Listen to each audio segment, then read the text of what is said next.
A red-haired maid sits bewildered amidst a swirling blue void. The red-haired maid's expression tenses as she observes her surroundings. Ari Aster finds herself suddenly trapped within a mysterious, glowing magic circle in a dark basement. An hour earlier, a voice calls out for Ari across the sunlit estate grounds. Rapid footsteps echo through the grand halls as someone runs in haste. The blonde young master challenges Ari to catch him while she worries he might get hurt. Ari Aster focuses on her task while internally identifying herself to the audience. Ari continues her pursuit, describing her current role as a nanny for the energetic child. Ari recalls waking up possessed by the daughter of Viscount Belgast, assuming she was a novel's protagonist. She initially expected a life of luxury and a story centered on her noble upbringing. She anticipated a classic romance path filled with being loved by adults and social debuts. The idyllic dream shatters as the family portrait lies broken on the floor. Severe financial ruin strikes the Belgast family, abruptly ending their noble lifestyle and her dreams. A young Eerie stands alone in a dim, desolate hallway near the ruins. Tragedy forces her mother to take work as a common maid in a southern town. The family structure disintegrates entirely under the weight of their sudden and total misfortune. She adopts the name Ari Aster and travels to the capital to find work. Ari arrives at the grand gates of the Salisbury Duchy to begin her service. Ari finds small relief in her simple job compared to the darker fates she avoided.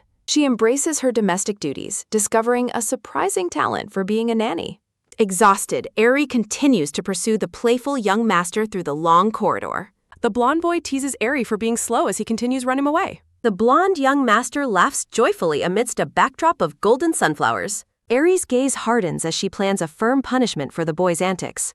Ari's expression shifts to sudden shock as something unexpected catches her eye. Panic sets in as Ari realizes the young master is entering the Forbidden Wing. Ari desperately warns the boy about the dangers and the severe punishment for entering the wing. She urges a quick retreat to get him out before anyone discovers their presence. Ari peers cautiously toward a dark, open doorway within the restricted wing. Ari tentatively calls out for her young lord as she descends into the darkness. Ari notes the unexpected laboratory while resolving to find the boy and leave immediately. A pale, ghostly hand reaches toward the unsuspecting red-haired maid from the shadows. A sudden, violent magical explosion sends Ari reeling through the air with a shock.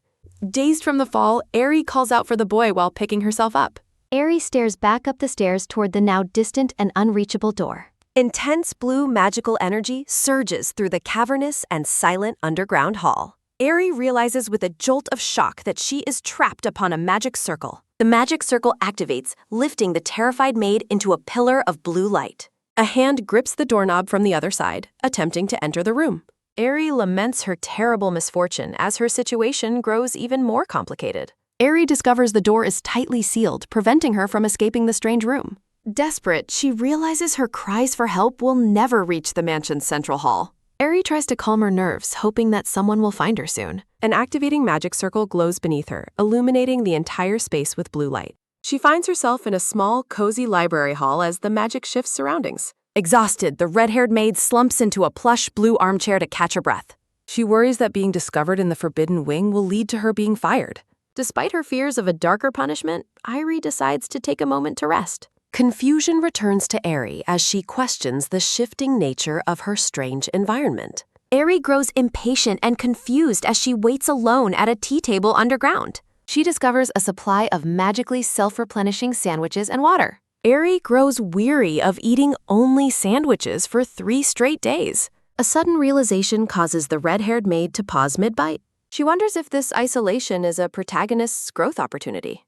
Ari imagines herself as a heroic swordswoman evolving through secret trials. A sharp glint of resolve shines within her focused golden eye. Ari decides to accept her fate and use the situation wisely. She resolves to begin a thorough exploration of her new environment. The red-haired maid turns her attention to the massive library bookshelves. Ari stands atop an immense, glowing blue magic circle on the floor. She carefully scans the high shelves filled with ancient, dusty volumes. Ari finds a plain, untitled notebook that looks different from others. She reads a diary entry describing magic as a soul-corrupting science. Ari realizes the diary's date places it over 30 years ago. The author notes his father ordered him to master magical formulas. Ari identifies the author as Rhodey, a self-proclaimed family disgrace. A sharp sound echoes as she snaps the old notebook shut. She sighs, doubting the diary will provide a useful escape clue. A handwritten note describes the author's fading resentment toward his father. While lounging on the circle, she learns Rhodey eventually studied voluntarily. Aerie reads that generations of the family were once confined here. A sudden, shocking detail in the text catches her wide-eyed attention. She discovers the author's real name is Rofent Seymour Salisbury. Aerie identifies Rofent as the young master's father and current marquis.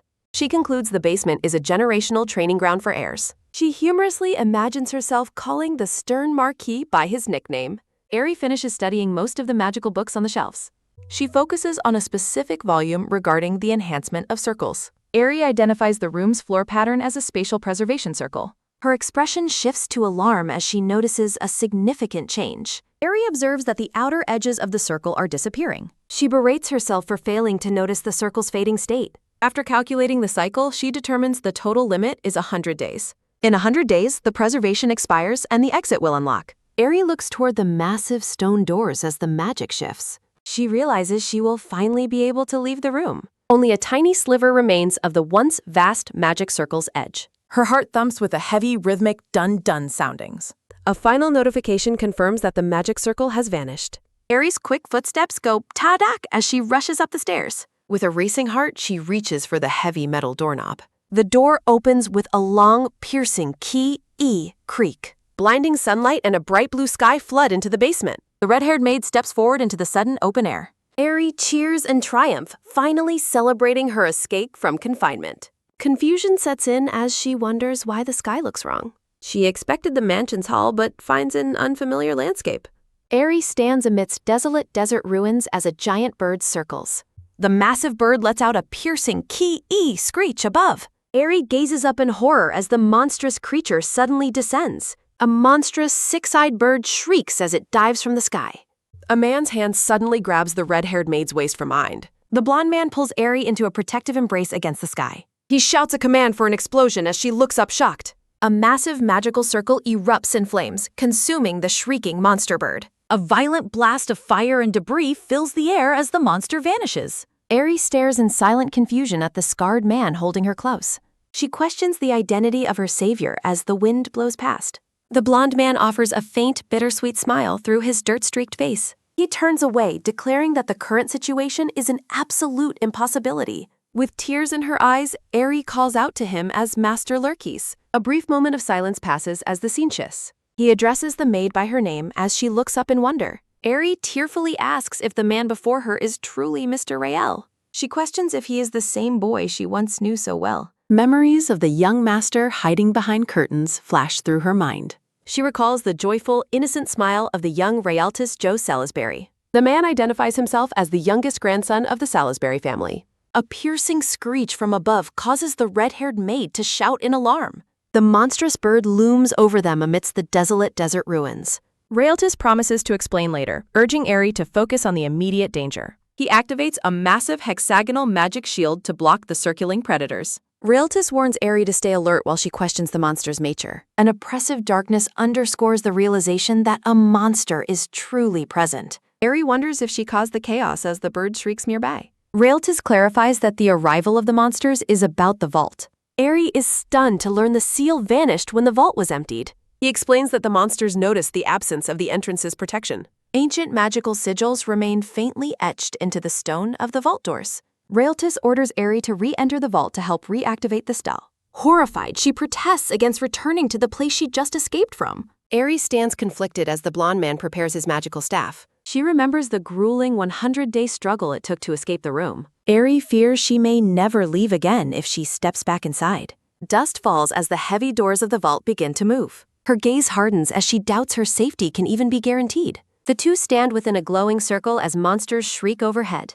A bright blue light begins to emanate from within Aerie's clenched hand. A final resolve forms as she decides to do what she can. Aerie's eyes glow with yellow intensity as she gathers her inner strength. Blue flames erupt from her palm in a flashback to her past. Aerie recalls the day her magical powers first awakened at age 11. Her parents celebrated her awakening as a beacon of hope for their family. Her mother tearfully embraced her, proud of her daughter's new magical gift. They hired a tutor and she studied ancient books to enter the academy. 3 years passed and a 14-year-old Aerie stared at her magical reflection. She sat by a pond at night, illuminated by the starlit sky. A formal discussion takes place beneath a grand chandelier in the estate. A tutor informs her parents that Aerie no longer needs magical training. Eri overhears the tutor explain that her magical capacity is tragically small. Eri's magical capacity is limited to basic household cleaning tasks. She gazes out the window, reflecting somberly on her past. A look of sharp, painful realization flashes across Eri's face. The wicked tutor chuckles as Eri realizes he purposefully limited her. Eri discovers the tutor knew her true magical potential all along. The depraved mage reveled in watching once noble families fall. Overpriced, pointless lessons led to the eventual downfall of her family. The scene shifts to her confinement in the mansion's side vault.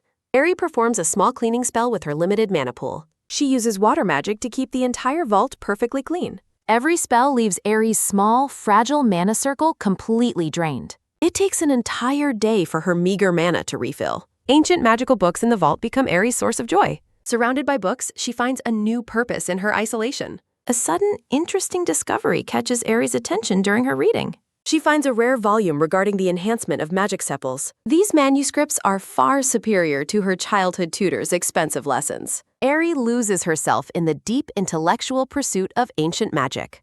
Closing the book, Eri realizes she truly enjoys the science of magic. While resting, she wonders if even more books are hidden here. Eri suspects a secret passage lies behind the heavy library walls. She pushes the bookshelf and a heavy grinding sound echoes nearby. Brilliant light floods the room as a secret doorway swings open. A mysterious and long-forgotten new passage is revealed to her. Eri explores a vast hidden corridor filled with glowing magical energy. Her dedicated studies lead her to a higher level of mastery.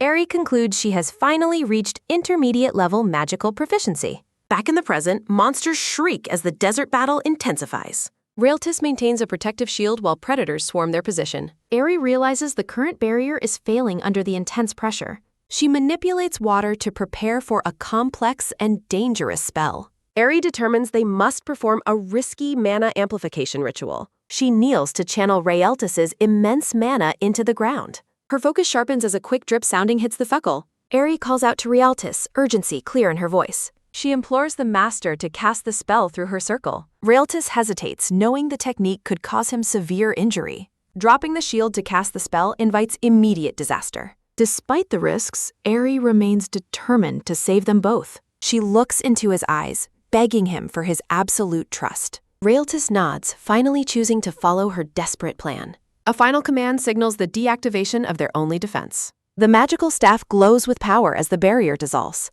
A sudden, violent shatter sounding marks the destruction of the staff. The wind howls as the raw magical energy begins erupting. A low, deep humming sounding precedes a massive surge of power. A violent crash sounding erupts as the magic clears the desert. The shrieking monsters are incinerated by the vast pillars of light. A massive blast of energy sweeps the remaining predators away. Silence returns to the ruins as the black smoke begins drifting. Stunned, Eri and Raeltis survey the desolate, ruined landscape. The vast, cloudy sky emphasizes the unbelievable scene unfolding. Debris and smoke drift across the barren, cracked hillside. High above, the sun struggles through the hazy, gray air. Raeltis warns that staying here will invite more monster attacks.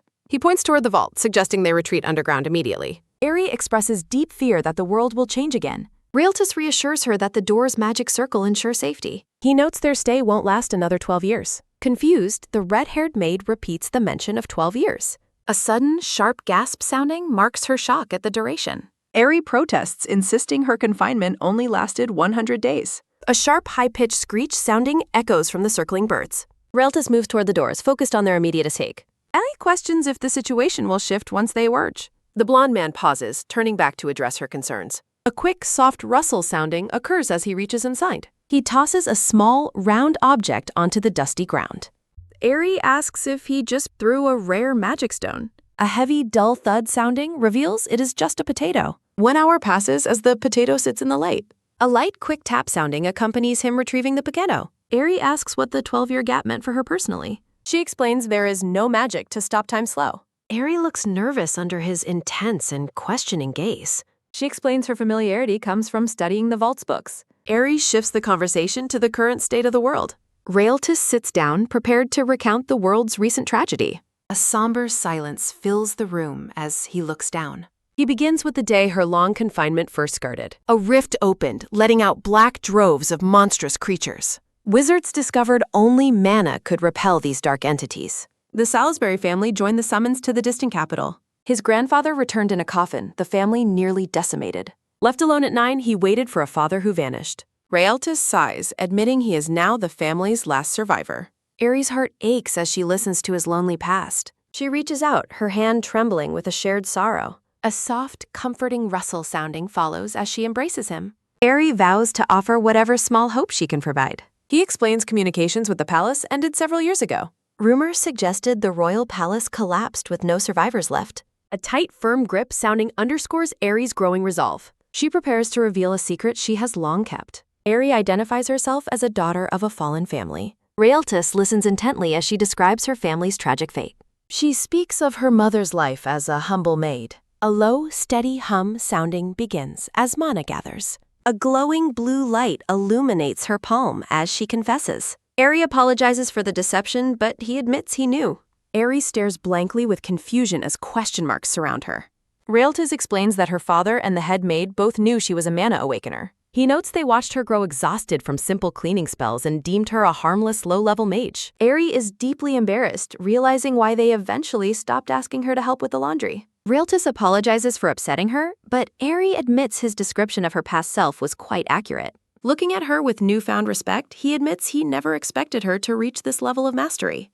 Aerie is momentarily stunned by the sudden and unexpected praise from her master. She remembers successfully drawing an intricate, glowing blue magic circle while Rialtis watched in amazement. The two remain seated on the desolate, cracked hillside as the wind blows past. Aerie reflects on her progress, finally acknowledging that her hard-earned skills are truly remarkable. Standing in the dark library, Rialtis asks if she learned everything from the books stored there. Aerie confirms the books were perfectly organized by difficulty, making her self-taught journey much easier. He asks if she explored the entire library and checked all of the available bookshelves. She explains she only reached the 10th shelf before discovering a hidden path beyond it. Her hand reaches out as a sudden, sharp click sounding echoes through the silent library. Plunged into darkness, Aerie gasps in shock as she wonders what she just activated. A massive, heavy door appears, glowing with a complex and vibrant purple magical seal. Aerie identifies the intricate enchantments of concealment and locking drawn onto the center of the door. Noting the door's focus on durability, she decides it is safe enough to try opening. She presses her palm against the stone as the purple magical energy begins to swirl. A sudden, loud shatter sounding occurs as the heavy doors swing open to a bright light. Rialtis creates a magical light, and though the room looks empty, he suggests they investigate further. They walk together into the silent chamber, their footsteps echoing against the cold stone floor. Aerie spots a magic circle carved into the wall, recognizing it as a simple locking spell. She turns to Rialtis and asks if he can break the seal using his destruction magic. Aerie explains the spell must be broken from the outside, urging him to strike it like a monster. Rialtis steps forward with a quick, soft tap sounding as he prepares his attack. He warns Aerie to move back to avoid being hit by any flying debris or magical backlash. Rialtis unleashes an explosion spell, filling the narrow corridor with a sudden burst of intense flames. Aerie is horrified to see him use such a violent and destructive spell in a confined space. She panics, realizing he is casting the same massive magic that turned giant monsters into dust. A violent, deafening crash sounding erupts as the explosion consumes the entire wall. As dust falls, Aerie realizes with a smile that explosion magic is the only offensive skill he knows. The scene shifts to a sun-drenched estate where birds sing amidst lush green trees and flowers. Aerie surveys a lavish picnic spread, wondering if she has finally fallen into a beautiful dream. Nearby, a relaxed Rialtis reads a book, appearing even more handsome without the weight of his struggles. While happily peeling fruit, Aerie notices a sudden rhythmic rustle sounding coming from a nearby basket. A tiny pink piglet pops out of the basket, leaving Aerie completely speechless. She decides that finding a pig in a dream must be an incredibly good omen for the future. Aerie leans in close to the piglet, her curiosity and delight showing in her wide eyes. She gently offers the small creature a slice of food, watching it eat with great interest. Aerie beams with joy, convinced that giving offerings to the piglet ensures her good fortune. The happy piglet lets out a light, quick puff sounding as it rests comfortably in the grass. Suddenly, Aerie hears a vivid sound of crying that feels far too real for a dream. Darkness returns as she feels a sudden, sharp tug pulling her back to reality. Aerie sits up abruptly on the stone floor, her heart racing as she leaves the dream behind. In the dim light, she realizes the pink piglet is real and is currently licking her hand. She stares down at the small animal, struggling to process its presence in the ruined vault. A look of pure shock crosses her face as she realizes her dream has manifested into reality. The tiny piglet looks up at her and lets out a cheerful, soft unk sounding. Airy and Rialtis appear on a title card featuring a blue butterfly. The tiny pink piglet lets out a happy and cheerful smile. A light, quick tap sounding follows as Airy asks if the piglet is waking. Rialtis asks if Airy is okay and if she has finally woken up. Rialtis notes she seemed to be dreaming, while Airy addresses him as her lord. Rialtis explains the piglet appeared when he heard a scream after the fall. Rialtis identifies the pig from a farm and suggests that it is edible. Airy rubs her eyes, wondering if she is seeing things in the dark. The narration explains the pig was named Berry White for its whiteness. Rialtis holds up the piglet, who is now officially named White Pupper. Rialtis hugs the piglet while Airy notes his surprising fondness for pork. Airy reflects that meeting an old friend after 12 years brings true happiness. Airy questions how the piglet survived and what it ate to stay alive. Rialtis grumbles while searching his pockets for something to show the curious maid. Airy exclaims in shock upon seeing a rare and valuable magic gemstone. Rialtis explains that Pepper consumed the gemstone's mana to become a spirit creature. Airy considers if the mana allowed the piglet to be reborn as a spirit. Airy laments that their ancestors' quality mana was wasted on a glowing pig. A predatory, hungry look crosses Airy's face as she stares at the piglet. Airy's stomach rumbles as she thinks about how delicious the piglet looks. Airy envisions the spirit pig as a legendary roast that provides a boost. Rialtis tells Airy to calm down, offering her some beef from his storage. Rialtis uses heating and steam magic to quickly cook the piece of raw beef. Rialtis asks Airy for seasonings or lard while the meat cooks in mid-eth. A sudden, sharp scream sounding erupts as Airy lunges toward the frightened piglet. A light, quick thud sounding occurs as the piglet kicks its way free. Airy watches the piglet escape, resolving to turn it into a potion later. Rialtis panics, urging Airy to eat the meat instead of the poor piglet. Rialtis promises to cook the meal deliciously as Airy hides a secret smile. The steak glistens on the plate, perfectly cooked and ready for her meal. Airy sits on the floor, finally enjoying the hot meal Rialtis prepared. Rialtis watches her with concern, asking how she likes the taste of the beef. Tears fill Airy's eyes as she recalls the long-forgotten joy of a meal. Airy remembers a peaceful afternoon picnic from her distant and happy past. Rialtis asks why she's crying as she reflects on forgotten daily life.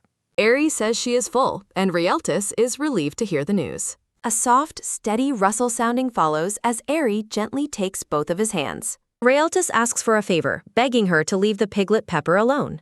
Airy initially says it is impossible, making the blonde man plead for mercy. Rialtis reacts with a look of pure shock and hope at her expression. Airy smiles, admitting it would be better for the smart pig to stay. She notes that they must protect the lucky piglet from any future monsters. Rialtis is deeply moved by her kindness, looking like a devoted puppy. Airy enjoys teasing him, noting how much fun it is to bother him. Airy suggests they head out into the hallway to find the missing piglet. Rialtis asks about the vault structure while Airy explains her limited exploration. They walk together, hoping the piglet might learn how to use its magic. They reach a massive cobweb door at the end of the dark hallway. Airy wonders how the pig vanished through the magic door without a single trace. The scene lingers on the mysterious, web-covered doors at the hallway's end. Airy and Rialtis survey the lavish room, noting its comfort compared to the library. They find a drained stone, revealing traces of the piglet's mana consumption. Airy encourages her master to begin exploring the mysterious treasures found within. Airy notes that every heavy door lining the walls is protected by a spell. Identifying the complex security spells, Airy realizes they have found a hidden treasure vault. She jokingly calls the piglet a master thief for bypassing such high-level security. Looking at the sealed doors, Airy anticipates finding rare weapons and powerful mana stones. Rialtis points toward a door that seems to have a humorous face manifestation. Airy contemplates testing the piglet's magical abilities to help them open the treasure vaults. The mage shouts for the piglet, startling Rialtis with her sudden loud call. She continues shouting, trying to lure the creature out with promises of more mana. Rialtis questions her decision, but she insists she won't let the piglet eat everything. Airy reflects on the dark mana-filled monsters they encountered during their earlier struggles. She considers the piglet's potential to become a legendary spirit by consuming pure mana. The piglet sleeps peacefully on a cushion, unaware of Airy's ambitious plans. Rialtis listens as Airy discusses her theories about the creature's future development. A sudden, quick thud sounding follows as they start running to find the piglet. The duo yells promises of safety, desperate to coax the frightened animal back. Shaking with fear, the tiny pink piglet peeks cautiously from behind a decorative pillar. Airy begs the creature to join them as a partner, though it remains skeptical. A sudden, quick thud sounding occurs as the piglet begins to step forward. The teary-eyed piglet hesitates, unsure if it can truly trust the maid's promises. Both Airy and Rialtis react with shock as the piglet finally reveals its presence. Airy gently holds out her hands, welcoming the small creature to approach. She sits on the floor, waiting patiently for the hesitant piglet to move. The animal remains motionless, staring back with a look of deep uncertainty. Airy turns to her master, her expression softening during their quiet moment. Rialtis admires the piglet's adorable traits, though the small creature still shivers nervously. They discuss how unique the piglet is, noting its legendary place in history. Rialtis smiles, agreeing that the piglet's survival is a truly incredible feat. The piglet suddenly adopts a determined expression, ready to face its reality. It wiggles its rear playfully, drawing laughter from both the maid and master. Airy celebrates their reconciliation, feeling hopeful about their new alliance together. Airy holds a mana stone, watching in disappointment as its last energy vanishes. Glowing with magic, the piglet prepares to use its abilities on a door. Airy thanks the piglet for retrieving mana stones from the vault over several days. She looks at a massive pile of drained stones, mourning the mana loss. A wave of frustration washes over Airy as she considers their resources. The piglet lets out a heavy, slow sigh, sounding while resting comfortably. A soft, quick tap sounding follows as Airy pats the piglet for its work. The piglet brings a red bag, and Airy is thrilled to see what's inside. They discover rare artifacts, including a powerful wand lightened for the piglet's comfort. Airy joyfully hugs the piglet while Rialtis examines the impressive magic scepter. Airy's eyes light up as she holds a beautiful, ornate, pen-shaped magic artifact. The magic pen glows, revealing its function as a tool for cowing. Airy identifies the perfect instrument for crafting complex and powerful magic circles. The piglet points toward a specific door, squeaking to gain their attention. They reach the fourth treasure vault, which remains stubbornly sealed against the piglet. Airy analyzes the golden seal, noting something from the inside is blocking entry. Sensing a potential threat, Airy decides they should avoid that specific vault. Rialtis praises Airy's ability to analyze complex spells instantly, which makes the red-haired woman feel slightly flustered and uncomfortable. While Airy explains her intuitive grasp of magic circles, the blonde man admits he lacks any natural understanding of them. Airy politely asks the young master about the class of his mana circle. Rialtis mentions he is roughly class 3, leaving Airy shocked since he has the potential of a legendary 9th class mage. Rialtis explains he is a self-taught mage who only knows basic survival magic and never studied formal magic theory. Airy realizes his reliance on simple explosion spells is due to a complete lack of proper magical training. The red-haired maid offers to help him refine his skills, leaving the blonde man looking quite curious. Airy imagines herself as a legendary tutor from her past, ready to teach advanced math and magic theory. Following her instructions, the young master takes a seat at the table as she prepares their lessons. A sudden, quick cue sounding occurs as Airy tells Pepper that he will also be learning basic magic. A soft, steady rasp sounding follows as Airy begins writing the word basic on the chalkboard. Airy enforces a strict schedule of 6 hours of daily lessons plus homework, drawing enthusiastic responses from her students. As Rialtis studies and the piglet naps, Airy watches over them with a proud and satisfied expression. Reflecting on her time, Airy decides she must also study the books she salvaged from the library. The group enjoys a peaceful afternoon of quiet study and relaxation together in their hidden shelter. A light, quick snip sounding follows as Airy carefully trims the blonde man's long hair with golden scissors. They examine a hole in the ceiling that Rialtis created specifically for his mana control training. Airy excitedly asks the young master to look at her handiwork now that his haircut is finished. She notes that his new, shorter hairstyle truly highlights his handsome features. Looking refreshed and neat, Rialtis gives his maid a sincere and appreciative thank you. A light, quick thud sounding follows as they settle in for their first New Year's Day together. Airy expresses hope for the coming year, while Rialtis admits her positive outlook makes him feel more optimistic. A sudden, sharp key sounding pierces the air, startling Airy and breaking the peaceful silence. Despite her attempts to remain cheerful, the constant sound of lurking danger begins to wear on her nerves. Airy reflects on the harsh reality of their situation, while Rialtis resolves to become much stronger and faster this year. When Airy asks why he is so driven, Rialtis explains they must find his father and her mother soon. Airy realizes the young master has been masking his deep anxiety and reminds him that greatness takes time. Rialtis grimly predicts that a 4th monster attack is imminent, causing both Airy and Pepper to freeze. Airy looks at him with wide eyes, asking for the reasoning behind his dark premonition. He explains that the departure of smaller monsters often signals the arrival of far more powerful ones for a raid. A look of pure dread crosses Airy's face as the concept of a great raid sinks in. Rialtis insists they leave immediately, while Airy laments that their food storage is empty and they have stayed too long. She remembers the terrifying monster she faced, realizing her paralyzing fear has been the biggest obstacle to their escape. A light, quick thud sounding follows as Eri asks what the third monster attack was really like. Realtis recounts how monsters methodically broke their defenses, emphasizing the urgent need to find a new hideout while they can. He notes that while the shelter's circle is strong, the library entrance is compromised and potentially unsafe. The scene shifts to the massive underground doors which are visibly crumbling under the weight of magical decay. A soft, quick swish sounding occurs as Realtis asserts his confidence based on everything he has survived. Eri looks at him with admiration, realizing his determination is what kept him alive through previous struggles. Realtis expresses his belief that Eri will thrive and survive even better than he ever did. Standing with newfound resolve, the blonde man offers his hand to his loyal maid. He looks down at her with a gentle and encouraging smile, signaling their readiness to move. Eri looks up at her master, her expression softening as she prepares to follow his lead. Later that night, a sudden, sharp quack sounding erupts as the piglet accidentally kicks Eri awake. Eri wakes up in pain while Realtis urgently calls for her to get up and be alert. Holding his magic scepter, the young master looks toward the door as Eri asks what is happening. Realtis explains he felt a vibration from the ceiling hallway and insists on checking it immediately with Eri. A sudden, sharp bang sounding follows as they burst into the hallway, ready to face whatever is coming. A soft, steady rattle sounding occurs as debris begins to fall from the cracked and crumbling ceiling. A massive, explosive boom sounding erupts as the entire ceiling collapses directly above the young master. Terror strikes the trio as their primary magical defense is breached. The scene shifts as the dire situation continues to escalate. Shaking with fear, Eri holds the crying piglet close to her chest. Eri tells the piglet to hide in the shelter while promising protection. Realtis stands guard as Eri and the piglet flee for safety. Looking back with dread, Eri watches the crumbling hallway behind them. The red-haired maid urgently asks to stay by her master's side. A library underground is revealed as the ceiling collapses in pieces. Monsters hover above the duo as they stand within a magic circle. A sharp, jagged claw grips the edge of the shattered ceiling. A multi-eyed monster appears, causing the duo to look up in horror. Swarms of winged monsters descend through the massive hole in the ceiling.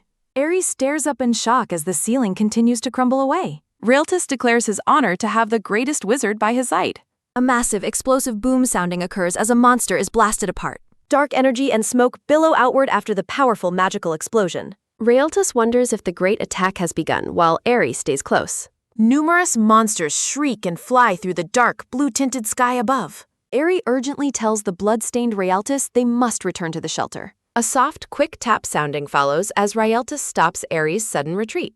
Realtis decides to return while carrying Eri safely in his strong arms. The library exit is completely buried under a heavy pile of rubble. Huge, multi-eyed monsters growl and watch them from the darkness above. Eri tearfully considers their grim survival odds even if they do escape. She wonders how much longer they can endure this constant, deadly struggle. Eri suddenly notices something strange about the monster's behavior from his arms. The red-haired maid addresses her master as they navigate the ruined library. She questions if the monsters are unable to descend into the basement. Realtis reacts with surprise as he turns to look at his maid. Eri points out that the monsters are only screaming without actually descending. Realtis notes that an unprotected basement seems surprisingly safe for them now. Looking determined, the blonde man realizes the solution to their problem is clear. Realtis unleashes a massive explosion spell directly into a monster's open mouth. The monster shrieks in agony as fire erupts from deep within it. Realtis commands magical chains to surge forward and restrain his monstrous enemies. A dark, shadowy monster is shredded apart by a powerful disassembly spell. Realtis stands triumphantly amidst the dark energy after defeating the immediate threat. Eri praises her master's incredible strength as the remaining monsters finally retreat. Back at the shelter, Eri and the piglets celebrate their return as it lets out an excited shriek. Eri uses a cleansing spell to remove the blood from Realtis' clothes. Realtis asks the red-haired woman if she was harmed in his way. He admits his vision and hearing are impaired, but expects a recovery soon. Eri holds a mana stone the piglet brought to help her master heal. Eri hands Realtis a glowing green stone to keep in his pocket. She explains the healing charm will restore his sight and minor wounds. Realtis smiles, expressing his honor to have such a great wizard helping. Eri modestly replies that she should be the one saying that, while Realtis notes no wizard can use magic with such minimal consumption. Eri asks if he noticed the monsters can't descend, realizing the shelter would then be completely safe. Realtis warns that the defensive barrier is slowly and surely fading away. He predicts that the monsters will soon reach their hidden underground sanctuary. Eri holds Pepper close as she warns that their future options are becoming dangerously limited.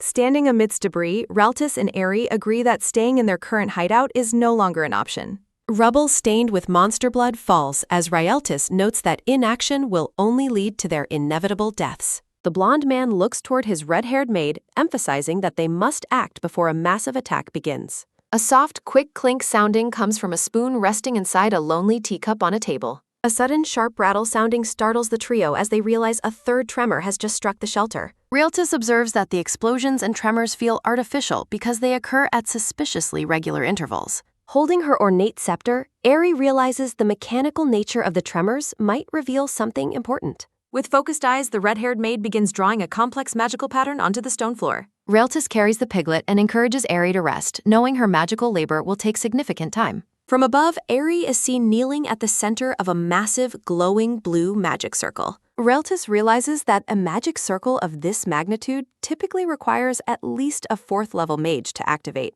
He watches in awe as Eri handles the immense complexity of the spell with effortless precision. Eri recalls a private lesson from months ago where she taught that magic circles are more than flat shapes. Sitting among stacks of books, a younger Rieltis admits he doesn't quite understand her abstract magical theories. Eri uses a glowing demonstration to show that magic circles possess height and structural mass like a tower. Rieltis nods as he learns that the weight of magical materials must be balanced to prevent a collapse. In the present, Eri smiles confidently, knowing that a correctly designed magic circle will function flawlessly. The air hums with power as she completes the grand and complex magical structure on the library floor. A vast, intricate blue magic circle spreads across the stone floor of the underground library. Rieltis ponders how Eri, despite her modest background, can execute such astounding and precise magical feats. He views the red-haired woman as a mentor he could spend his entire life trying to repay. Eri stands tall, her scepter glowing with intense blue light as she prepares to activate the detection spell. She explains that the circle will detect magic used to help them find survivors within the distant palace. A low, steady hum sounding vibrates through the room as Rieltis channels energy into the detection circle. A soft, quick buzz sounding follows as Eri carefully reads the magical waves emanating from the glowing circle. Eri looks up with wide eyes, reporting that she has detected numerous presences and mana signals. Gazing into the distance, she is surprised to find that the palace is still standing despite the chaos. A sudden, sharp gleam sounding accompanies the sight of the bright sun breaking through the clouds. Pepper looks at the sky, mesmerized by seeing the sun for the first time in 12 years. The group explores a green field filled with the scent of earth, plants, and monster blood. Pepper trots through the grass, noting that the monsters have left no human remains behind. The piglet reveals it has been consuming low-level mana underground for over a decade, creating magical residue. Dark swirling energy represents the clouded residue that forms when magical energy becomes too concentrated. A soft, quick rustle sounding catches the piglet's attention as something moves nearby in the tall grass. Rieltis charges forward to blast a monster, urgently telling Pepper to watch out for danger. Before the piglet can react, it finds the monsters already dead with halos appearing over their heads. A light, quick sniff sounding occurs as Pepper detects residue overflowing from the freshly slain monsters. A sudden, sharp shriek sounding fills the air as winged monsters descend upon the duo in the field. Eri and Rieltis prepare for battle, though the red-haired maid is distracted by her empty bag of stones. Pepper decides the explanation of magical residue isn't important enough to communicate to the masters right now. A sudden, sharp sniff sounding follows as the piglet detects a new, threatening scent coming from the north. A massive, explosive splat sounding erupts as a monster is torn apart in a shower of dark blood. Rieltis stands amidst a swirling green magical vortex, looking determined as he handles the immediate threat. Holding several glowing red magic stones, Rieltis realizes they might not be as helpful as he hoped. Eri claps enthusiastically, telling the young master that his skills are enough to save the world. Rieltis dismisses the praise with a laugh, though Eri internally notes that their world is indeed a novel. Eri imagines the young master as a typical novel protagonist who benefits from an immortality buff. A soft, quick giggle sounding follows as Rieltis thanks Eri for always making things more interesting. A soft, steady thud sounding occurs as a pair of boots walks across the dry, dusty earth. Walking together through the crumbling remains of the kingdom, the trio notes how such wealth has fallen into complete ruin. Rieltis wishes the palace had signaled for help, but Eri points out that the survivors likely had no way to act. As she walks, Eri silently reflects that making contact with the palace earlier probably wouldn't have changed their fate. The sky suddenly darkens as a series of sharp, overlapping shrieks sounding causes the group to look up in shock. Raeltis immediately shouts for defense as he channels mana into a protective spell. A massive glowing blue hexagonal barrier expands to shield the group from the descending threats. Dark swirling energy pulses violently against the exterior of the magic shield. Eri watches with concern, noting the barrier is failing and slowly cracking from the top down.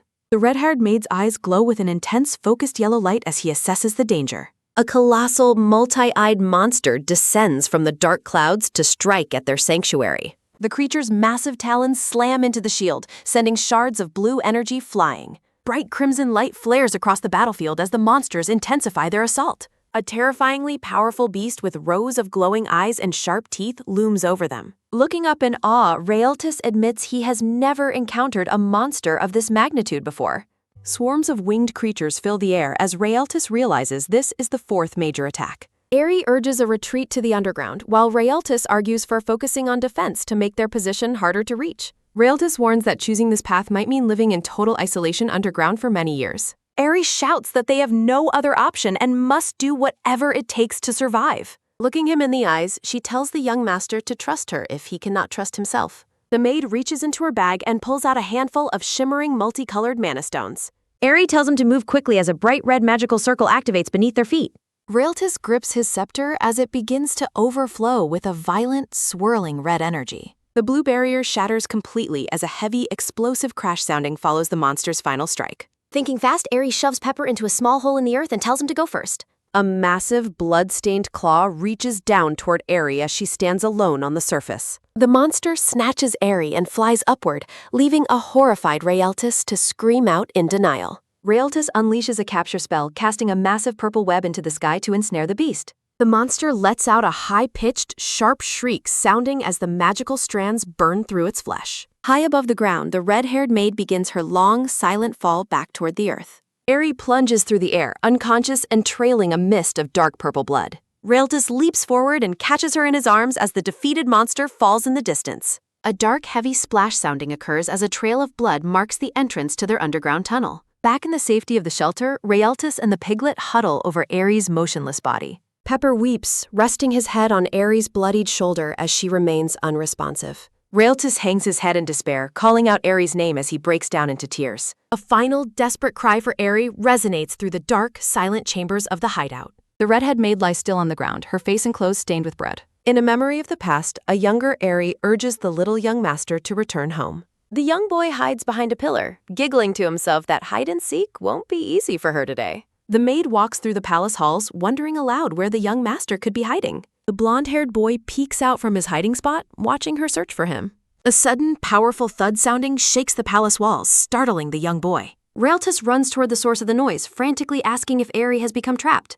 Glowing magic seals the doorway, and the boy realizes something is blocking his path to her. He shouts that he will go get the adults and begs Eri to hold on just a little longer. Later, the young Raeltis sits alone by a large bed, crying into his knees. A gentle hand rests on his head as a man tells him not to worry about Eri. Reuben Seymour Salisbury assures his son that the library's preservation magic and Eri's skills will keep her safe. The man looks out at the room, noting that the underground might actually be safer for her right now. Reuben suggests that perhaps someone unimaginable created this situation specifically to ensure the maid's safety. Divine movements are sensed as a complex magic circle seals the doors. 9 years pass as the 18-year-old Raertes Zoe Salisbury stands guard.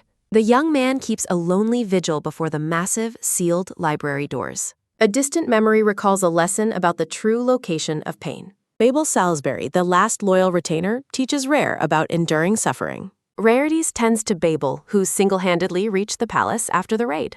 Babel mourns his family after recovering only their tragic, bloodied remains. The boy weeps, feeling too young and helpless to offer comfort. Raertes reflects on his guilt while thinking of his lost red-haired maid. He fears Eri is gone forever despite his father's previous reassurances. A soft, steady thud sounding marks Babel's death from an untreated infection. Raertes holds Babel's body, cursing his inability to perform healing magic. Now completely alone, the grieving young master realizes his turn has come. A soft, quick pat sounding follows Raertes as he runs to the library. He vows never to leave the door until the red-haired maid returns. Deep in thought, he finally names the complex emotion he feels. Eri awakens in a blur, shocked to find herself still breathing. She stands in a radiant void, her silhouette glowing with strange energy. She realizes she has been reborn as an 11-year-old Viscount guy. A sudden, sharp crinkle sounding precedes her realization of this new chance. Two ministers discover the young girl, stunned by her sudden awakening. A sudden, sharp gasp sounding escapes Garino as he clutches his head. The red-haired girl stares in confusion at the frantic men before her. A light, quick tap sounding echoes as the men rush to announce her. Rumors of the miraculous awakening spread quickly through the palace halls. Eri feels a sudden wave of exhaustion wash over her small body. Swirling purple energy surrounds the girl as her magical power manifests. The king stands before her bed as the ministers address his majesty. The ministers marvel at her impossible and complete recovery after 4 days. The blonde king watches her with a stern and contemplative expression. He questions her abilities, but the minister denies any unique resurrection magic. Eri prepares to greet the monarch, recognizing her duty to show respect. The king waves her off, insisting she focus entirely on her recovery. He postpones his questioning, allowing the young girl time to mist. The king observes the scene with a quiet, thoughtful demeanor. Eri urgently asks for the whereabouts of her dear young Lester. The minister explains that Reardes is currently meeting with his youngest uncle. She recalls Count Euros Salisbury, who died years ago protecting the king. Eri is outraged that the uncle supposedly ignored his nephew for years. The king corrects her, explaining Euros' deep concern for his young nephew. He describes bringing the weary Rarities to visit his late uncle's grave. A somber mood takes over as the king reflects on the past. Eri listens in stunned silence to the king's unexpected revelation. A minister frantically denies the king's self-deprecating claim of being useless. The king awkwardly takes his leave while Eri agrees to rest. Deep fluctuations reveal a massive, layered cavern hidden beneath the palace floors. Monsters clear the area as new tunnels are dug beneath the kingdom.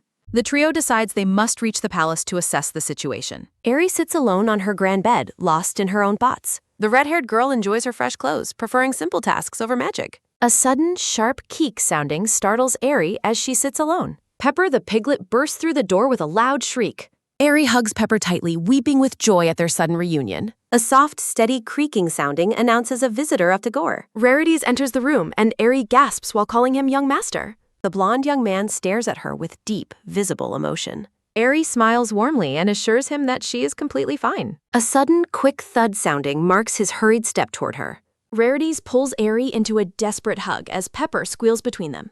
A heavy, rhythmic Dagoon sounding echoes the intensity of their embrace. Eri notes that the ministers keep calling her a noble lady. Sitting together, Eri notes the magician's failure to protect the commoners. Rarities advises her to be more cautious with her controversial statements. Fuming with annoyance, Eri internally labels the young master a classist. He pledges his loyalty while reminding her to respect palace protocols. Looking at the royal banners, Eri acknowledges the king's absolute authority. Rarities wonders if her brush with death altered her personality significantly. A light, quick tap sounding precedes a maid delivering the message. Eri learns that the urgent letter was sent by the king. Reading the summons, Eri wonders why the monarch is so persistent. Rarities admits that he is likely responsible for the king's interest. He confesses to boasting about her unique magical abilities to him. A sudden, sharp crackling sounding accompanies her shock at his revelations. Radius confirms he told the king she found the underground array. A soft, quick grab sounding occurs as he takes her shoulders. The young man insists that her brilliance is truly unparalleled. He praises her finesse, leaving the red-haired girl momentarily stunned. Resigned to her fate, Eri agrees to meet with the monarch. Staring at the royal seal, she realizes she cannot avoid this. She recalls being carried to safety during the brutal fourth raid. The memory of the palace under attack fills her mind. Eri resolves to prepare herself for the upcoming royal audience. A moment of quiet reflection follows as the scene shifts focus. Arriving at the underground office, Eri stands before the sitting kin. The stern ministers observe the red-haired girl with keen, judging eyes. The king questions if she is truly just the duke's servant. Eri confirms her status while the king probes their deep connection. She struggles to explain her past as a simple palace maid. Eri worries that revealing the truth will cause a chronological disaster. She remembers agreeing with Riertes to keep their secret hidden. Telling the full story would only spark dangerous and unnecessary suspicions. Eri decides to stick to a simple and believable cover story. She claims she learned magic while serving the Salisbury family's son. The king sharply interrupts, demanding to know how she survived. Eri explains the existence of enchanted food and water in storage. She describes the Chamber of Reflection as her sanctuary underground. The king closes his eyes, seemingly satisfied with her plausible explanation. He then asks if she designed the recent palace exploration table. A soft, steady thud sounding follows Eri as she walks forward. The king orders her to recreate the spell for the mountains. Eri kneels on the floor, panicking internally about being punished for her detection magic. The king, ministers, and a dark-haired man with glasses observe the girl. A hand draws a complex blue magic circle that flows with ethereal energy. The blonde-haired king watches the display with a look of genuine surprise. Ministers discuss the unique, upward-layered formula, noting influences from Sir Kayleigh's foreign research style. The dark-haired man suggests she has likely read several of his research papers. Eri's eyes widen as a sudden, sharp gasp escapes her in realization. Eri identifies the man as O.J. Kayleigh, the famous author of her magic books. She is shocked that the esteemed researcher is so young instead of old. The king addresses her by her full name, Eri Aster. The king orders her to finish the spell and listen to his instructions. He reveals that, apart from the young master, everyone else's status remains unknown. He declares the name Aster too common and insists she needs a new surname. Eri claims she has no ideas, nearly blurting out her former identity in panic. The blonde king stands tall in his white uniform, exuding absolute authority. Stunned, Eri looks on as the monarch announces he will grant her a title. The king appoints her as Baronet of Merit, giving her the name Eri Coelistium. The red-haired girl stares blankly as the name Coelistium is bestowed upon her.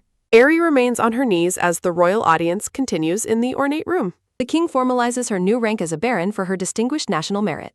A minister praises the name's meaning as both elegant and intellectual. Eri is insulted to learn that her new name translates to a crawling flower. The king impatiently demands she finish the formalities because time is of the essence. Eri, shaking hand, finishes the magic formula while a soft, quick scratch sounding follows. Kayleigh, head of the Magic Research Institute, marvels at the remarkable magic circle. He finds it extraordinary that the circle can visually display the caster's unique perception. The dark-haired researcher observes the manifested magic with intense, focused curiosity. Kayleigh calls her a genius born for the era until the king silences him. Eri grumbles about her name's meaning, imagining herself crawling to draw circles. The king questions Kayleigh about the specific details projected by the magic circle. A blue grid reveals mountain tunnels and numerous survivors, bringing a sense of relief. The king looks at the data with a stern and thoughtful expression. He prepares a document and prepares to send it to Lord Penny Mufala. Penin Mufala, commander of the Magic Knights, receives orders to prioritize finding northern survivors. The king shocks Eri by assigning her the lead on the necessary research. O.J. Kayleigh expresses his desire to support her with manpower and resources.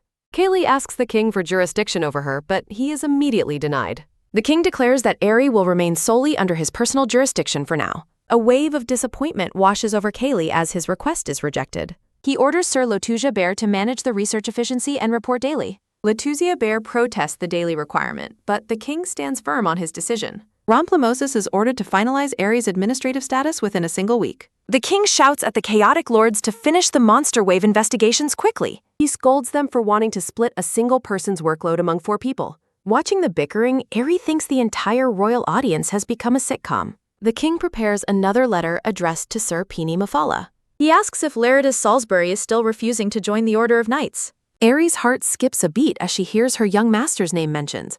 Penin Mufala confirms the refusal, prompting the king to order him to handle it. A sudden, sharp bang sounding marks the group's frantic exit as the king dismisses them. The group stands in an awkward, heavy silence after the audience. A heavy, long sigh sounding escapes as everyone slumps onto the floor. Eri reflects on the king's terrifyingly sharp and unpredictable nature. She worries about the chaotic news she must share with Laeris. The mustached man with the ornate uniform gently calls out to her. Surprised by the sudden attention, the red-haired girl responds with hesitation. Lord Penny Mufala announces his plan to host a welcoming feast. The lords enthusiastically discuss stocking the celebration with plenty of alcohol. Eri questions the logic of hosting a party during a crisis. Romplemosis insists on settling a specific dish for Lord Salisbury today. Terrified for the young master, Eri enters a protective nanny mode. Lord Penny Mufala dismisses himself while calling Eri a mere child. A light, rhythmic whistling sounding follows the lord as he departs. The black-haired researcher suggests Laertes needs a proper education on drinking. Romplemosis nods in agreement, deep in thought about the proposal. Fuming with anger, Eri realizes the men are completely ignoring her. O.J. Kayleigh offers a hand, advising her to leave the cold floor. Eri thanks him, privately hoping he is the most rational one there. He launches into a lecture about her new rank and clothing requirements. A soft, quick drip sounding reflects her mental exhaustion from his chatter. Watching them leave, she notes their intimidating power equals the king's. A high, sharp squeak sounding greets her as she reaches his room. Aerie collapses onto her bed while Laertes watches her in shock. The blonde young man is bewildered by her title and the feast. Laertes stares blankly, struggling to process the rapid changes to their status. Aerie weakly asks to be woken before dinner, then falls asleep. Sunlight filters into the room, illuminating white lilies near the bed. The red-haired girl and her piglet sleep peacefully in the quiet. The scene shifts to the fireplace as the rowdy feast begins. A sudden, sharp bang sounding marks a hand slamming onto the table. The lords loudly debate Aerie's position within the palace research team. They bicker intensely about which department truly owns her valuable talents. O.J. Cayley continues to nag her about noble crests and library lists. Ron Plumosis pressures a nervous Laertes to join the Order of Knights. Aerie's eyes turn dark as she blames the king for this chaos. Laertes notes with surprise that she has finally called him Rael. She feels betrayed that even her young master is joining the madness. Aerie realizes her life in the Central Palace is already a disaster. She decides that getting drunk is her only way to survive tonight. Looking determined, Aerie asks the servant for the strongest alcohol available. 10 days pass, finding the group buried in work within the library. Aerie rubs her bloodshot eyes, suffering from severe lack of sleep. Her vision blurs as she stares at the endless, complicated paperwork. A sudden, sharp, ugh sounding marks the moment her vision finally clears. She panics upon realizing she is drawing complex blueprints by hand. A soft, quick clink sounding occurs as a cup is pressed down. Her assistant offers more coffee while Aerie screams in absolute frustration. Drained of all life, the girl slumps forward onto her desk. A bright, warm light accompanies Laertes as he enters the room. Aerie frantically warns her young master to flee the dangerous workplace. Walking down the hallway, Aerie thanks Laertes for the short break while he asks if she is all right. Aerie laments working 72 hours straight, questioning the legality of such cruel treatment for a survivor. Laertes expresses concern about her overworking and asks if she receives mandatory sunlight exposure. The red-haired girl looks utterly confused as she asks what mandatory sunlight exposure actually is. At a lush garden, Laertes explains that she must get 15 minutes of daily sunlight by royal decree. Aerie suddenly recalls hearing about this policy just a few days ago in the laboratory. She remembers that only research director Cayley ever leaves the lab for his daily break. Aerie is surprised to find such a beautiful sunlight room so close to the research facility. Sitting in the grass, Laertes mentions that he visits this garden every day with Pepper. Aerie panics at the mention of the pig, worrying that someone might try to eat him. Laertes laughs, revealing that Pepper is safe and was recently awarded his own noble title. Pepper the pig proudly wears a crown and cape as the new honorary baron, Sir Pepper Treasure White. Aerie is stunned by the absurdity of her former pork cutlet attaining a noble rank. She learns that Pepper was rewarded for sneaking into inner chambers and retrieving rare treasures. Laertes notes that Pepper even receives a salary in magic stones used for decorative accessories. Offering her a snack, Laertes asks about her research progress and presents a fresh sandwich. Aerie glows with excitement upon seeing the delicious phyllockbird meat sandwich. Between bites, Aerie explains her work on magic mechanics and underground city designs before questioning Laertes' activities. Laertes mentions he will soon be inspecting the palace ruins alongside the knights. With a mouthful of food, Aerie suggests that joining the knights would simplify his tasks. The blonde young man offers a gentle, silent smile as he watches her eat. Laertes avoids the topic, stating he prefers their current arrangement, leaving Aerie curious but satisfied. A soft, rhythmic knock sounding at the laboratory door precedes a call for Yostar. Aerie asks her assistant if she is following mandatory work hours, but the girl admits she isn't. Shocked, Aerie insists they must protect their labor rights as Sir Cayley instructed. The assistant explains that taking a break only forces her to work longer hours later. Aerie's expression turns blank as she realizes the true cost of their productivity. Looking over the lab, she pities the young men who are completely consumed by their labor. Aerie questions if she must abandon her ambitious plans for forming a labor union. A sudden, quick knock sounding at the door follows a request for Sir Colessium. Aerie turns around as a messenger informs her that he has finally found her. The messenger explains that His Majesty the King is requesting her immediate presence. Aerie stares at a lone chair in the royal office, fearing it is meant for punishment. The king sits at his desk while a busy minister works nearby in the ornate room. Aerie recognizes Sir Mufala, who appears exhausted and overwhelmed by his mounting paperwork. Mupala addresses her as Sir Coyle while she hesitantly takes a seat in the punishment chair. The king reveals that Sir Laertes has officially requested to join the upcoming northern expedition. Aerie is struck with shock, her eyes widening at the news of her master's dangerous plan. The king notes that Laertes refuses to join the knights but wants this specific mission. Aerie worries about the low survival rate while the king reminds her of the detected tunnels. A blue magic grid reveals numerous survivors and missing knights potentially trapped in northern tunnels. Aerie is terrified, realizing the young master has no idea how truly dangerous the monsters are. The king agrees the expedition is premature and insists that restoring the capital must be the priority. He orders Aerie to convince Sir Salisbury to abandon his plans for the northern mission. In a desolate field, a sudden, sharp screech sounding marks a flock of birds taking flight. Covered in blood, Laertes lets out a heavy, long sigh, sounding after a difficult battle. A knight approaches the bloodied young master to ask what has happened in the field. The knight looks toward the ruins and announces that a visitor has arrived to see him. Laertes is stunned to see a cloaked Aerie standing before him at the ruined gate. A soft, quick dash sounding follows Laertes as he rushes to guide Aerie to safety. A cloaked, red-haired girl reveals she knows about the northern expedition. Standing in the sun-drenched corridor, Aerie mentions the king shared the news. She explains that her orders are to change his mind about going. A heavy, long sigh sounding escapes the blonde man as she declares her intent to follow him. Aerie stands firm, insisting that both she and the piglet will accompany him. A sudden sharp tug sounding marks him grabbing her hand while ordering her to stay. He argues she has found a safe place, but Aerie refuses to let him go alone. Fuming with anger, the red-haired girl demands that he simply accept her decision. A soft, rhythmic tap sounding follows the blonde man as he walks away. Looking down at her boots, Aerie regrets blurting out her bold ultimatum. A soft, quick dash sounding accompanies Aerie as she rushes down the stairs. She understands his desire to find his father, but worries about the danger. A sudden, sharp stop sounding marks her arrival at the bottom of the steps. A spark of hope shines in her eyes as she considers a new strategy. The next day finds the red-haired girl nervously peeking around the palace corner. Clutching a bundle of papers, Aerie agonizes over her next move. She stares at the king's intimidating doors, paralyzed by a sudden wave of fear. A sharp, quick gasp sounding marks the moment she spots the king's personal attendant. Desperate, Aerie calls out to the man while hiding behind a pillar. A soft, quick thud sounding occurs as the attendant accepts the heavy documents. Aerie walks away with a smirk, relieved that her message will be delivered. The scene shifts to the bright sunroom filled with lush green trees. A soft, quick rustle sounding accompanies Aerie's peaceful morning walk through the garden. A sudden, sharp yelp sounding escapes her when she sees a figure in the bushes.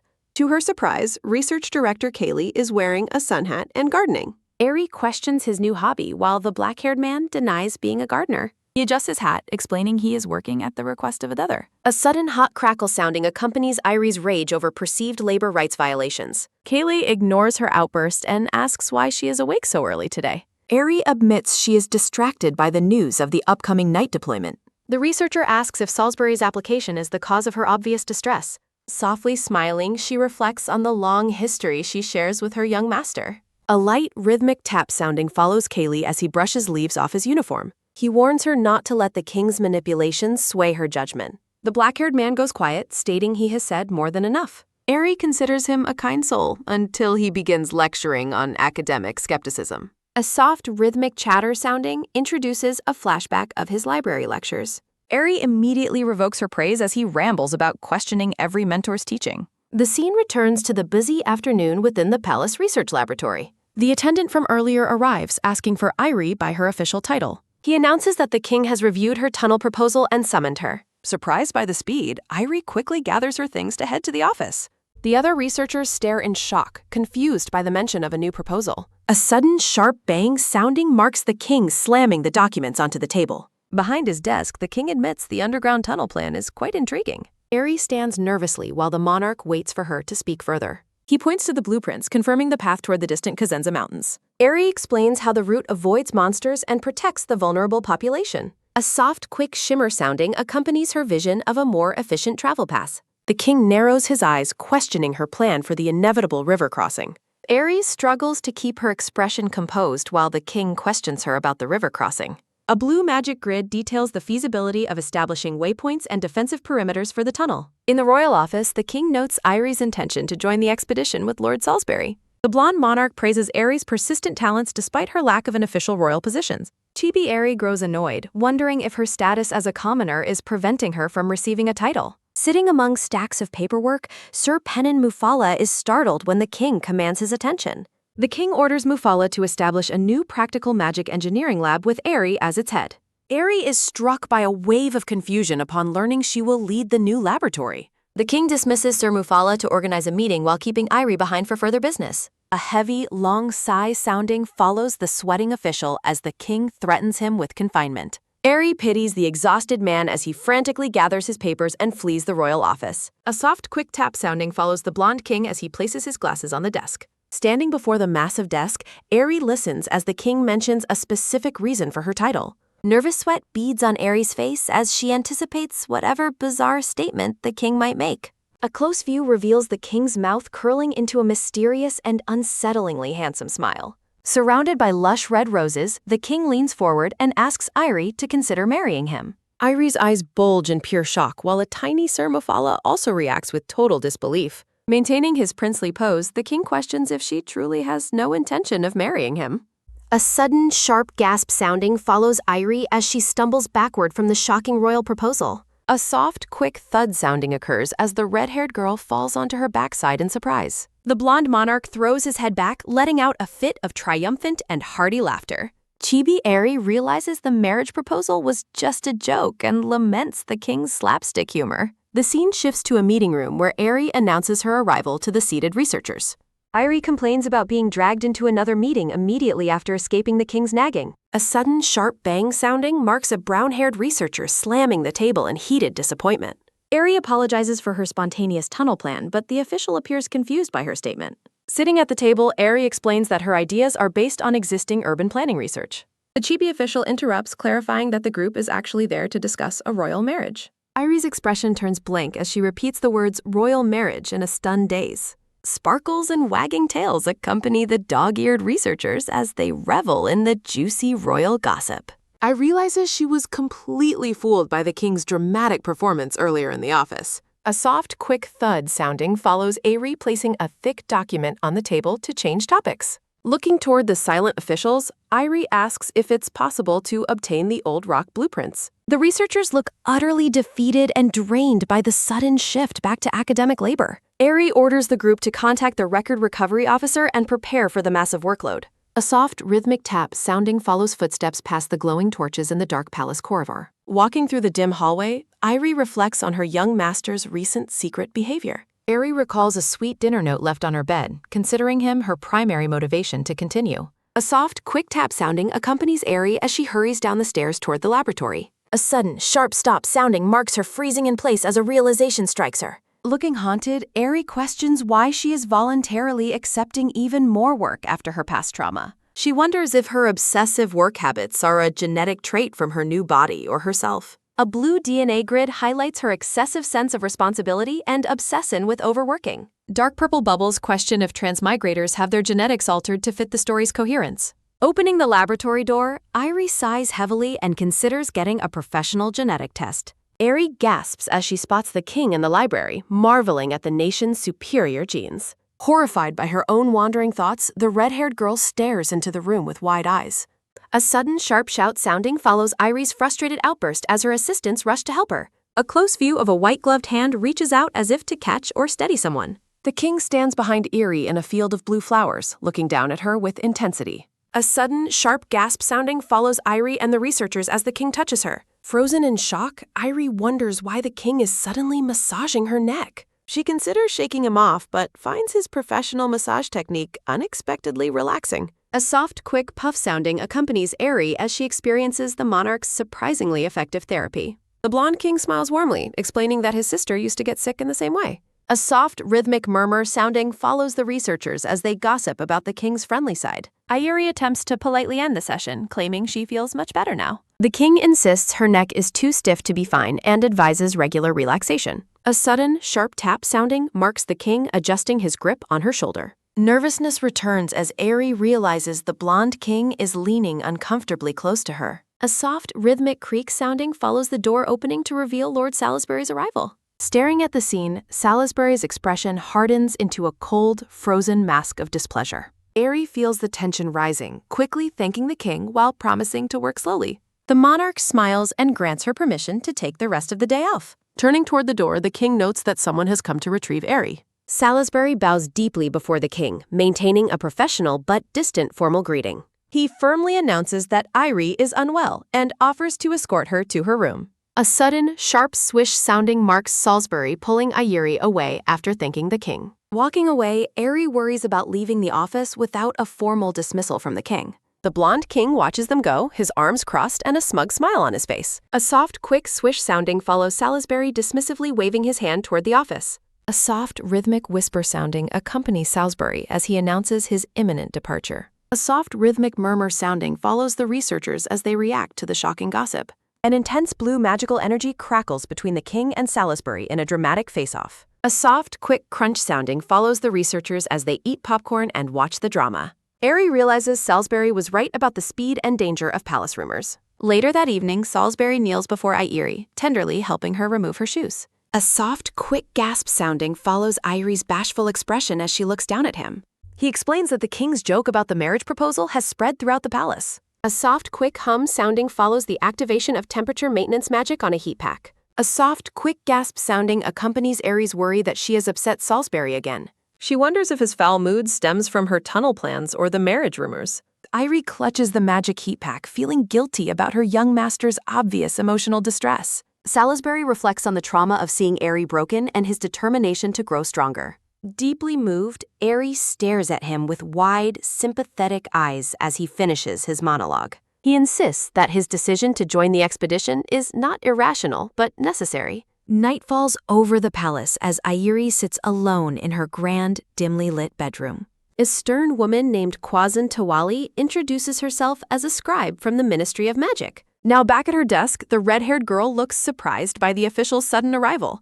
Aerie offers her a chair, but Kwazan coldly refuses the gesture to remain standing. A sudden, sharp bang sounding follows Kwazan slamming a book down to demand better word choices. She lectures Aerie on the time wasted by her failure to use standard technical terminology. Aerie mentions her footnotes, but Kwazan insists she must adhere strictly to established terms. With a condescending smile, Kwazan suggests that Aerie hire an assistant to handle the labor.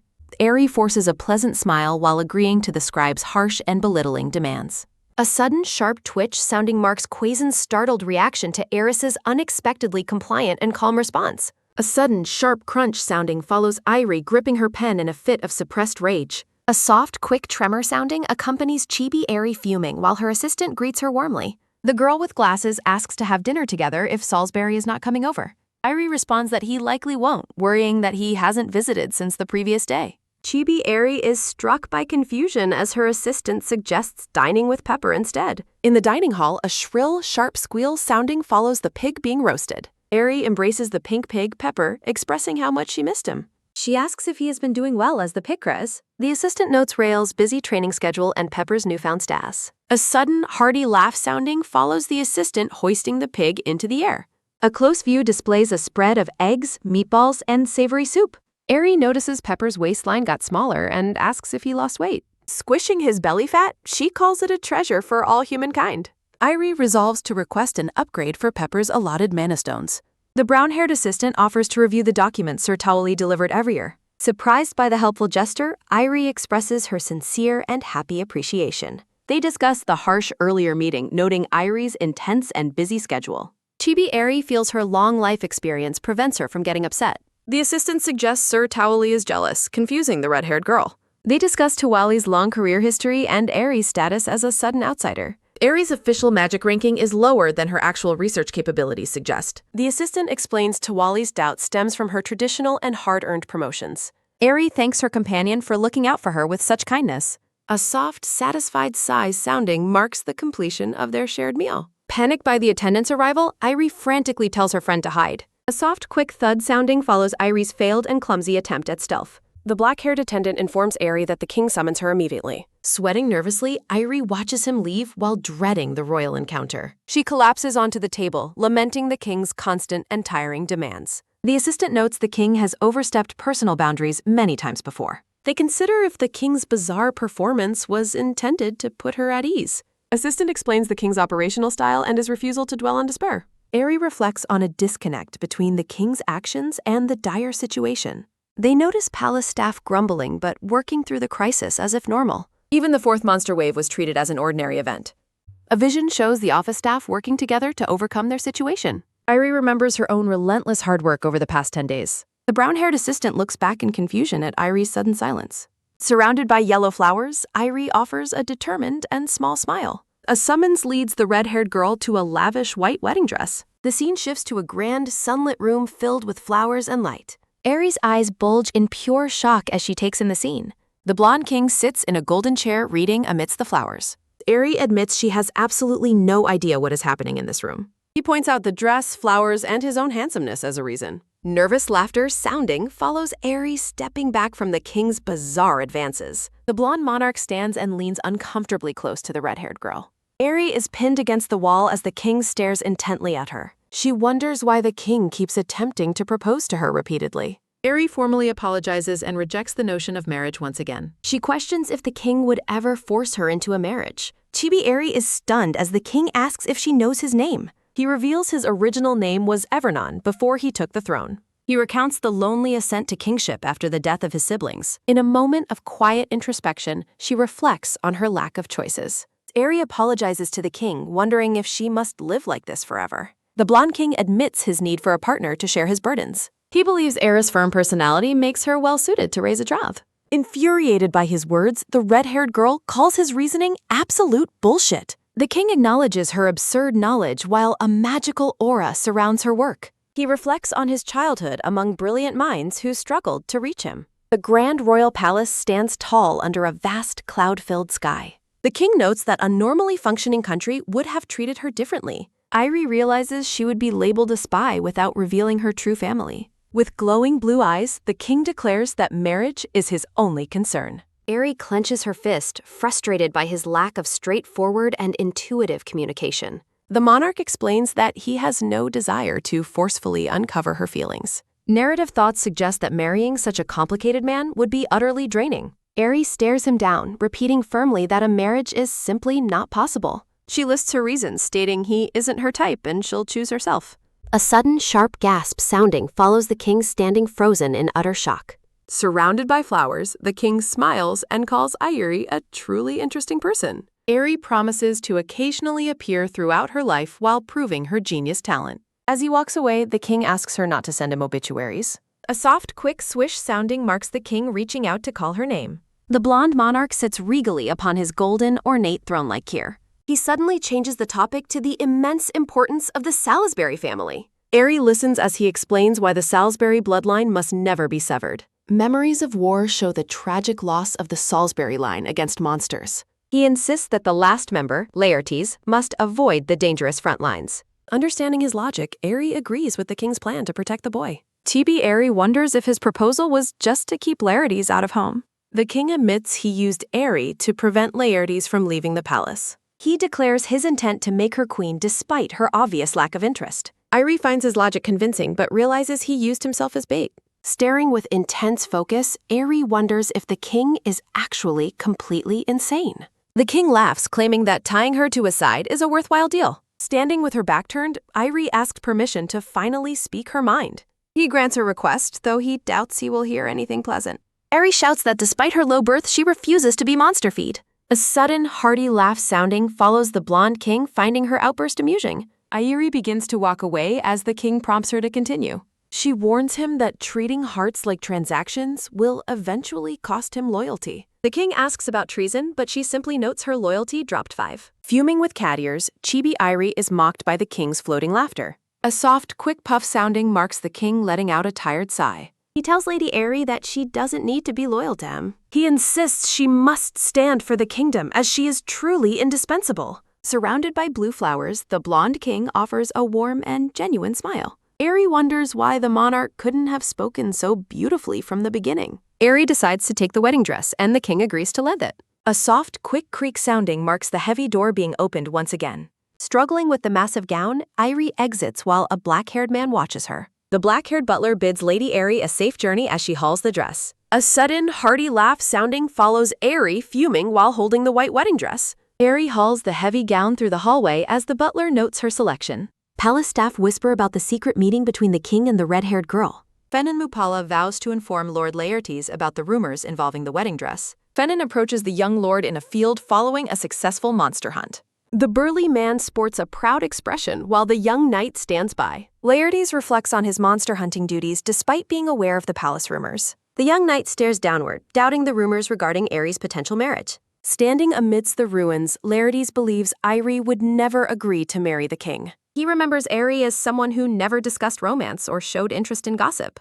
Irie's life was defined entirely by her relentless dedication to studying and magical research. Narrative thoughts note, she only ever showed concern for Pepper's health and academic progress. Laertes believes she typically avoids emotional closeness with anyone outside her immediate circle. Because he overthinks decisions, he once believed they were a logically sound match. A troubled, quick step sounding follows Laertes walking down the castle stairs alone. Chibi Aerie insists she has no worries, unaware of the knight's internal turmoil. Laertes fumes over the king's romantic advances and the way he touched Aerie's neck. He looks at the couple from afar, admitting he has no right to feel angry. A soft, quick swish sounding marks Laertes approaching the door to Aerie's room. Standing in the hallway, the young knight calls out to Irie with a heavy heart. Aerie is buried under the massive, annoying wedding dress while collapsed on the floor. She complains that the dress is a burden that steals her sleep and space. Laertes stands in the bedroom staring at the disheveled girl and the dress in silence. Irie warns the young master to be careful of the king's mischievous nature. She explains that the blonde monarch finds great pleasure in messing with people's lives. Aerie leans in close to his face, demanding to know if he is paying attention. She labels the king a complete lunatic and orders Laertes to stay far away. Chibi Aerie bobs her head with an emphatic and angry shout of agreement. Laertes watches her with a tired expression, thinking she is as ruthless as ever. Aerie admits that receiving such lavish gifts from the king still feels quite unpleasant. She explains that she got a stand because she couldn't leave the dress gathered. Aerie offers a bright, genuine smile while asking the young master for his help. Chibi Aerie whines that folding the massive gown alone will take her all day. A soft, quick rustle sounding follows Laertes reaching out his hand to help her. He admits feeling pathetic while assisting with a gift from his primary romantic rival. The two share a brief and intense look while handling the delicate white fabric. Aerie notes that the knight's eye color remains exactly the same as in childhood. A soft, tired sigh sounding follows his realization that she still sees him as a child. Aerie dismisses the king's marriage proposal as an exhausting and meaningless performance. Laertes is visibly stunned by her casual dismissal of the king's apparent romantic intent. Aerie mocks the king's nasty personality with a smug and dark expression. Laertes realizes Aerie believes the entire public scandal is just an elaborate play or act. A vision displays the complicated dynamic between the king, the mage, and the secret knight. Laertes clenches his hand, contemplating the reality of his role in this supposed play. He asks with concern if she truly has no intention of marrying the king. Aerie laughs, declaring marriage is out of the question as the king isn't her type. The young knight looks away in silence, processing her blunt and definitive rejection. Irie watches him curiously as he continues to help her with the massive dress. Laertes offers a warm smile, resolving to handle things his own way in this play. They finish neatly folding the gown and crown, and Aerie announces the task is complete. Aerie looks surprised as Laertes asks what she plans to do with the dress. A sudden, sharp gasp sounding follows Laertes telling Chibi Aerie to return the gown.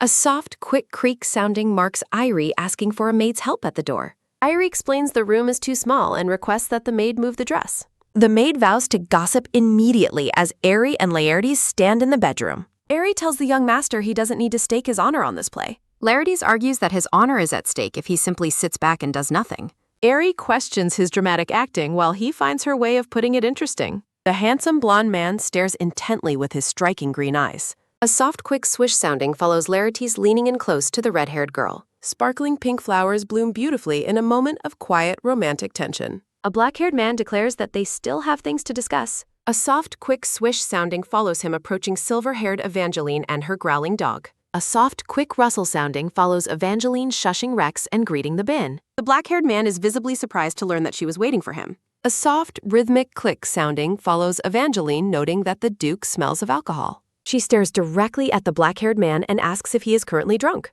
An unsteady, quick stumble sounding follows the Duke sighing while Evangeline watches him. A soft, quick hiccup sounding accompanies her memory of his typically high alcohol tolerance. Evangeline wonders how much he drank before he softly calls her name. She tells the man to rest and says she will call for someone's help.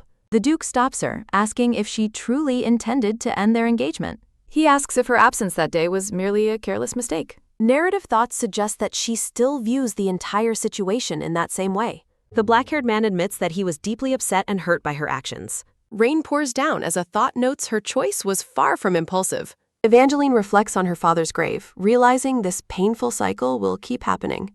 A floating text bubble declares she will never be his top priority. A dark ornate crest is displayed against a background of somber purple flowers. The Duke promises to transfer land and ports to ensure her independent standing. A soft, quick squeeze sounding follows his realization that he completely missed the point. A soft, quiet tear sounding marks Evangeline rejecting the title of Duchess. She explains they are no longer equals, regardless of her status as a Thésée. Evangeline stands with a sorrowful and resolved expression under the bright light. She fears people will whisper about her shamelessly clinging to her position. Pondering her words, the black-haired man admits he sees her point clearly. He offers to restore her trading properties and transfer ownership of lands immediately. He recalls wanting her by his side during his darkest and most terrifying moments. A soft, quiet tear sounding follows the realization that his presence was her only wish. A soft, quick squeeze sounding follows Evangeline saying his words mean nothing now.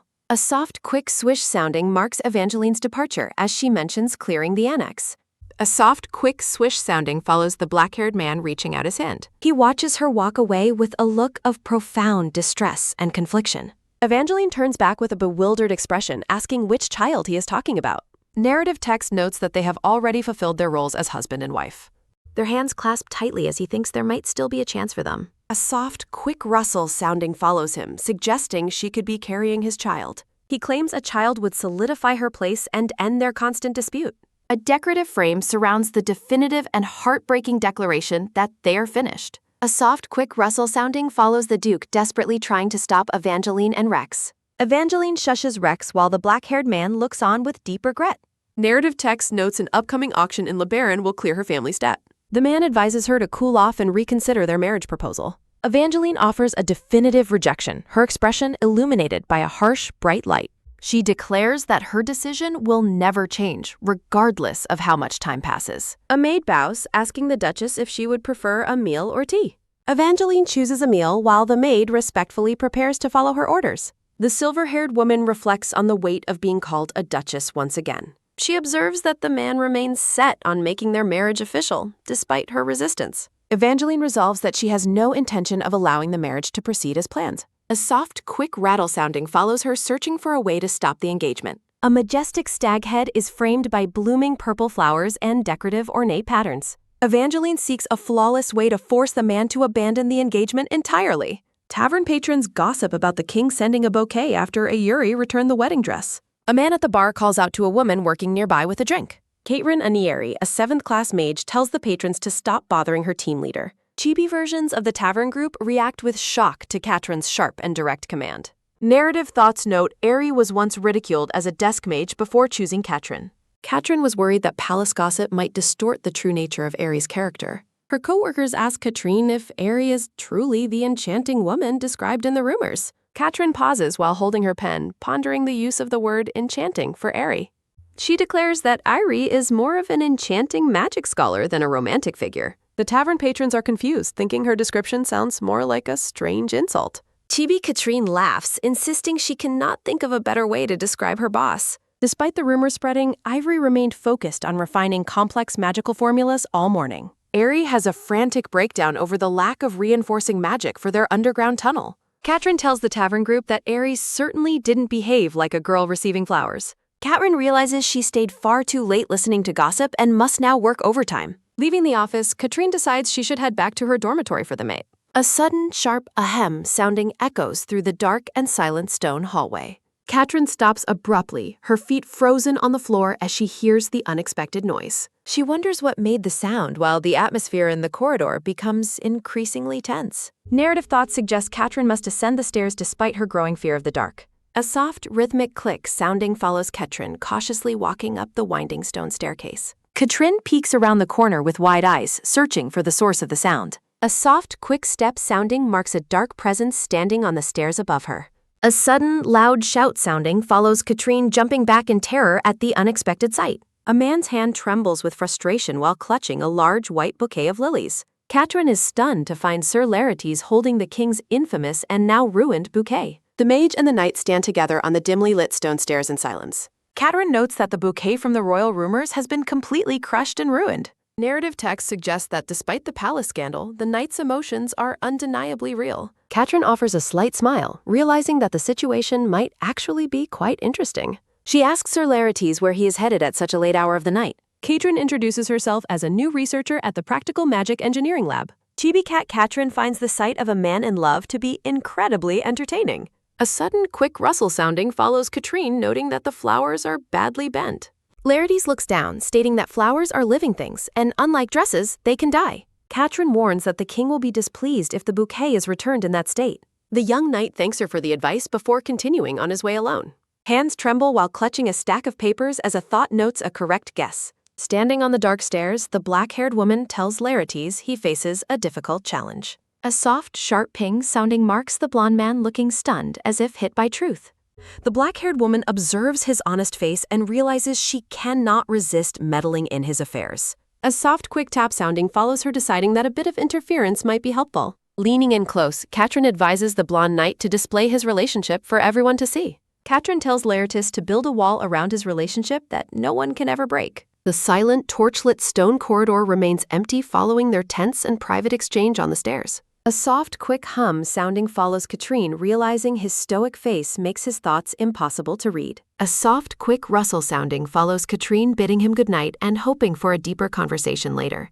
A soft, quick swish sounding marks the blonde man walking away after softly offering his thanks.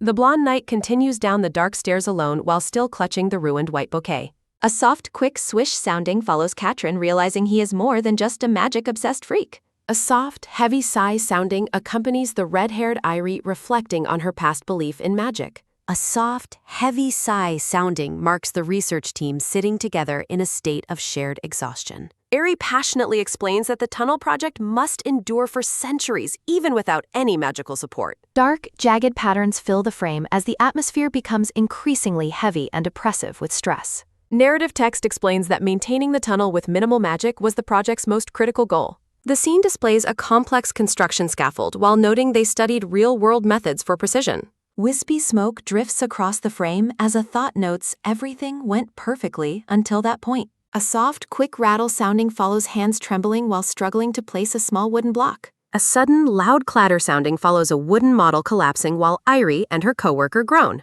Narrative text notes that following a detailed architectural plan proved impossible for mages without prior experience. A massive pile of scattered wooden blocks remains as a failed attempt to help the workers. A soft, quick ripple sounding follows the red-haired girl insisting that they must follow the blueprint exactly. Behind her back, the team members look at the complex diagrams with looks of complete confusion. Chibi Aerie lets out a heavy sigh while admitting they have found no solution at all. Bright flowers bloom as a teammate wonders if they should really be meeting in the garden. Aerie explains that clearing their heads and getting sunlight is a vital part of their job. Chibi Aerie observes that her team looks like zombies due to their severe lack of sunlight. A soft, quick rustle sounding follows Irie, noticing a sudden movement in the bushes behind her. A soft, quick rustle sounding follows the red-haired girl, spotting an unfamiliar old woman nearby. A soft, quick hum sounding follows Aerie, realizing there must be a caretaker she hasn't met. Tea and fruitcakes are served as Chibi Aerie and her team begin their outdoor meeting. Heavy sighs fill the air as the team remains stuck without any answers for their project. A soft, quick swish sounding marks a gray-haired old woman asking if this is the tunnel project. Irie turns around with a look of wide-eyed shock at the old woman's unexpected presence. The red-haired girl is stunned to realize this is the same old woman from before. A soft rhythmic tap sounding follows the old woman asking to try something while Irie nods rapidly. A soft, quick swish sounding follows the team watching as the old woman inspects the architectural plan. A soft, quick whoosh sounding marks the gray-haired woman casting a vibrant green-colored magic spell. A sudden, loud cheer sounding follows a massive green magical construct of the tunnel appearing. Aerie watches in total disbelief with her hands over her mouth as the magic unfolds.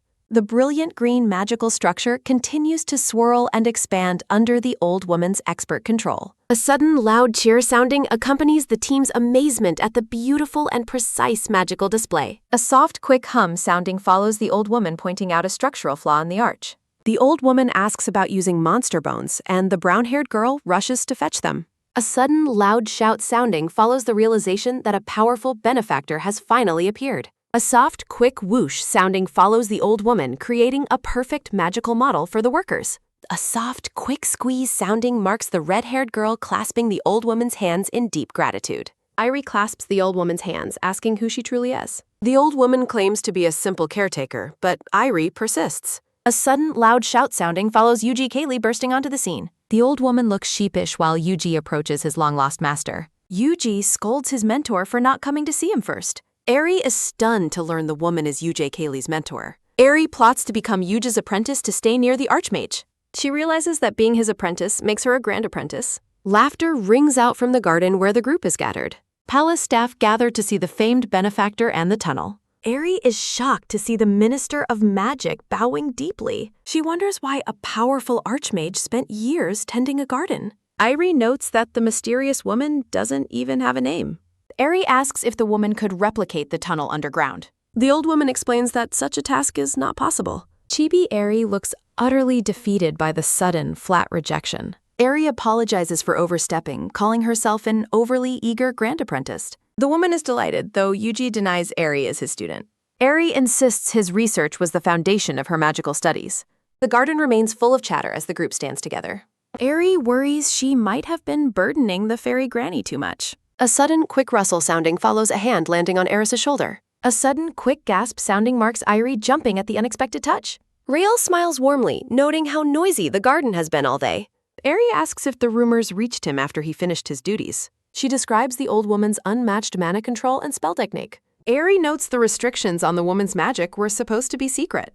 Yujiya addresses Eri as Lady Kaylee, while Rael looks on curiously. Rael apologizes for sharing secrets while Eugene clears his throat awkwardly. Ral asks about the king, and Irie notes his habit of appearing. Yuji suggests the king is avoiding the situation because it's uncomfortable. He reveals that royal records show she is over 200 years old. Despite her lack of theory, she has reached the highest magical level. Ral suggests asking the woman to clear the monsters instead of building. Yuji turns away, stating that his master is unable to kill. The old woman is depicted as a serene pacifist monk.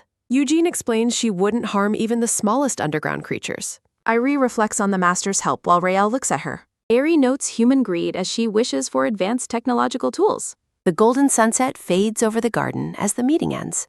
Eri thanks her new master for a wonderful and enlightening time. The old woman happily agrees to take a break for dinner. The group agrees to eat together in the garden sunroom. Rael helps Katrin set the table as the sun begins setting. The old woman points at Rael, asking who the gentleman is. Irie calls Rael a friend and family, dealing him a metaphorical blow. Rael stands frozen in shock after being firmly placed in the family zone. The old woman waves Rael over to join them for a moment. Staring into his eyes, she wonders if Rael is related to Rubent.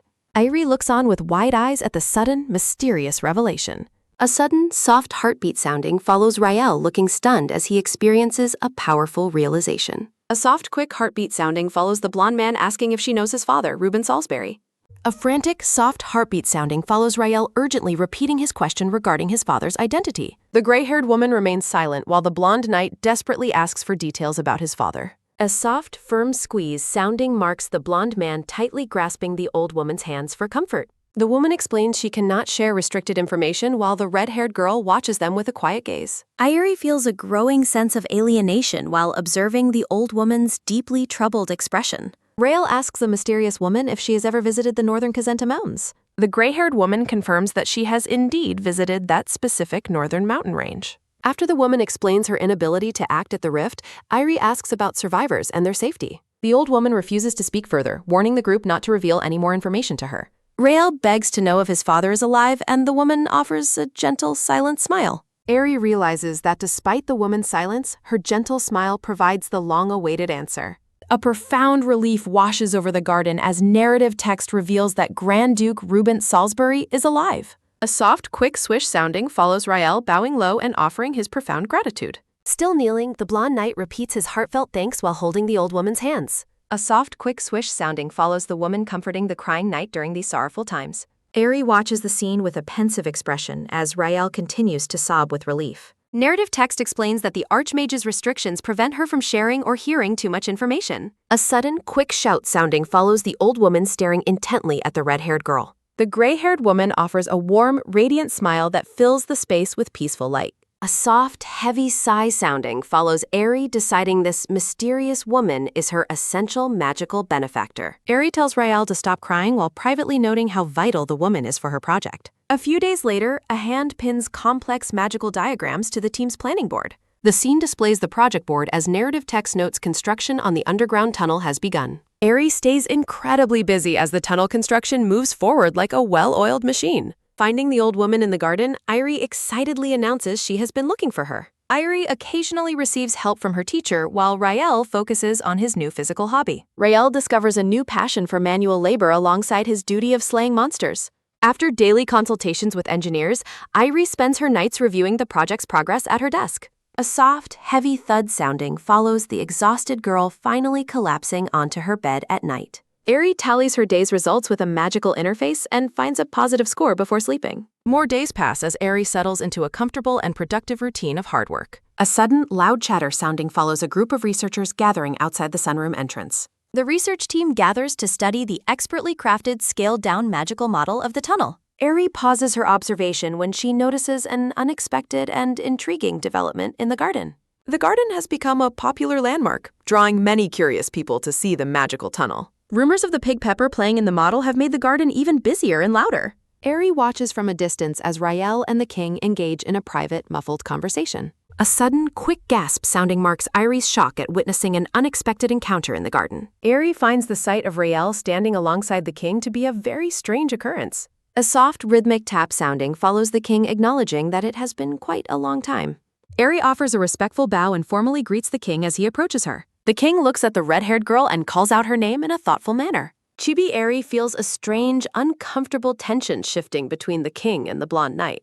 Aerie asks if something happened, while Rael simply shakes his head in silent refusal. The king silently reflects on the cruelty of standing directly in front of Aerie in this manner. The king provides a cryptic lesson about the lasting impact of past actions on those who remember them. Shifting the focus of the group, the king prepares to resume their previous discussion. Aerie is stunned when the king asks the blonde knight Laertes if he intends to join the knights. Narrative text describes the missing Crenu order belonging to Grand Duke Reuben Seymour Salisbury. A tense, gloved hand clenches into a tight fist as the atmosphere heavy with silent resolve. The blonde king confirms the details while standing before a snowy, mountainous backdrop. Narrative text explains the Krigg Knights were originally the official magic knight order of the kingdom. Portraits of the Salisbury lineage appear, while text notes Rael's uncertainty about his future path. A soft, quick whoosh sounding follows the red-haired girl offering a mysterious and slightly shady smile. The blonde king looks on with a stoic and unreadable expression. The king asks about the knight's confidence, and Rael firmly affirms his commitment.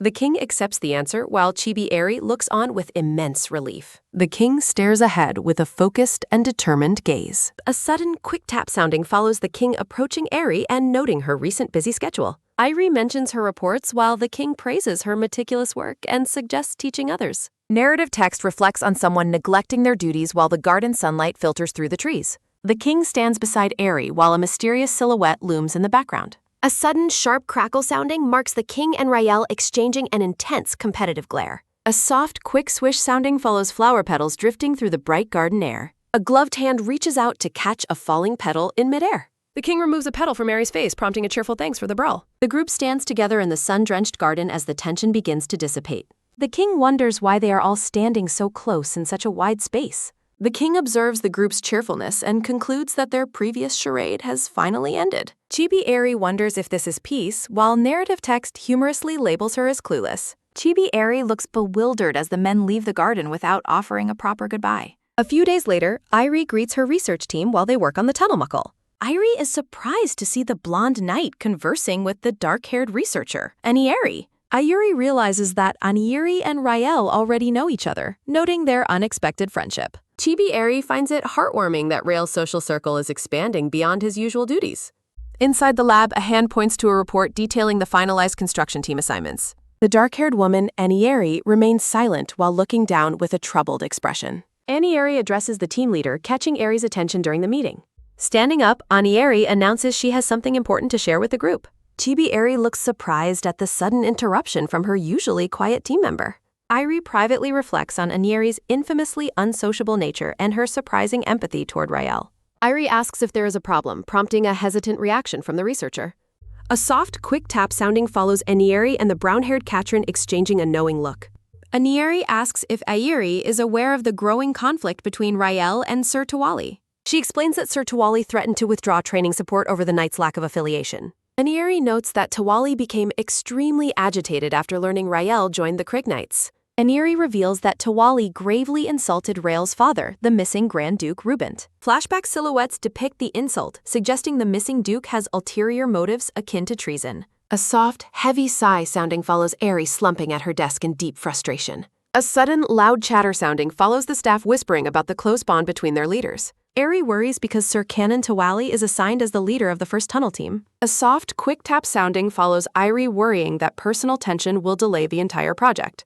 Aniri looks startled as the red-haired girl suddenly stands up with a determined look. A soft, quick thud sounding follows Irie rushing out to find Rael and discuss the situation. A sudden, quick click sounding marks the door closing as the research team watches Irie leave.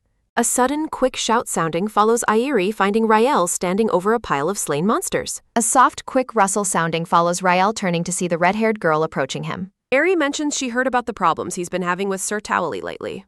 Eri asks the blonde knight if he's okay working under Sir Tawali. The red-haired girl watches him with a mixture of concern and curiosity. The blonde knight responds with a calm and reassuring smile. Eri notes his indifference and accepts that he truly doesn't mind. A soft, quick swish sounding follows the knight turning to continue his work. A sudden, quick pause sounding follows Ares staring at his departing back. The pair stands together as Rael carries the weight of his Ds. The blonde knight softly confirms that he is perfectly fine. A soft, quick tap sounding follows Eri deciding to keep the current teams. Yoster and the researchers warn Eri that her plan might be dangerous. Eri rejects the idea that the blonde knight will suffer under Tawali. Narrative text explains Rael only cares about reaching the north quickly. Irie resolves to do everything in her power to fulfill his wish. The red-haired girl finalizes her decision despite needing Tawali's input.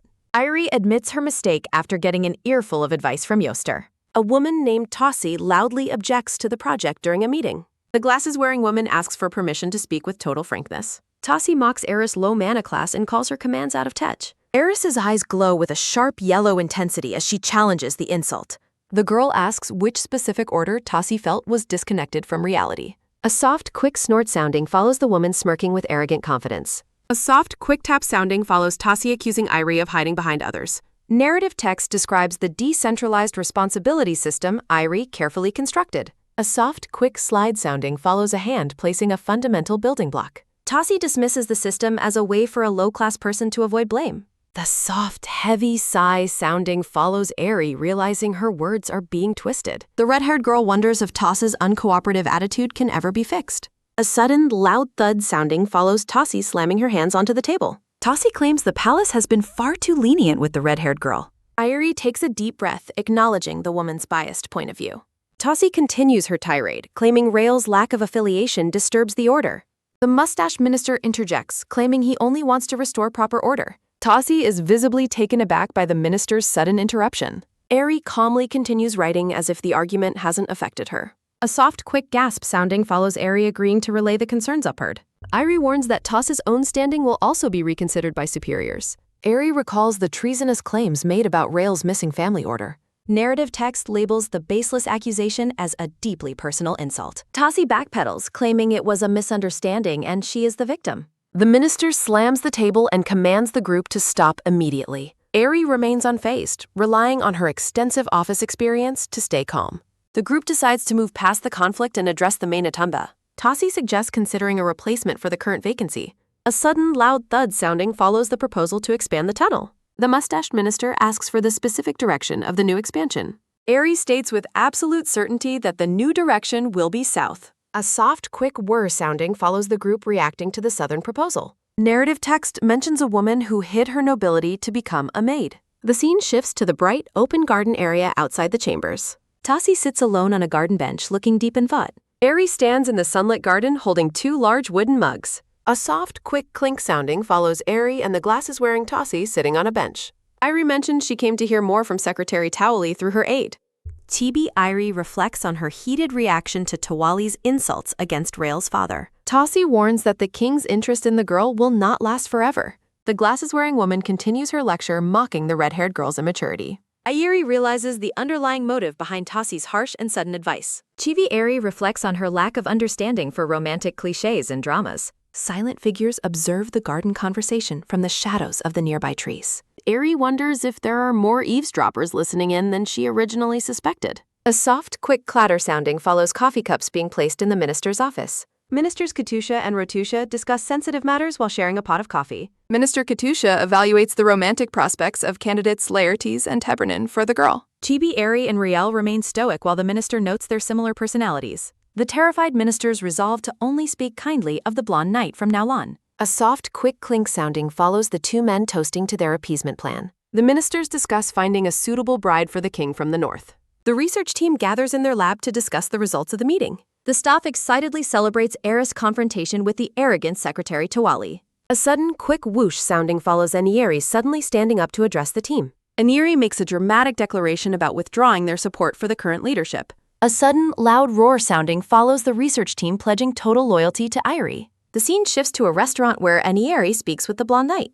The blonde knight calmly eats his meal while listening to the researcher's story. Enieri suggests the knight should be pleased with Aries' protective and satisfying revenge. The blonde knight reacts with genuine confusion to the idea of needing revenge. He dismisses the need for vengeance, affirming his ability to handle his own problems. Enieri is surprised by the knight's unexpectedly generous and detached point of view. Enieri warns that many people will return to keep the Salisbury family in check. The blonde knight questions if the secretary's behavior was truly motivated by the knights. Rael appreciates that the secretary respected the boundaries of Era's important word. A sudden, quick whoosh sounding follows Enieri jumping up in shock at his generous perspective. Rael prioritizes the smooth progress of construction over personal feelings or petty insults. Enieri wonders if the knight is truly kind or simply insensitive to social slights. Rael affirms that Erie made the correct choice for the sake of the project. Enieri smiles despite feeling slightly uneasy about the resolution of the conflict. The blonde knight smiles warmly while holding a small pink pig-like creature. A soft, long creak sounding follows Irie standing before the secretary's office door. A soft, heavy sigh sounding follows Aerie being denied an audience with the secretary. A soft, quick scritch sounding follows Aerie writing a letter to deliver her message. The letter confirms the red-haired girl's report to exclude Lord Towley from the project. Tassi reads the letter where Aerie refuses to apologize for her recent behavior. Tassi stands in the dark hallway contemplating the message regarding future regrets. A soft, heavy sigh sounding follows Aerie reflecting on her desire to change the world. A magical structure begins to take shape as the project nears completion. A sudden, loud chatter sounding follows workers busying themselves in the new plaza area. A sudden, quick gasp sounding follows Irie, startling an elderly woman during her inspection. Aerie is impressed by the rapid progress of the landscaping work in the plaza. Chibi Aerie marvels at the beauty of the newly transformed tunnel entrance garden. The plaza becomes a popular landmark as public support for the expansion grows stronger. Narrative text admires how perfectly the landscape mirrors the original garden design. Aerie holds her head in distress while the elderly woman watches curiously. Chibi Aerie expresses sadness over the woman's departure as they discuss rewards. A soft, quick sigh sounding follows the elderly woman mentioning her heavy heart. Chibi Aerie looks up with hope, wondering if she can offer help.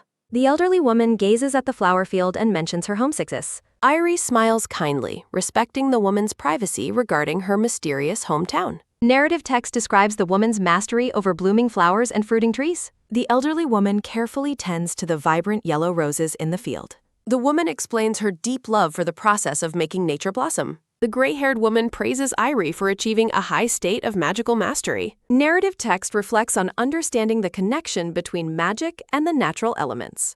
A soft, quick chuckle sounding follows the woman crediting Aerie for her delayed departure. A soft, quick rustle sounding follows the woman reaching into her bag for a gift. The elderly woman reveals a rare, leafy plant to a surprised Irie. The woman presents the hard-to-obtain rustium flower in her cupped hands. Aerie stares in shock as she repeats the name of the rare flower. A soft, quick hum sounding follows the woman remarking on Irie's fitting name. The rustium plant begins to glow and transform within the woman's grasp. A soft, quick sparkle sounding follows the vibrant yellow petals opening into full bloom. The elderly woman presents the magical yellow blossom to the awestruck red-haired girl. The woman notes that even kings struggle to obtain such a precious flower. Air's eyes widen as she contemplates the power of planting something so precious. The yellow flower radiates a bright, celestial energy against the twilight sky. Aerie remains speechless while witnessing the immense power of the magical blossom. The elderly woman asks if the girl understands the true value of the flower.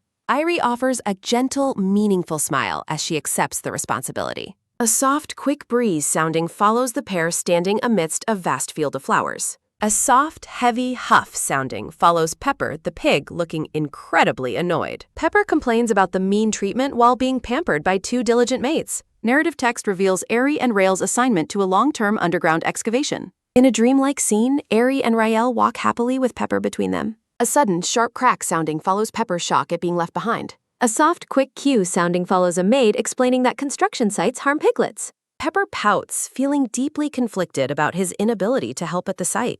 Pepper reflects on the lack of doors to open or dangers to sniff out.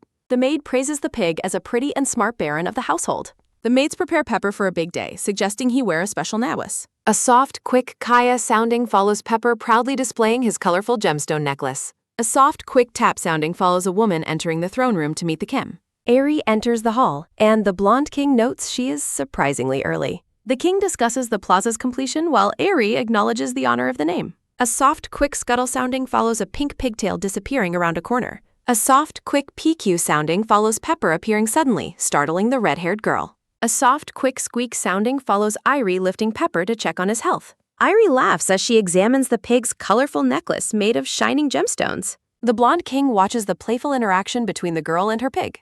The king teases about Pepper's secret merits as Aerie looks on in surprise. The king tells Irie it is time for her to lead the ceremony. Aerie smiles with newfound confidence as she prepares for her big moment. The blonde king watches the ongoing events with a soft, knowing smile. Her attention is taken by a sudden, quick creak sounding as heavy doors open. Bright light floods the hall as the doors open for the king and Aerie. Aerie looks up in stunned silence at the grand scale of the open plaza. Narrative text announces the momentous start of the groundbreaking ceremony for the tunnel. A sudden, quick ping sounding follows a hand reaching toward a glowing magical seal. A massive blue magical dome expands to protect the entire ceremony grounds. The king invites Aerie to descend as Pepper stands loyally by her side. A sudden, quick step sounding follows the pair walking across the vast stone plaza. Musical notes drift through the air as the procession moves toward the tunnel entrance. A sudden, quick thud sounding follows boots stepping firmly onto the ritual platform. Aerie and the king stand before the ancient, intricate seal of the excavation site. The king reflects on the humble position of humanity when facing nature's might.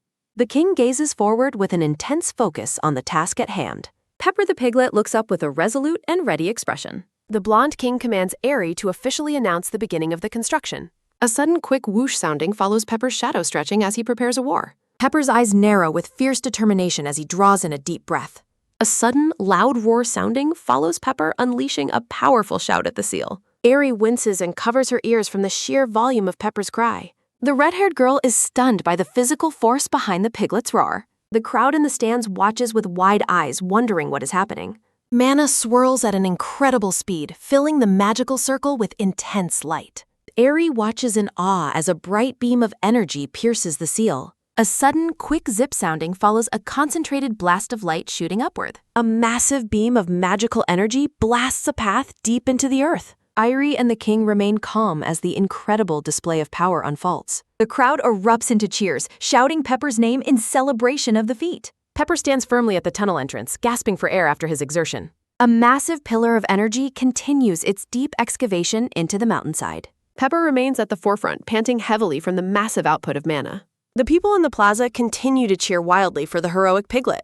The king explains that Pepper's unique ability allows him to activate mana with sound. Aerie reacts with pure shock, while the king finds her disbelief quite amusing. A memory shows monsters fleeing in terror as Pepper patrols the nearby grounds. Aerie acknowledges Pepper's greatness as she gently pets the proud, tired piglet.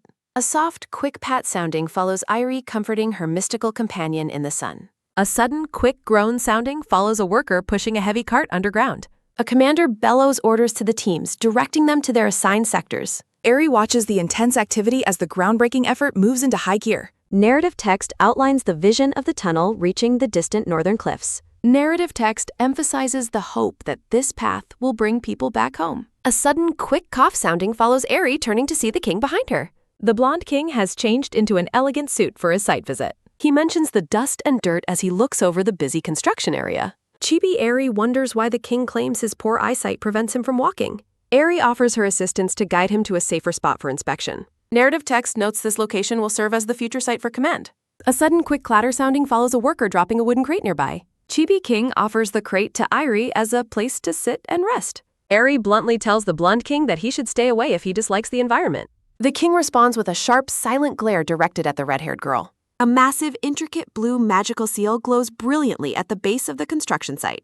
Rael focuses his energy, channeling a fierce stream of mana through his outstretched arms. Irie defends Rael's work ethic when the king questions the young man's motives. The king and Irie discuss Rael's intense, singular focus on eradicating monsters. The king points out that Rael avoids social gatherings and simple pleasures. Eri reacts with pure shock when the king compares her personality to Rael's. He clarifies that their motivations differ, though Eri secretly acknowledges her own spiteful drive. The king decides to implement a special plan to prevent Rael from overworking. Eri is tasked with submitting a daily report on Rael's mental state. The blonde king makes it clear that Rael's well-being is now her personal responsibility. A soft, quick tap sounding follows the king, emphasizing his point with a gesture. Eri begrudgingly accepts the new duty of managing the young lord. The king reminds her that her daily logs must be meticulously accurate. A sudden, quick skitter sounding follows a small bug crawling toward the king. Both Eri and the king lose their composure upon seeing a giant centipede. Eri panics and prepares an explosive mana activation to deal with the pest. A sudden, loud bang sounding follows small explosions, destroying the oversized insect. Eri feels a wave of dizziness as she realizes she depleted her mana. The king catches the red-haired girl as she nearly faints from exhaustion. A soft, quick rustle sounding follows a hand clutching a shoulder for stability. The king reflects on Irie's surprisingly small stature as he supports her. A sudden, heavy rumble sounding follows the tunnel ceiling beginning to cave in. Eri quickly alerts the workers to evacuate the dangerous area immediately. Rael acts decisively, conjuring a massive blue barrier to stop the falling debris. The workers sigh in relief as the young lord successfully prevents a disaster. Rael struggles to remain upright, panting heavily while suffering from a nosebleed. Irie rushes to Rael's side, scolding him for risking his life with such magic. Rael questions his own appearance while Irie desperately tries to assist him. Chibi Rael insists he is fine despite the obvious physical toll of his efforts. The king finds the duo's chaotic bickering to be quite amusing. Eri helps Rael walk while she considers her first report for the lab. Irie ponders if the rare restium flower symbolism is actually related to overwork. A soft, quick scuff sounding follows Rael, pausing to glance back at the king. Rael offers a formal greeting to His Majesty before continuing on. A soft, quick step sounding follows the pair heading deeper into the shadows. The blonde king stands alone, considering the strange dynamic between his subordinates. A soft, quick gust sounding follows a man adjusting his gear in the cold. Snow swirls violently around the peaks of the treacherous Cogenta Mountains. Duke Reuben Seymour Salisbury stands resolute against the freezing northern blizzard. The Duke commands his visitor to come forward but maintain a safe distance. A soft, quick scratch sounding follows a piece of charcoal moving against stone. Eri carefully writes a public notice on the interior wall of the shelter. Narrative text reveals a guide advising workers to rest for their family's sake. Eri looks pleased with the completed message, hoping it helps morale. A sudden, quick gasp sounding follows Irie being surprised by a visitor. Sir Mupala, the Magic Knight commander, approaches the red-haired girl with a smile. He offers her a piece of dried monster jerky as a friendly gesture. The pair discuss how small workplace benefits go a long way in preventing resignations. Lord Mupala explains to Eri that stagnant air might cause accidents. Chibi Eri and Lord Mupala share a moment of silent mutual understanding. Eri wonders why the commander is staying, but he claims nothing is wrong. Eri asks if something was caught in the detection spell they cast earlier. Mupala reveals a large underground chamber was detected nearby, delighting the red-haired girl. Eri suggests there may be survivors since the area had many mages. Mupala expresses deep doubt as he recalls his narrow escape during the raid. Eri determines they must investigate and plans to dispatch a team immediately. Mupala agrees to join the search and promises to prepare by morning. The expedition team arrives at the ruins of Konsar, a desolate wasteland. Rael finds it strange that no monsters have settled in the abandoned territory. Eri notes the lack of monster habitation in her official report mock. A sudden, quick clack sounding follows Irie and Rael walking past scattered bones. Irie watches Lord Mupala walk toward the ruins with a heavy heart. The commander heads toward the Lord's mansion without any hint of hesitation. Ayiri realizes the path must hold deeply traumatic memories for the commander. Eri records the sighting of a flying monster while worrying for the unit. They arrive at the site where the underground chamber was originally detected. Mupala sees no survivors or tampering, and Rael asks for their next move. Mupala suggests a thorough investigation of the chamber before they head back.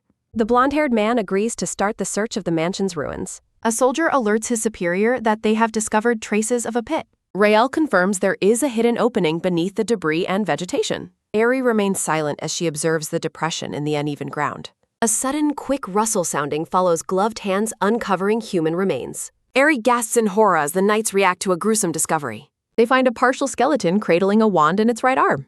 Mupala notes the unnatural angle of the neck on the skeletal remains. The commander points out a hidden pit that serves as a potential entrance. Rael decides to use his magic to break through to the chamber. A sudden, loud crack sounding follows a magical seal blasting the earth open.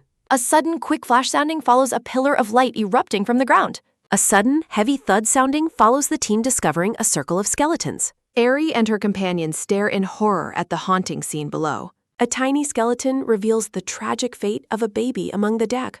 Eri logs the discovery of 20 victims who likely died of starvation. Raelle orders the remains moved and the basement sealed due to low morale. Eri sighs with exhaustion, the tragedy weighing heavily on her young mind. The red-haired girl resolves to pull herself together for the team's sake. Raelle offers to help, but Eri insists she can manage the burial work. The blonde-haired man watches the red-haired girl with a silent, somber expression. A sudden, quick scrape sounding follows the pair finishing the solemn task. A soft, quick pat sounding follows Eri dusting off her hands after work. Irie asks Raelle to activate a simple detection circle over the new site. Raelle agrees to the request as Eri directs him toward the Tegot. Upala warns that monsters may be drawn to them and urges a retreat. Raelle looks back as the knights finish their duties at the pit entrance. Eri tells the group to let the knights have their final moment. The knights hold a quiet funeral for the victims without any formal ceremony. The expedition team returns to the barracks, greeted by the waiting soldiers. The camp gathers around the fire at night, whispering about recent events and the arrival of a man named Coilson. A gentle request for Irie to get some rest is made as she stares pensively into the distance. Raelle stands resolutely among the tents, his mind clearly preoccupied with the heavy tasks still ahead of him. He looks toward the camp with a somber expression, his eyes reflecting the flickering glow of the surrounding torches. A sudden quick clap sounding follows Raelle facepalming in a brief moment of overwhelming stress or realization. Raelle sits alone at a wooden table, picking at a plate of food until someone notices his solitude. He explains to the approaching women that the other dispatched units are likely resting from their extreme exhaustion. A soft, quick swallow sounding follows Raelle continuing his meal with a quiet, distant look in his eyes. Workers in the deep excavation tunnel are startled when they suddenly realize Lord Salisbury is standing right behind them. Raelle offers to take over the remaining duties, insisting that the tired laborers go and get some rest. He meticulously inspects the glowing red magic circles, confirming there are no abnormalities or signs of unauthorized intrusion. A soft, quick whir sounding follows Raelle unrolling a glowing scroll filled with complex and shimmering magical scripts. His attention is drawn toward a specific tent where a light remains burning late into the cold night. Raelle concludes that Eri must still be awake and working, as the silhouette of her activity is visible through the fabric. A soft, quick rustle sounding follows Raelle pulling back the tent flap while carrying a small tray of food and drink. He calls out to Eri, who was found buried in research at her desk in the center of the warm tent.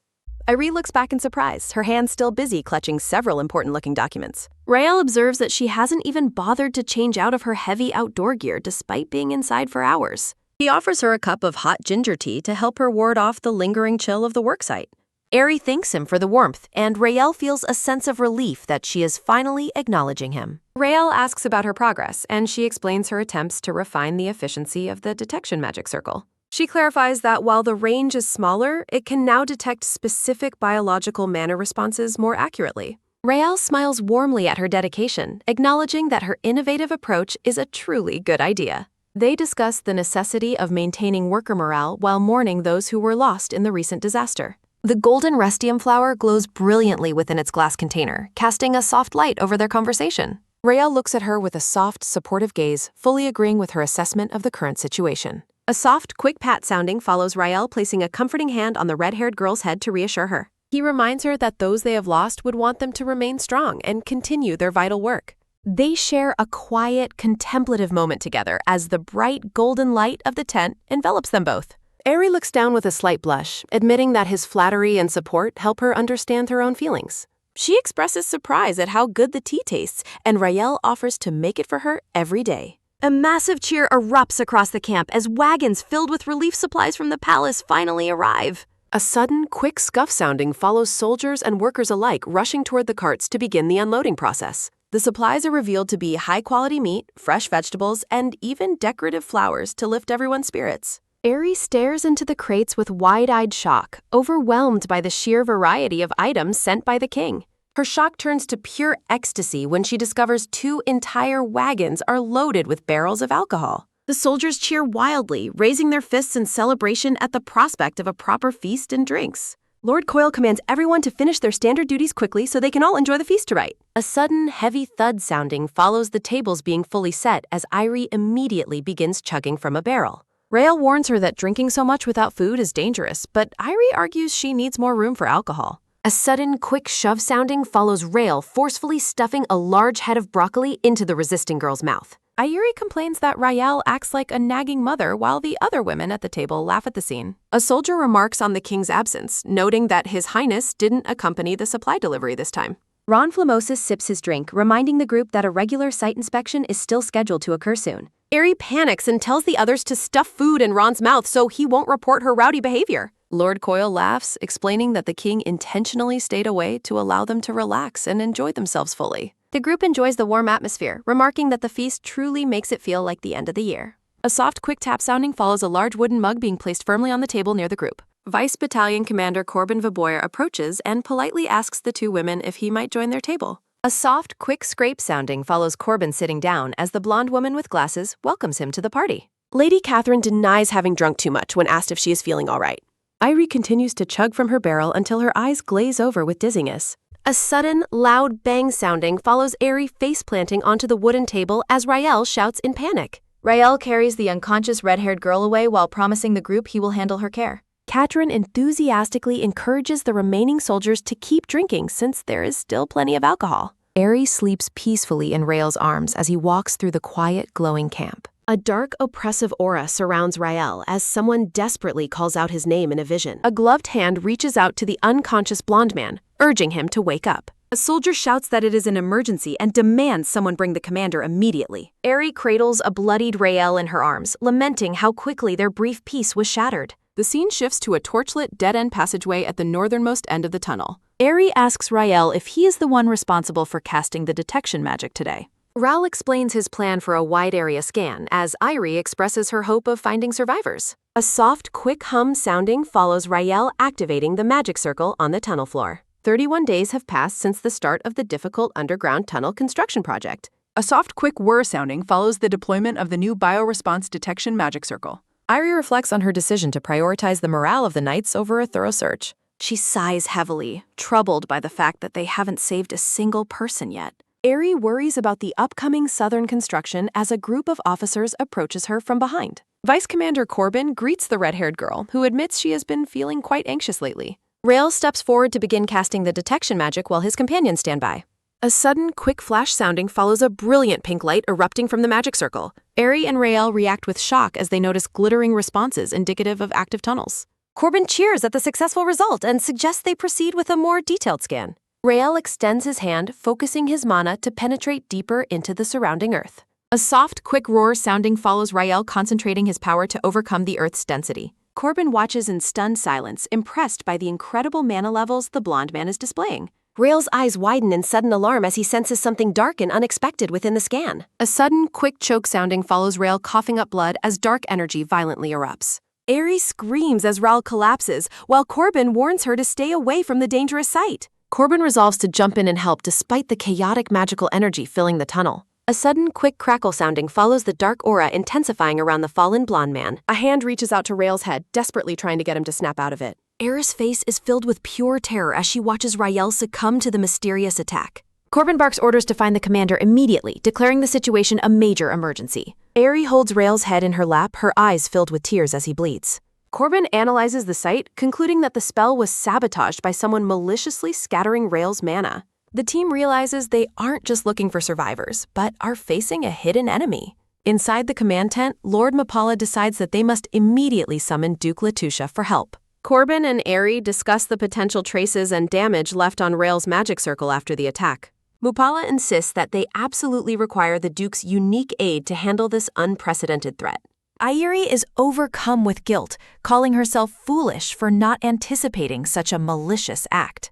A sudden, heavy thud sounding follows Corbin slamming the table to reassure Eri it isn't her fault. Eri stares with a sharp, determined focus as Corbin promises they will find their answers soon. A soft, quick patter sounding follows Corbin ordering Eri to request an express delivery from the palace. Mupala sighs with exhaustion, rubbing his head as the weight of the disaster sinks him.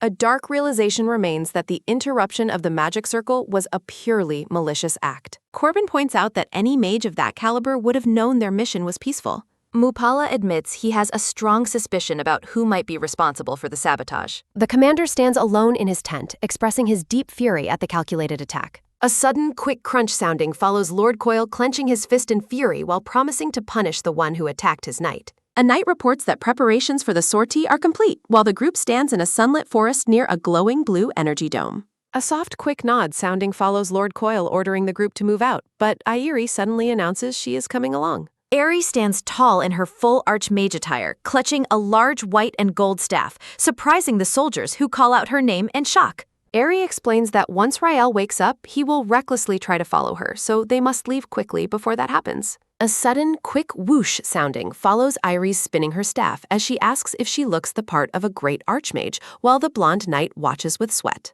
A soft, quick gasp sounding follows Corbin looking nervous, initially thinking her shallow deception might actually be plausible. A sudden, quick shimmer sounding follows Aerie, revealing a glowing mana stone, explaining she prepared a powerful deception to shine brilliantly. Lord Coil grants Aerie command authority except for actual combat, telling her she can do as she pleases. A sudden, quick swish sounding follows Coil swinging his staff as the scene shifts to the group traveling through a forested area. A sudden, heavy thud sounding follows the group standing over a defeated purple beast, estimating they have traveled 3 kilometers northwest. An exclamation marks the discovery of an entrance to an underground cavity as Coil and Airi look on with surprise. Inside the underground cavity, Lord Coil observes that the spacious area shows traces of having housed about 20 people. Coil orders a thorough search of the area, noting that anyone smart would have already fled. A soft, quick chime sounding follows Coil using his staff to investigate a cooking pot, noticing that traces of a crude concealment spell remain. A soft, quick scuff sounding follows Aerie beginning to draw a magic circle on the floor while Coil thinks the occupants escaped too carelessly. A soft, quick hum sounding follows Aerie attempting to ascertain the opponent's level by tracking and analyzing the mana saturation. Aerie notes that mana is still being used and it seems to be coming from a single person rather than a group. A soft, quick hum sounding follows Aerie estimating the enemy to be around a 4th grade mage, similar to Corbin. Aerie points out drag marks on the stone floor that abruptly stop, agreeing that the enemy escaped into a hidden path. A sudden, quick roar sounding follows Aerie disillusioning the magic hiding the path by commanding it to open. A sudden loud boom sounding follows a purple magical explosion that reveals a hidden chamber, shocking both Airi and Coil. A sudden, low growl sounding follows the smoke clearing as a man's voice calls out to Pennon, noting it has been a long time. Coil looks on with a grim expression, admitting he was hoping the culprit wouldn't be someone he knew. The man in the shadows, Oali, acknowledges the identification and reveals himself within the purple aura. A sudden, loud boom sounding follows another purple magical explosion rocking the hidden chamber. A sudden, low growl sounding follows the shadowed face with a beard grinning as he repeats his greeting to Pennon. A sudden, low growl sounding follows the man's grin widening as the dark aura intensifies around him. A soft, quick tisk sounding follows Oweli remarking that it is good to see a familiar face after so long. An exclamation marks the group's shock as they realize Owli is holding a group of women and children as hostages. Coil and Airi look on in horror as Oweli chuckles, his face twisted with a malicious grin. A sudden, loud roar sounding follows Oweli declaring it is time to give his guests a present while raising a dark staff. An exclamation marks the sudden tension as Coil and Airi prepare for an incoming attack from the villain. A soft, quick tap sounding follows Lord Coil rushing forward with gritted teeth to meet the enemy's offensive. A sudden, loud crash sounding follows Lord Coil clashing his magical staff against Oweli's attack in a burst of blue lightning. A soft, quick crackle sounding follows Coil blocking the attack, realizing that with hostages present, he can only use disabling magic. A soft, quick hiss sounding follows the dark energy swirling as Coil observes that Oweli has grown much stronger. A soft, quick growl sounding follows Oweli walking forward through the dark aura, remarking that the situation isn't fun at all. Airi stares with a sharp, glowing eye as she prepares her own magic, her hat casting a deep shadow over her face.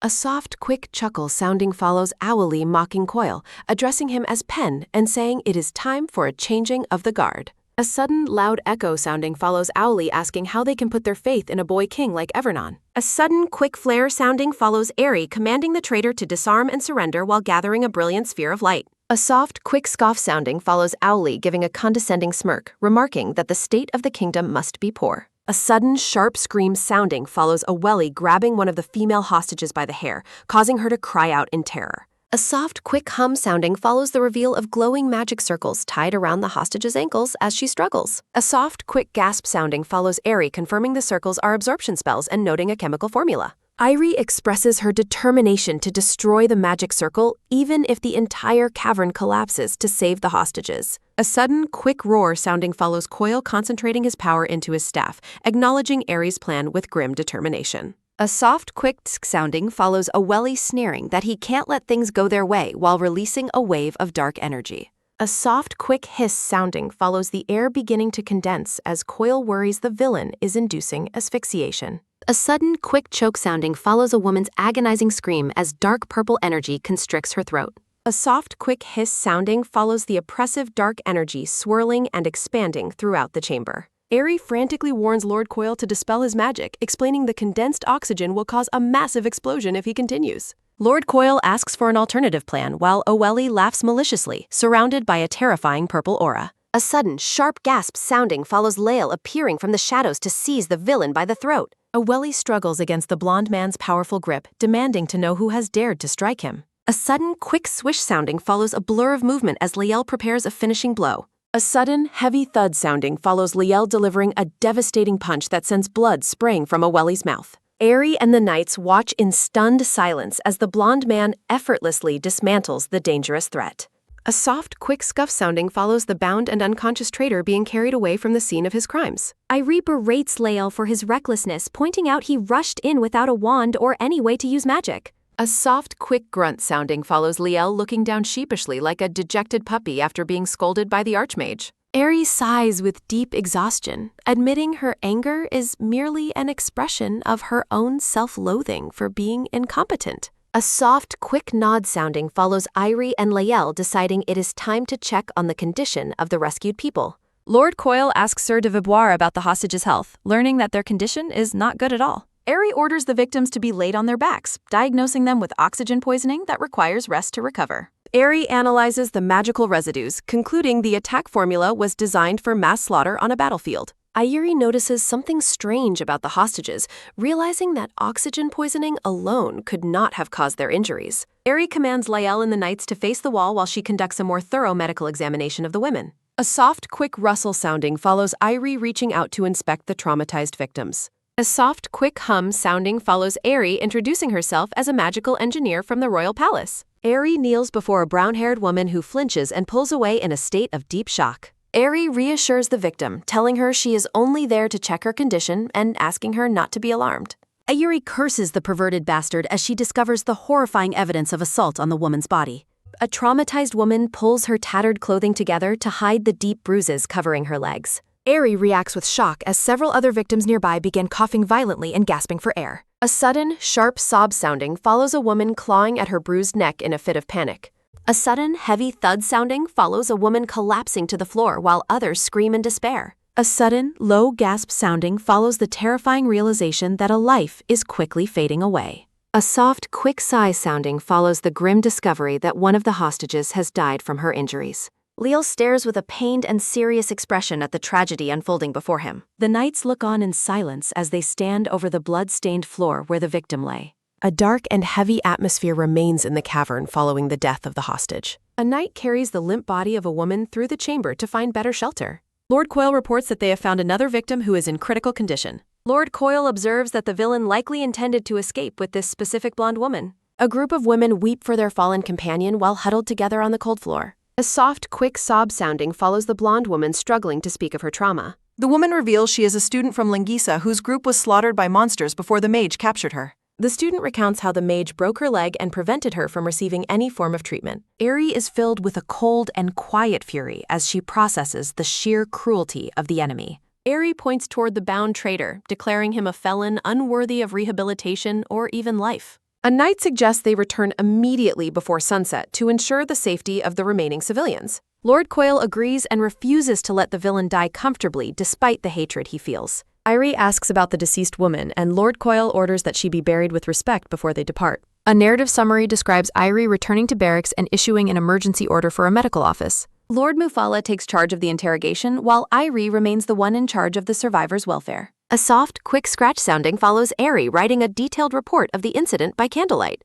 Arie orders the camp staff to ensure Lael focuses entirely on his recovery without any distractions. A sudden, heavy thud sounding follows Irie collapsing onto her bed in a state of utter exhaustion. A soft, quick sigh sounding follows Irie staring upward as she wonders if she can fully feel her own emotions. A soft, quick sniffle sounding follows Aerie lying alone in the dark, whispering that she misses Pepper. A soft, quick swoosh sounding follows a single candle being extinguished, leaving only rising smoke in the room. A sudden, heavy thump sounding follows Irie covering her face in despair, admitting she was too weak and incompetent to protect everyone. A narrative text over a dark textured background confirms that the Archmage is suffering from severe burnout. A sudden, loud clatter sounding follows bright morning light pouring into the snowy cavern as wagons begin to move. A sudden, loud clatter sounding follows the heavy wooden wheels of a cart rolling across the uneven ground. A soft, quick swish sounding follows Irie standing before the camp tents to formally greet King Evernon. A soft, quick grunt sounding follows King Evernon noticing Aerie looks exhausted and thanking her for her hard work. A sudden, low footstep sounding follows the blonde king walking forward, stating he has read the official report she sent. King Evernon looks on with a serious expression, asking if Sir Mufala has been awakened yet. King Evernon sits at his desk surrounded by knights and Aerie, expressing his deep admiration for their tireless efforts.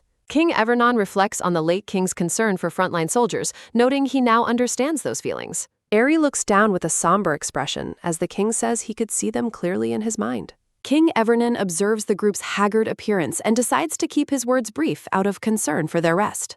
King Evernon reviews a document, remarking that the captured traitor is in no condition to speak and deserves a punishment harsher than death. Sir Mufala bows his head, agreeing with the king that the villain's crimes warrant extreme punishment. King Evernon invites the group to discuss the traitor's fate before moving the agenda to the welfare of the survivors. A soft, quick sigh sounding follows Aerie feeling relieved that the king is handling matters until a knight rushes in with news. Aerie and the king react with shock as the knight reports that one of the survivors has just passed away. A heavy and mournful atmosphere fills the infirmary where several women sit near a body covered by a white sheet. A sudden, sharp gasp sounding follows Aerie staring in horror as she stands before the lifeless form of the rescued woman. The surviving women huddle together in silence, their faces shadowed by the trauma of their ordeal. A sudden, low footstep sounding follows Aerie walking past the grieving survivors, pleading with them to keep living for now.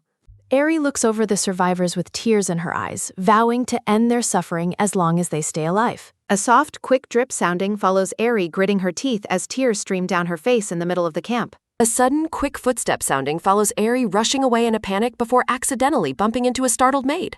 A sudden, heavy slam sounding follows Irie collapsing to the ground in a fit of grief as she frantically cries out for Lord Coyle. Aerie lies in a sickbed with a pained expression, reflecting on the terrible nightmares that have plagued her for days. I realizes the reason she feels strangely light is because Lael has been visiting to cast stabilization magic on her. A soft, quick rustle sounding follows a hand pulling back the bed curtains as Lael asks if she is finally awake. Lael stands before Aerie with a gentle smile, holding a tray with a teapot and cups of fresh tea. A soft, quick rustle sounding follows Lael sitting on the edge of the bed and asking Aerie how she is feeling. Aerie and Lael share a moment of quiet, somber eye contact as the weight of the recent tragedy hangs between them. A soft, quick thud sounding follows Aerie lowering her head in shame as she whispers an apology to Lael. Aerie weeps into her hands while sitting in bed, admitting she is grateful but overwhelmed by a deep, constant anger. Lael reaches out with a gentle hand to brush the red hair away from Aerie's face. A soft, quick pat sounding follows Lael pulling Aerie into a comforting embrace and gently patting her back. Aerie vents her fury over the mage's horrific crimes, fearing many more cases remain undiscovered. A sudden, sharp sob sounding follows Aerie crying out that she feels terrible because she wants to abandon everything and flee south. A sudden, firm squeeze sounding follows Lael tightly gripping Aerie's hand to ground her in her moment of crisis. Lael listens with a pained look as he thinks about his dreams where the dead woman was his own mother. A sudden, firm grip sounding follows Lael recalling the bruises on the victim's face and declaring he cannot wait any longer. A soft, quick drip sounding follows Lael stating his intention to speak with the king and begin tunnel construction immediately. Aerie looks at Lael with tearful eyes, apologizing again and explaining she wanted to lend him her strength. Lael looks down at Aerie with a serious expression as he softly speaks her name. A soft, quick sob sounding follows Aerie looking up at him through her tears, questioning why he is apologizing. Lael looks away with a troubled expression, his hand resting near the collar of his shirt. A sudden, quick swoosh sounding follows Lael reaching down to grab Aerie's leg, surprising the Archmage. A sudden, firm press sounding follows Lael gently massaging Aerie's foot to help her relax and recover. Aerie looks flustered while Lael massages her foot, questioning his sudden and unusual actions. Lael admits his inability to properly comfort Aerie and asks her to overlook his strange behavior. A soft, quick drip sounding follows Irie, noticing that her heavy tears have finally ceased falling. Lael apologizes for flustering her and suggests she return to the south to seek warmer climates. Lael expresses deep gratitude for Irie's hard work, telling her that she has done more than enough. A soft, quick thud sounding follows Lael apologizing for his inability to accompany Irie on her journey. Irie gazes at him with a somber look, acknowledging the reality of their differing paths. A sudden, firm press sounding follows Lael continuing to gently massage Eris's feet upon the bed. Aerie declares her desire to stay by his side anywhere to share their futures and past together. Lael observes that they have reached a pivotal crossroads in their relationship as he looks at her. A soft, quick glow sounding follows Lael, promising to complete the tunnel and save every single victim. Irie wonders how much he will endure for her, questioning if this is a truly immeasurable blessing. Lael tells Aerie to focus on her needs while assuring her that he is willing to wait. A sudden, low stammer sounding follows Lael blushing intensely while struggling to explain his promise to wait.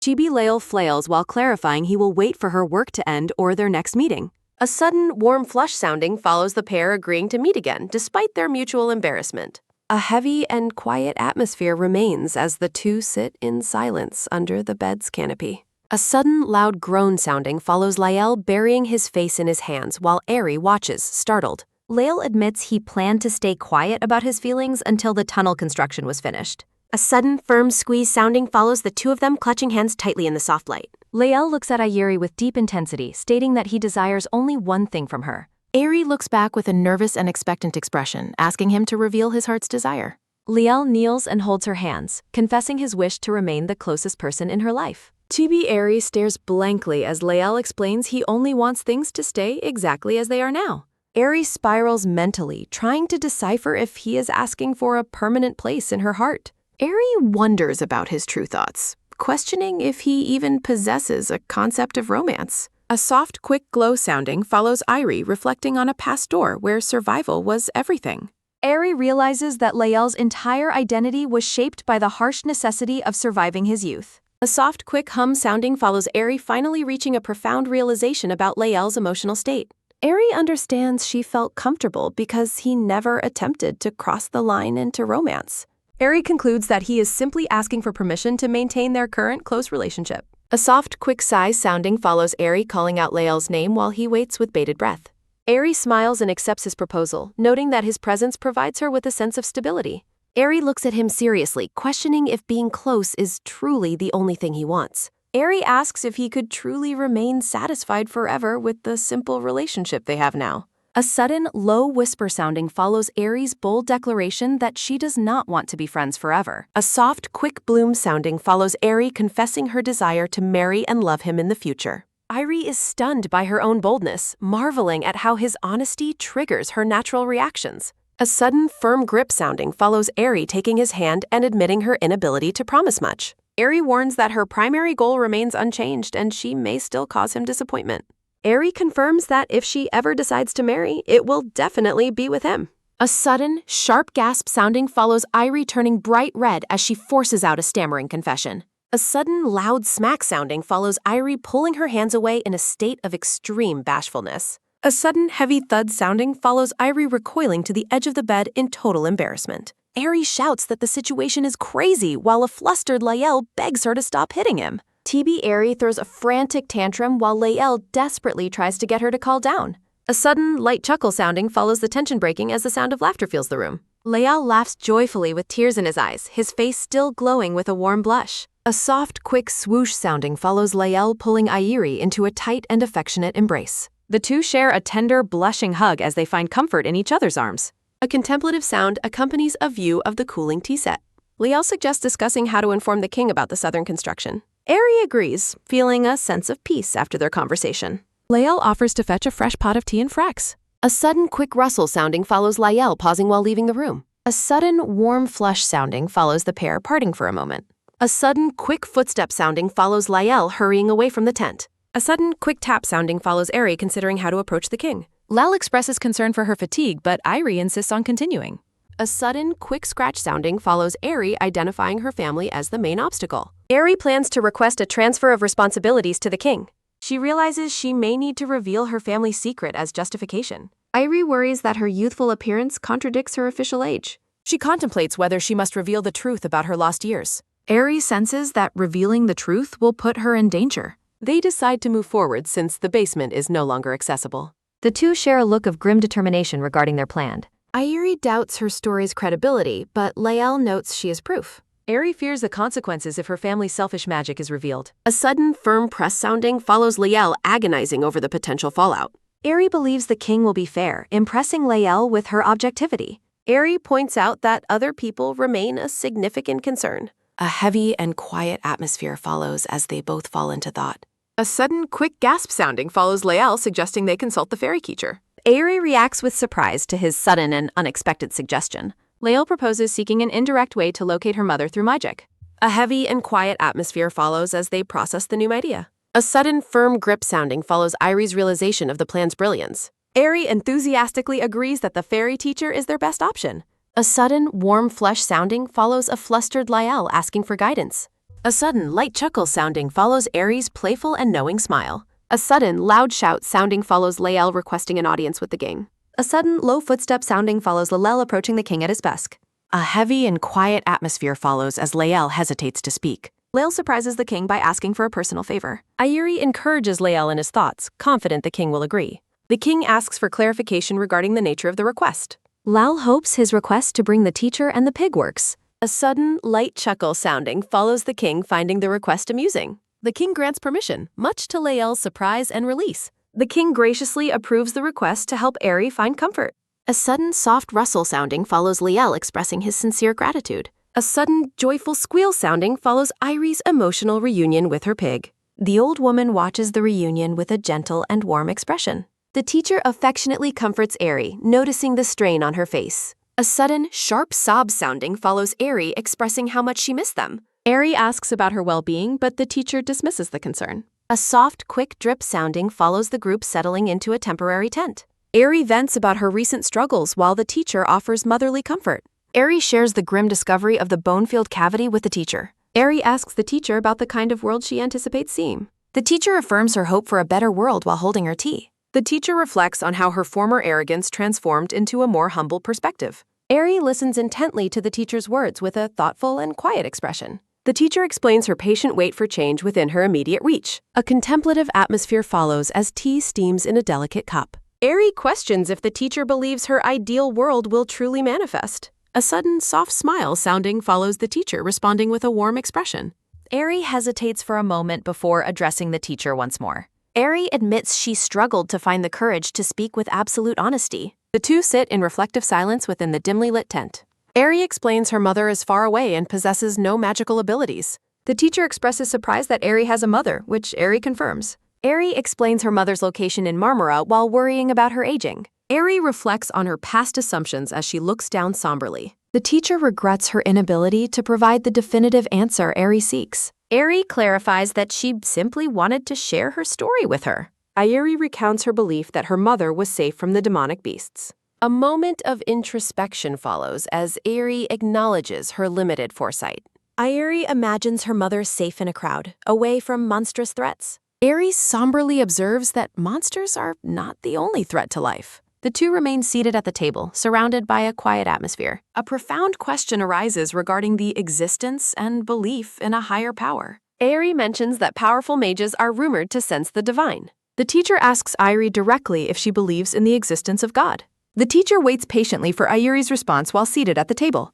Aerie confirms her belief while gently petting her small pink pig. Aerie recalls moments of divine protection during her most dire and bloodiest trials. Aerie admits she interpreted those miraculous survivals as the work of God. Aerie worries it would be selfish to expect divine protection for her mother. Aerie clenches her dress, accepting her status as an ordinary person facing trials.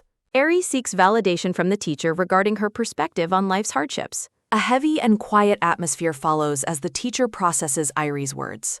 A soft, quick smile sounding follows the teacher preparing her response. The teacher tells Aerie her answers lie in the north, not the south. The teacher promises that the rift in the world holds many hidden answers.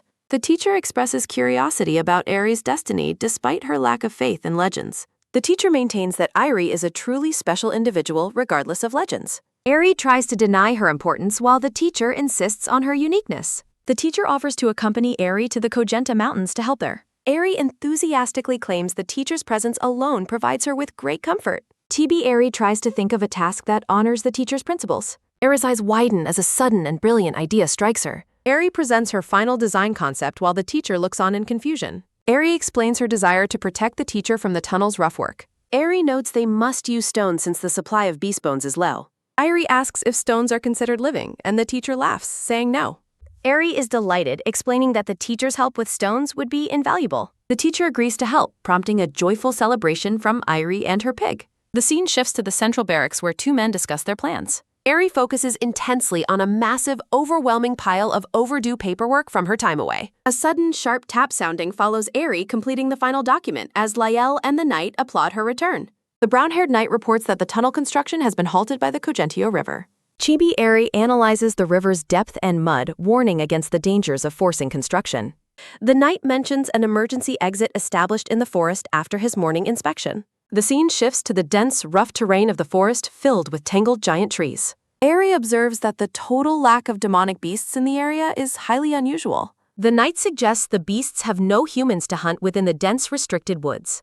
Eri remains unconvinced and suggests a field survey to understand the situation more clearly. A sudden, loud tap sounding follows Eri standing up to request a survey from the king. Lael expresses surprise at her request while Eri explains her plan to study the ecosystem. Lael firmly denies the request, stating the forest exterior is far too dangerous for her. Eri persists, suggesting that taking both the knight and Pepper would ensure their safety. Lael questions the pig's effectiveness while Pepper reacts with a sudden, offended squeal sounding. Eri defends the pig's ability to sense danger, impressing Lael with her persuasiveness. Eri suggests bringing the teacher along, making Lael worry the mission is becoming too casual. Lael denies the teacher's presence but authorizes the survey with the knight and Pepper. Lael sets a strict deadline for the survey, leaving Eri feeling somewhat restricted. Eri watches Lael depart, finding his unpredictable behavior to be quite strange. A sudden, soft rustle sounding follows Eri realizing the group's composition is actually quite ideal. Lael and Eri walk through the autumn woods, discussing how the team could reach Cogenta. Eri jokingly suggests sneaking off, but Lael warns of the dire consequences. A sudden, soft swoosh sounding follows the autumn leaves drifting through the quiet forest. Eri huddles her arms, noticing a sudden and unexpected chill in the forest air. A soft, quick gasp sounding follows Eri finding the cold air deeply refreshing. A sudden, rhythmic footstep sounding follows the trio trekking deeper into the golden woods. A sudden, sharp snap sounding follows the sight of thick, thorny vines blocking the path. A sudden, heavy sigh sounding follows Lael preparing his staff to clear the dense vines. Lael suggests Eri and Pepper take a short break while he works on the path. A sudden, joyful squeal sounding follows Pepper rolling happily among the fallen leaves. Eri smiles warmly while watching her small pink pig play in the forest. A sudden, soft press sounding follows Eri reaching out to touch the forest floor. A sudden, soft hum sounding follows Eri sensing the vibrant mana within the ground. Eri wonders why the land feels so pure and untouched by mages or beasts. A sudden, firm touch sounding follows a hand resting gently on Eri's shoulder. A sudden, warm glow sounding follows Eri feeling a wave of heat from Lael's magic. Lael explains he used warming magic on her while Pepper gives a satisfied grunt. The two prepare to continue their journey through the bright sunlit forest. A sudden, sharp rustle sounding follows the group reacting to a noise in the brush. The atmosphere becomes tense as Eri senses someone hiding nearby in the foliage. A sudden, loud squeal sounding follows Pepper, alerting the group to the hidden presence. A sudden, loud shout sounding follows Lael, demanding the stranger reveal themselves immediately. A sudden, soft rustle sounding follows a nervous voice calling out from the bushes. A sudden, quick movement sounding follows a man raising his hands in surrender. The man fearfully identifies himself as just an ordinary person to the knight. A sudden, firm command sounding follows the group demanding he state his full identity. Eri and Lael are frozen in shock at the stranger's sudden appearance. A sudden, heavy thud sounding follows the man prostrating himself and identifying as Kevin. The two exchange a long, silent look of confusion regarding the man's claims. Lael asks if the man is a mage, which Kevin quickly and nervously denies. Lael introduces himself and Eri as a royal knight and a magic engineer. Kevin expresses his deep relief at being saved by such esteemed individuals. Eri questions how a non-mage could survive in such a harsh environment. Kevin explains how monsters attacked his village, leading him to hide his family here. Kevin mentions that his sister-in-law and her husband also live with them in the forest. Lael asks if they could visit Kevin's home. Kevin worries his home is too shabby, but Lael insists on offering help. Kevin describes the forest's geography, noting they've survived on small animals. Lael is impressed that a non-mage has sustained such a large family. Eri privately thinks that Kevin's ability to survive is truly incredible. A sudden sharp creak sounding follows Kevin announcing their arrival at a wooden gate. Eri and Lael are shocked by the sight of Kevin's home. Kevin's shabby home is actually a massive, expertly crafted wooden mansion. Eri marvels at the high-level architecture and the precision of the wooden joints. Ayuri is awestruck as Kevin introduces his wife and child within the grand home. Kevin invites them inside, noting that the house is usually much busier. Eri is stunned by the internal beauty and precise measurements of the mansion. Kevin reveals his family lineage of master builders and expert carpenters. Eri stares in wide-eyed amazement at the incredible craftsmanship around her. A sudden, sharp tap sounding follows the group stepping outside as Pepper begins glowing. A sudden, soft hum sounding follows Pepper vibrating with a strange internal light. A sudden, loud squeal sounding follows Pepper spitting out a dark glowing object. A sudden, heavy thud sounding follows Pepper collapsing in exhaustion near the dark stone. A sudden, warm glow sounding follows a brilliant yellow light washing over the scene. Irie wonders if Pepper leveled up while examining the strange object it expelled. Irie's eye reflects the dark stone as she realizes its true nature. Aerie identifies the mass as concentrated magi, a dangerous form of corrupted energy. A sudden, loud screech sounding follows the arrival of a massive, menacing monster. Lael realizes that Pepper spitting out the magi has alerted a nearby beast. Monstrous birds circle overhead as Lael tells Kevin to take cover. Lael prepares to defend Aerie, who is transfixed by the dark magi stun. Aerie commands Lael not to use his magic against the approaching threat. Aerie explains that using magic would only worsen the interference with the forest's mana. Aerie theorizes that monsters thrive on the polluted mana discarded by mages. Aerie undergoes a moment of intense realization regarding the ecosystem of the forest. Aerie concludes that Pepper's lack of mana circles caused the magi to build up. Lael struggles with the weight of choosing between combat and Aerie's experimental plan. The narrator warns that the stakes of Aerie's unproven hypothesis are incredibly high. Lael looks back at Aerie, waiting for her final instruction. Aerie explains that pure mana is actually poisonous to monsters, keeping them at bay. Aerie proposes a way to reclaim the surface by naturally purifying the world's mana. Aerie reveals a purification circle, warning Lael he will become a vessel for mana. A massive monster bird watches them intently from the thick forest canopy. Lael senses the beast is waiting for him to trigger a magic resonance. Lael asks about the risk of failure before committing to the purification. Aerie stares back with a determined and unwavering expression. Lael stands ready, glowing with the immense power he is about to channel. A sudden, bright flash sounding follows Lael placing his staff over the magic circle. A sudden, soft hum sounding follows the activation of the purification spell. Aerie breathes in the scent of earth and water as the world begins to change. A sudden, bright flash sounding follows the realization that pure mana has been restored. Aerie's eyes go wide with shock as the atmosphere shifts around her. A sudden, soft pop sounding follows a magical bubble drifting past a dark ring. A sudden, loud screech sounding follows a shadowy bird monster crying out in pain. A sudden, soft swoosh sounding follows the group of monsters fleeing into the sky. Aerie observes that the monsters are scattering while Lael stands over a glowing circle. Aerie celebrates with a bright smile, shouting that the magic circle successfully worked. Aerie rushes to support Lael as he stumbles, asking if he is all right. Lael stares intensely at Aerie, making her wonder why he is looking so deeply. Lael gazes at Aerie with a gentle, soft smile as the tension fades. Lael tells Aerie he is proud of her, causing her to blush deeply. The two share a quiet, intimate moment amidst the shimmering light of the woods. A sudden, soft squeak sounding follows Pepper collapsing while Aerie calls out its min. Aerie holds Pepper, explaining that purification makes crossing the river and living above ground possible. Chibi Aerie excitedly notes that purification will be even faster without humans near the river. Aerie suggests they need the Bexrel's family's help to build a sky rest stop. A sudden, loud shout sounding follows the family waving from the mansion's high balcony. The family cheers from above, calling Aerie the great spirit of the forest. A sudden, rhythmic footstep sounding follows someone walking away from the wooden mansion.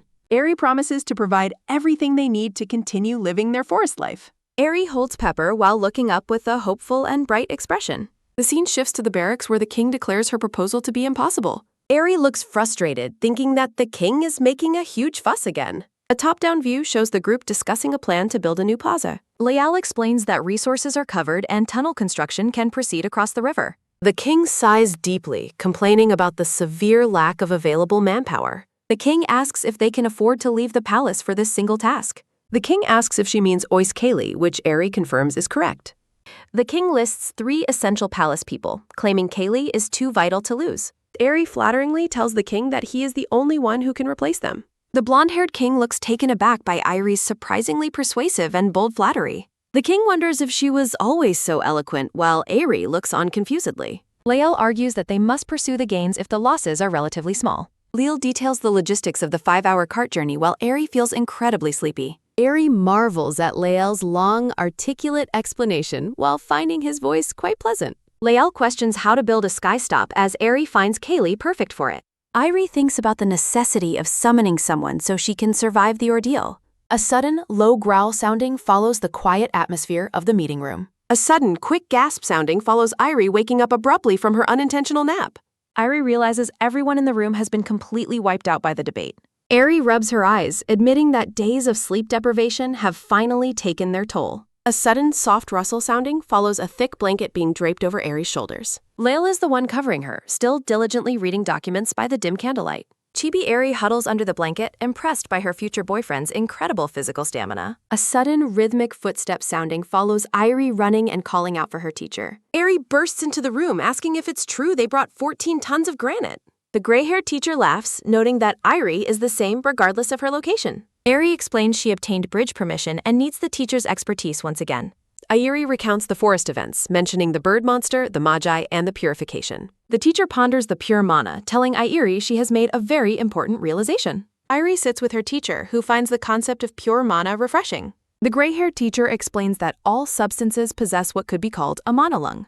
While nature breathes mana, humans tend to split its essence apart to use magic. Aerie looks delighted as concepts that were previously hard to define are finally clarified. Aerie presents her teacher with a blueprint for a massive stone bridge across the river. The teacher admires the design, noting it is sturdy even without the use of magic. Chibi Aerie feels confident that the construction cannot possibly fail with her teacher's help. The new bridge is destined to become the world's first mana prison. Green grass sways gently under a bright and clear sky. Tunnel construction halts as everyone prepares for a long-awaited and well-deserved vacation. Aerie summons research lab members to the site to establish a new research room.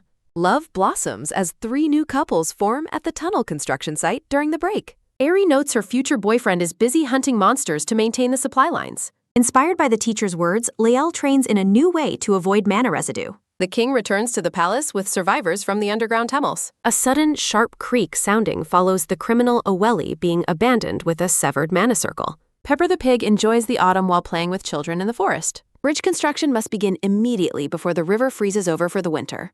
8 elite knights gather in the woods before the start of the next construction phase. Aerie warns that it will be cold, but Lael tells her not to worry. The elite order sets out toward the distant Kogenta Mountains for their next mission. The group travels to find another archmage named Lubin Seymour Salisbury. Fluffy snowflakes drift lazily through the cold and frosty air. Massive snow-covered mountains tower over the harsh and frozen landscape. A sudden, heavy thud sounding follows a man chopping wood in the deep snow. The bearded Lubin Seymour Salisbury remarks on how incredibly rough the weather is today. A younger man carrying wood comments that the weather looks exactly like winter. A sudden, loud screech sounding follows noise coming from the direction of the underground city. A sudden, soft rustle sounding follows a hand tightening its grip on a rope. Lubin commands the group to head toward the city entrance to investigate. A sudden, loud boom sounding follows an explosion of magic in the snowy woods. Lubin stops and notes that the magic being used does not belong to his men. A sudden, quick snap sounding follows Lubin urgently commanding his companion to hurry. The group reaches the entrance of the underground city beneath the Kogenta Mountains. A sudden, sharp tap sounding follows Lubin, realizing that something is terribly wrong. Lubin questions why a monster corpse was left behind before a soldier calls for him. A soldier points ahead, alerting the commander to a group approaching through the blizzard. A sudden, rhythmic footstep sounding follows Lael arriving with his elite order of knights. Lubin's eye reflects his son as he stares in complete shock. A sudden, soft swoosh sounding follows a hand letting go of an axe handle. Lubin asks if it is really Larity standing there in the middle of the snow. The father and son share a tearful and deeply emotional embrace. The scene shifts to the warmth of Lubin's private office. Lubin finds the news regarding the former maid to be truly surprising and unexpected. Lubin asks his son if he still remembers a girl named Aerie Aster. He recalls hearing about a half-hearted yet flawless maid from the head maid's reports. Chibi Lael blushes, feeling embarrassed that his father remembers his special girl. Lubin admits it is shameful he didn't recognize Aerie's genius in magical engineering sooner. Lael silently decides to reveal his marriage plans when the time is right. Lael asks how his father has been living before Lubin mentions his feelings of longing. Hands hold tight as Lubin apologizes for doubting his son's survival. Lubin expresses profound shame that he lived while his son struggled. Lael admits he also questioned if his father was still alive. Lael mentions he cannot forget the image of his returning grandfather. Lubint laments that the grandfather might have lived with more endurance. Lael reacts with confusion when Lubint mentions the lack of information. Lubent explains that fragments left by a mighty maid ensured survival. Lael urgently asks his father to reveal what was left behind. Lubint smiles, claiming Lael is currently too young for that realm. Lubint laughs, insisting that Lael must first experience many more things. Lubint suggests visiting the rift where he once slaughtered endless monsters. Monsters beyond the rift push weaker creatures into the human world. Lael asks with concern if this calamity will truly never end. Lubint confirms that descendants will forever flee from the pouring monsters. A bubble notes they hide under beings more powerful than today's. A sudden, soft rustle sounding follows the late autumn in Kojinobu Forest. An old woman holds a pig, speaking of uncontainable light moments. A sudden soft oink sounding follows the woman discussing a spirit's purpose. The woman tells the child their ability has no limits regarding purpose. She notes that even small acts for loved ones require payment. A sudden, sharp twitch sounding follows a warning not to overuse mana. The woman warns that using too much mana risks forgetting dear humans. A sudden soft oink sounding follows a remark about the pig's moose. She explains that hooves may grow back if mana is avoided. She questions what a cruel god will take next if mana returns. A sudden soft sniffle sounding follows the pig being told to be loved. A sudden, quick brush sounding follows a hand moving away. The old woman sits alone, stating that being loved is enough. A sudden, cold whistle sounding follows Lael standing in the deep snow. A bubble provides the grim detail of seeing beyond the rift. A top-down view shows the father and son seated in the library. Lubint admits to feeling a mix of longing and disgust for that place. Lubint reflects on a thought he has held since his youth. He questions the role of the Salisbury family and their extraordinary gifts. He mentions an ancestor built a bunker, likely having the same paths. Lubint suggests they were perhaps created from the world beyond. Purple energy swirls around a portal representing the world beyond. Lubint wonders if they chose to forget their original homeland. A sudden, tight creak sounding follows Lao clenching his gloved vest. Lael decides he simply wants to live with his father and everyone. A sudden, bright flash follows a streak of white light. Laurel reflects on his father's fight against the instinct for answers. A sudden, loud shout sounding follows someone calling for Lael to hurry. Lael thinks his homeland is his father and his answer is Irie. The scene shifts to the forest where a purification spell is put on. A sudden, low hum sounding follows nights glowing with magical energy. Corman Davy Bohr remarks on the peaceful nature of the forest. A sudden, joyful cheers sounding follows the group running toward the water. Corman and Lael stand together in the sunlight of the woods. A sudden, loud splash sounding follows someone jumping into the clear water. Corman de Vibor emerges from the water, shouting for everyone to listen up. Corman offers a training exemption pass to whoever crosses the river first. A sudden, loud splash sounding follows the knights diving into the water. Lael stands shirtless on the shore, stretching his muscular arms and chest. A sudden, quick splash sounding follows Lael diving headfirst into the water. Lael swims past struggling knights, telling them to find their way back alive. Lao reflects on his knight's inability to swim after living underground. Bubbles rise to the surface as the race across the river continues. A sudden, sharp gasp sounding follows a knight being overtaken by Lael. Lael tosses his wet hair back as he emerges from the river. Lael reaches the shore first, while the glasses-wearing knight finishes in second.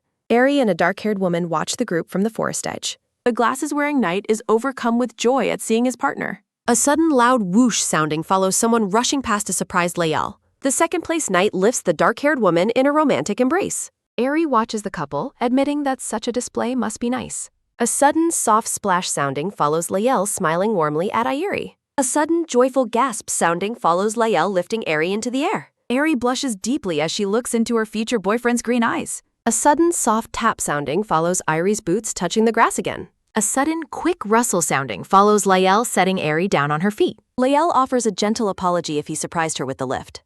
Aerie tells him to stop apologizing, noting his consideration is like a sickness. Green leaves dance in the air against a bright and clear sky. Lael and Aerie stand together in the sunlight of the forest. Lael asks if she was waiting for him, and Aerie confirms she was. Aerie explains she was waiting while getting fresh air after her work. TB Lael bows politely while shirtless in front of a startled Aerie. Aerie suddenly realizes that Lael must be cold after his long swim. Aerie presents a glowing heating stone discovered by her fairy teacher. Aerie presses the warm stones against Lael's chest to dry him off. Lael mentions he has dry clothes in a subspace, disappointing a blushing Aerie. A sudden, heavy panting sounding follows the exhausted knights reaching the shore. Eri warns the knights not to use drying or warming spells habitually. Irie announces a banquet for the hardworking knights, sparking a joyful cheer. The scene shifts to the evening where a high-level meeting is convening. Corman presents a petition sent by Grand Duke Salisbury to the group. A sudden, soft rustle sounding follows documents being carefully examined by candlelight. Corman remarks that the Duke hasn't lost his touch with his petitions. Corman notes the Duke's loyalty to the royal family remains entirely unchanged. An official points out an explanation regarding the rift on page 7. Close-up details of the Duke's handwritten report on the mysterious rift. The report describes an unknown barrier isolating the kingdom from all creatures. The group realizes this disaster has only befallen their specific kingdom. Eri looks down at the table, processing the implications of the report. Irie questions if someone planted the barrier with a very specific intention. Corman agrees, stating he has never seen a naturally occurring barrier before. The group infers that the isolation is part of someone's deliberate plan. Eri wonders about the criteria used to single out the Kryptonio kingdom. They conclude the nation was targeted for its strength and possession of archmages. Eri questions the motive and identity of the person behind the kingdom's magical barrier. Sir Mufala asks Eri for her opinion on the situation as they sit around the table. Eri prepares to speak, her face lit by the warm glow of the candlelight. A sudden, soft rustle sounding follows Irie recalling her teacher's cryptic advice regarding the north. Eri explains she can deduce the location of the beasts by studying the recent attack patterns. A sudden, quick rustle sounding follows a hand gripping a document filled with fine handwriting. A sudden, soft scratch sounding follows Eri detailing the occupation of ports based on hostage accounts. A sudden, soft scratch sounding follows Eri noting the beasts have not reached the east yet. A sudden, sharp tap sounding follows Eri explaining that the south likely remains beyond the barrier. Irie concludes that the southern region where her mother resides is currently safe from monsters. A sudden, heavy sigh sounding follows Irie leaning back, exhausted by the weight of the meeting.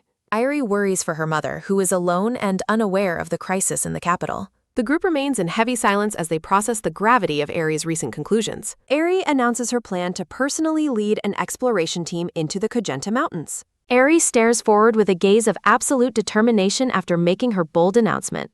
A sudden, soft swish sounding follows Eri entering her tent after the long meeting. Eri collapses onto her bed, admitting that the meeting was just as difficult as her work. Irie notices a sealed letter lying on her blankets and wonders who sent it. She reads a request from Lord Lubin asking for support to leave the underground city temporarily. A sudden, soft scratch sounding follows Irie writing a reply identifying herself as his former handmaiden. A sudden, soft rustle sounding follows Eri smiling while she prepares to send her response. A voice reminds Eri that she frequently overlooks her own standing as a 9th-class mage. A sudden, soft rustle sounding follows Sir Mufala asking for permission to enter the tent. A sudden, heavy stomp sounding follows Mufala questioning her bloodshot eyes and her northward plan. A sudden, heavy stomp sounding follows Mufala admitting his deep concern for Irie's well-being. Mufala shouts in frustration, telling Irie that she keeps trying to do things beyond her capabilities. A sudden, soft rustle sounding follows Irie asking what she can do when the world won't stop. A sudden, loud shout sounding follows Mufala telling her to be quiet after her silly remark.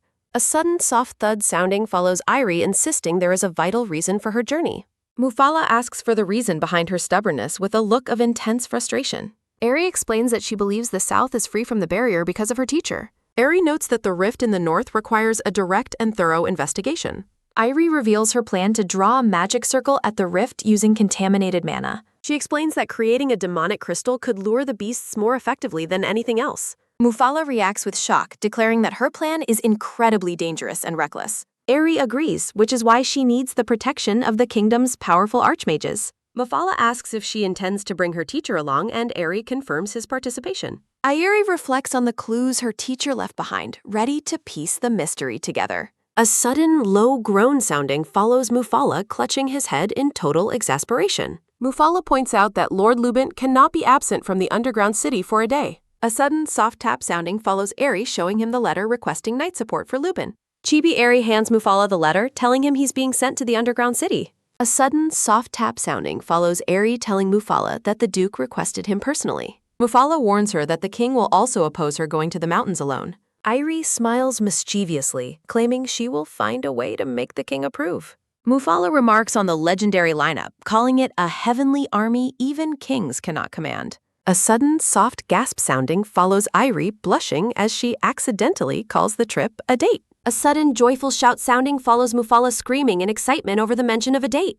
Irie looks completely stunned and embarrassed by Mufala's over-the-top reaction to her slip of the tongue. A sudden, quick rustle sounding follows Irie frantically explaining that date is just a common term. Mufala continues his loud, comical screaming over Aerith's accidental mention of a date.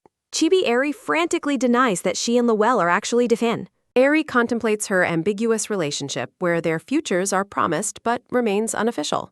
Mufala questions if Lael would even enjoy a date under such uncertain terms. Mufala calls her cruel while Irie realizes she never considered Lael's potential opposition. A sudden, sharp gasp sounding follows Mufala asking if Irie views Lael only as fuel. Mufala bluntly tells Eri to let Lael go if she does not love him. The tension remains high in the tent as Mufala defends Lael's worth as a person. Eri acknowledges her selfishness in treating Lael like a convenient source of power and comfort. Mufala explains that Lael is enduring her indifference while Irie internally admits she likes him. Irie looks away as the weight of her past behavior settles into her conscience. Irie admits she was being truly awful by only considering her own needs and circumstances. Mufala clarifies he was not literally telling her to abandon her partner. A sudden, soft gasp sounding follows Eri nodding in quiet understanding of his point. Eri feels guilty for shrewdly using her relationship for her own convenience and career goals. Mufala prepares to leave, asking if she truly considers love to be a financial debt. A sudden, heavy sigh sounding follows Eri admitting to herself that love feels like a burden. Irie collapses onto her bed, overwhelmed by the realization of her poor treatment of Lael. Eri looks outside, noticing the Knight's Order has finally returned to the camp from their hunt. A sudden, joyful gasp sounding follows Irie peering out from her tent's entrance. Irie successfully finds Lael walking through the camp with the other exhausted knights. Irie admires Lael's magnanimous nature while comparing his value to saving the entire world. Eri realizes she is the one keeping her heart closed despite his total openness. A sudden, quick tap sounding follows Lael asking why Irie is still outside so late. Eri looks at Lael with a newfound warmth and quiet appreciation for his presence. A sudden, soft rustle sounding follows Eri pulling Lael into an unexpected and tight embrace. A sudden, soft tap sounding follows Lael gently asking if something is wrong. Eri feels a surge of guilt while privately criticizing her own emotional coldness toward him. Eri remains close to Lel, struggling with the weight of her complex feelings. Irie asks Lowell to talk in his tent about her upcoming northward mission. A sudden, soft swish sounding follows Eri pouring tea while discussing the South's safety. Irie explains her findings regarding the magical barrier based on her teacher's cryptic clues. Irie announces her firm intention to personally join the mountain exploration team. Lael immediately rejects her plan, citing the extreme dangers of the rugged and deserted terrain. Lael remains unconvinced even after Irie promises magic and mana stone support for the journey. Lael offers to investigate himself, but Irie insists on conducting her own experiments there. Irie explains her passion for research despite the clear and present risks to her life. Lael admits his deep worry while acknowledging he has no right to forbid her choice. A sudden, soft clink sounding follows Eri giving Lael two difficult options for the trip. Eri tells him he can either come with her or stay behind to protect the city. A sudden, sharp gasp sounding follows Liel's shock as Irie tells him he doesn't have to go. Eri suggests she needs to be more independent instead of constantly relying on his help. Eri admits she takes advantage of his constant willingness to yield to her demands. A sudden, heavy rustle sounding follows Lael standing up and refusing any form of repayment. Lael explains he supports her because he understands that her actions are always necessary. Lal expresses his genuine joy in witnessing her talent shine from the closest possible place. A sudden, low mumble sounding follows Lael admitting he fears being replaced if he is unneeded. Lael looks at Eri, asking why she would make such painful and incorrect assumptions. Irie is left stunned by the depth of Lael's sincere and selfless declaration. Lael insists that being helpful to her at every moment is his life's true calling. Irie reflects on her previous lack of curiosity regarding the depth of Lael's feelings. She thanks him before deciding to finally be honest about her own selfish emotions. Eri gently touches his face while they share a heavy, silent moment. She admits she has received much and confesses how much she likes him. Eri describes how his eyes curve when he smiles only for her. She praises his perfect facial structure while admitting her aesthetic heart values precision. Lael blushes intensely as Eri declares his face and body are perfect. She shares her admiration for his considerate nature and his cool, steadfast competence. Eri admits his innocence makes her heart flutter, leaving Lael completely stunned. She observes that he is incredibly innocent despite having a face that doesn't require it. Eri laughs as Lael turns as red as a tomato from her compliments. She boldly suggests they finally try being in love with one another. They share an intimate moment together amidst a field of blooming blue flowers. A sudden, soft thump sounding follows Lael's heart racing as they lean closer. Lael smiles with pure affection, his gaze fixed entirely on her. A sudden, soft rustle sounding follows Aerie, pulling him into a passionate embrace. They share a deep and lingering kiss as the atmosphere fills with warmth. The pair remains locked in a kiss on the bed, finally acknowledging their bond. A sudden, quick rustle sounding follows the start of a massive bridge construction project. Aerie and Yoster discuss the historic significance of building without using any magic. Aerie praises Yoster for leading the planning and design of the entire project. Aerie tells her that she will have many more responsibilities moving forward.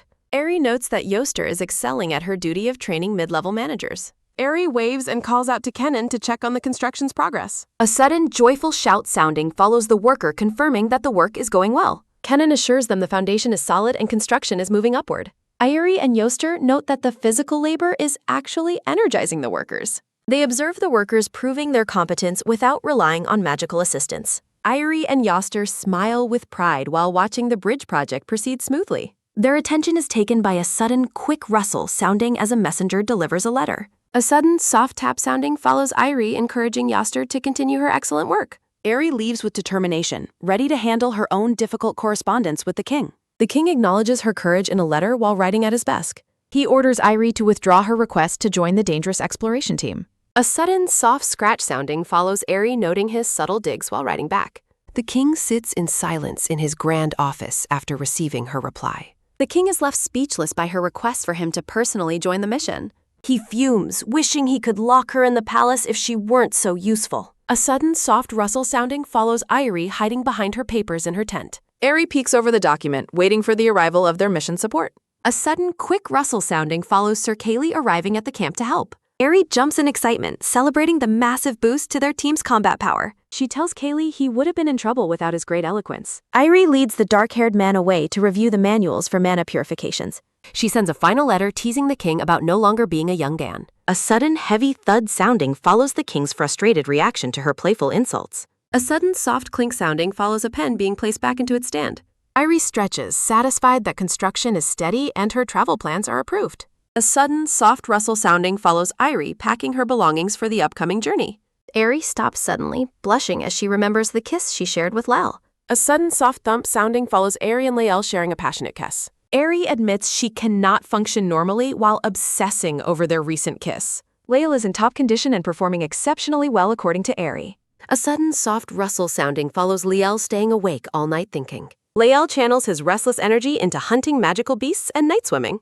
Aerie giggles while imagining that her lips acted like a battery charger. Aerie frantically scolds herself for having such lewd and shameless romantic thoughts. The mountain exploration officially begins on an increasingly cold and snowy day. A sudden, soft rustle sounding follows Aerie, picking up her large travel bag.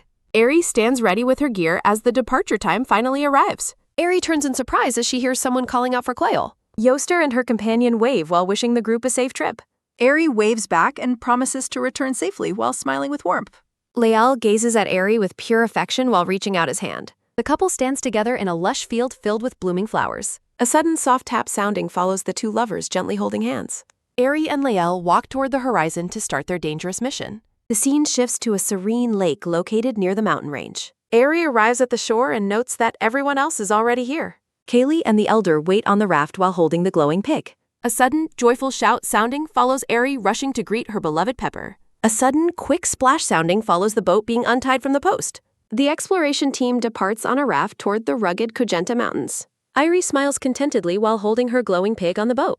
A promotional banner features a dark-haired warrior holding a sharp blade. The team reaches a snow-covered cave entrance during a fierce northern blizzard. The group marvels at the majestic and imposing sight of the entrance. A sudden, heavy crunch sounding follows someone walking through the deep snow.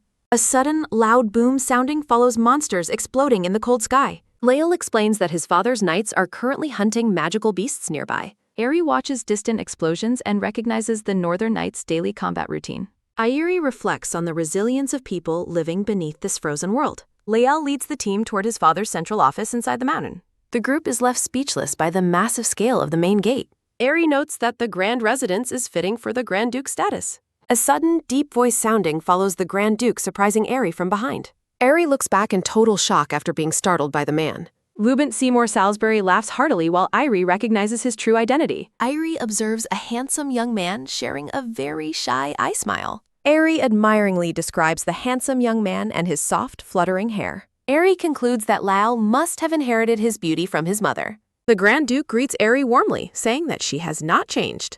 The Grand Duke admits he underestimated her talent, while Irie responds humbly. The Grand Duke is delighted to recognize Pepper as a noble treasure. He holds Pepper high while praising the pig's magnificent and noble presence. The Grand Duke bows respectfully while greeting the elder as his teacher. The group reminisces about their shared past and the Duke's previous ignorance. Lael confirms to Ari that the two were close before the invasion. Ari realizes that their previous connections explain the group's strange familiarity. Wise Kaylee introduces himself as the researcher before the Duke greets him.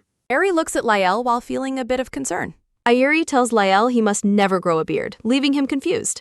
Irie warns Lael against growing long hair while he promises obedience. A sudden soft crunch sounding follows a knight walking through snow. Punin Mufala welcomes the group while Ari greets him with excitement. A sudden soft crunch sounding follows Mufala praising Ari's charisma. Mufala warmly welcomes the elder teacher into the snowy kib. Mufala notes her health while the teacher credits her active lifestyle. Mufala jokes about his hidden muscles while Irie reacts with joy. Mufala orders the knights to handle repairs after the successful hunt. Lubin sets Pepper down to show the teacher something special. A sudden soft rustle sounding follows the Duke looking for something. The Grand Duke searches his gear before starting the ritual. A sudden heavy crunch sounding follows the Duke walking away. The Duke and teacher agree on the perfect spot for planting. Ari watches intently as the mysterious mana ritual finally begins. Ari realizes this power is why the king approved their mission. A sudden soft rustle sounding follows the teacher kneeling in snow. The elder teacher places her hand firmly against the frozen ground. A sudden soft hiss sounding follows the snow melting under her. Ari is stunned to see the ground melt from her touch. A sudden soft pluck sounding follows the teacher planting her hair. The teacher explains the magical spring will now replenish itself. She warns the team never to tamper with the sacred site. A sudden soft tap sounding follows the teacher's warning about people. A sudden low hum sounding follows a massive surge of mana. The team is overwhelmed by mana while Irie looks on confused. A sudden soft pop sounding follows a tiny green sprout appearing. A sudden loud rustle sounding follows the tree's rapid magical growth. A sudden joyful shout sounding follows the appearance of a massive tree. Ari's joy turns to shock as she notices the teacher's condition. Irie rushes toward the frail teacher while shouting her name. Ari asks what happened while the teacher offers a calm reassurance. The teacher promises a quick recovery from the magical restrictions call. Ari previously asked for a way to monitor the rift's changes. The teacher confirmed she had a way, surprising the young girl. She proposed connecting mana trees to signal danger through leaf colors. Ari celebrated the teacher's genius while the elder chuckled at her. A sudden low mumble sounding follows Ari's dark realization. Ari deeply regrets the heavy price the teacher had to pay. A sudden soft tap sounding follows Kaylee comforting the worried Harry. Kaylee assures Ari that the teacher's exhaustion is only temporary. Ari feels relieved after learning the teacher chose this burden herself. The teacher looks forward to connecting all 3 trees at the risk. The Duke apologizes for the trouble while the teacher accepts gracefully. The teacher explains the nature of her restricted ability to help. The Duke thanks Ari for his newfound freedom from military duty. Ari stands in the snow, still processing the Duke's strange gratitude. The scene shifts to Lubin's office for a formal mission briefing. A sudden soft tap sounding follows the start of the strategy. Grand Duke Lubent uses a pointer to present the Kajenta Mountains. He explains that the highest snow-covered peak is shrinking every year. Hot wind from a northern rift causes the perennial snow's retreat. Ari recalls the petition regarding the rift's abnormal climate changes. Lubent identifies 2 mission objectives located in the west and east. The Grand Duke decides the group will first head toward the northwest. A vision reveals the mysterious, shimmering energy of the magical barrier. Lubent notes the northwestern path offers a much milder climate. Lubent warns that Era's current attire is insufficient for the treacherous mountains. A sudden soft tap sounding follows Lubent handing her a bear hide coat. A fierce blizzard marks the arrival of the group's departure day. The men wait in the snow for Ari and Pepper's arrival. A sudden, joyful shout sounding follows a cute pink nose appearing. Pepper arrives wearing an adorable, warm bear costume in the snow. Ari joins the group and Lubent notes her arrival Borbray. Lael turns around and is immediately struck by a realization. A sudden, soft thump sounding follows Lael's heart racing at Ari. Ari asks if Lael is sick while he clutches his chest. Lael is dazed by Era's overwhelming cuteness in her bear head. He admits her bear suit appearance makes her look incredibly adorable. Ari responds with a blush, thanking him for the sweet compliment. The group officially begins trekking through the deep, snowy mountains. Dark birds fly through the snow toward the traveling group. Aerie scolds Pepper for pacing around restlessly in the snow. Lael explains the birds were attracted to the Archmage's presence. He mentions how Archmages naturally act as repellents for beasts. Lael describes Archmages as unique human treasures with special constitutions. Aerie sighs, feeling a pig receives more appreciation than she does. Lael sympathizes with how little benefit she gains for her work. Aerie grumbles about wanting to be reincarnated as a lucky pig.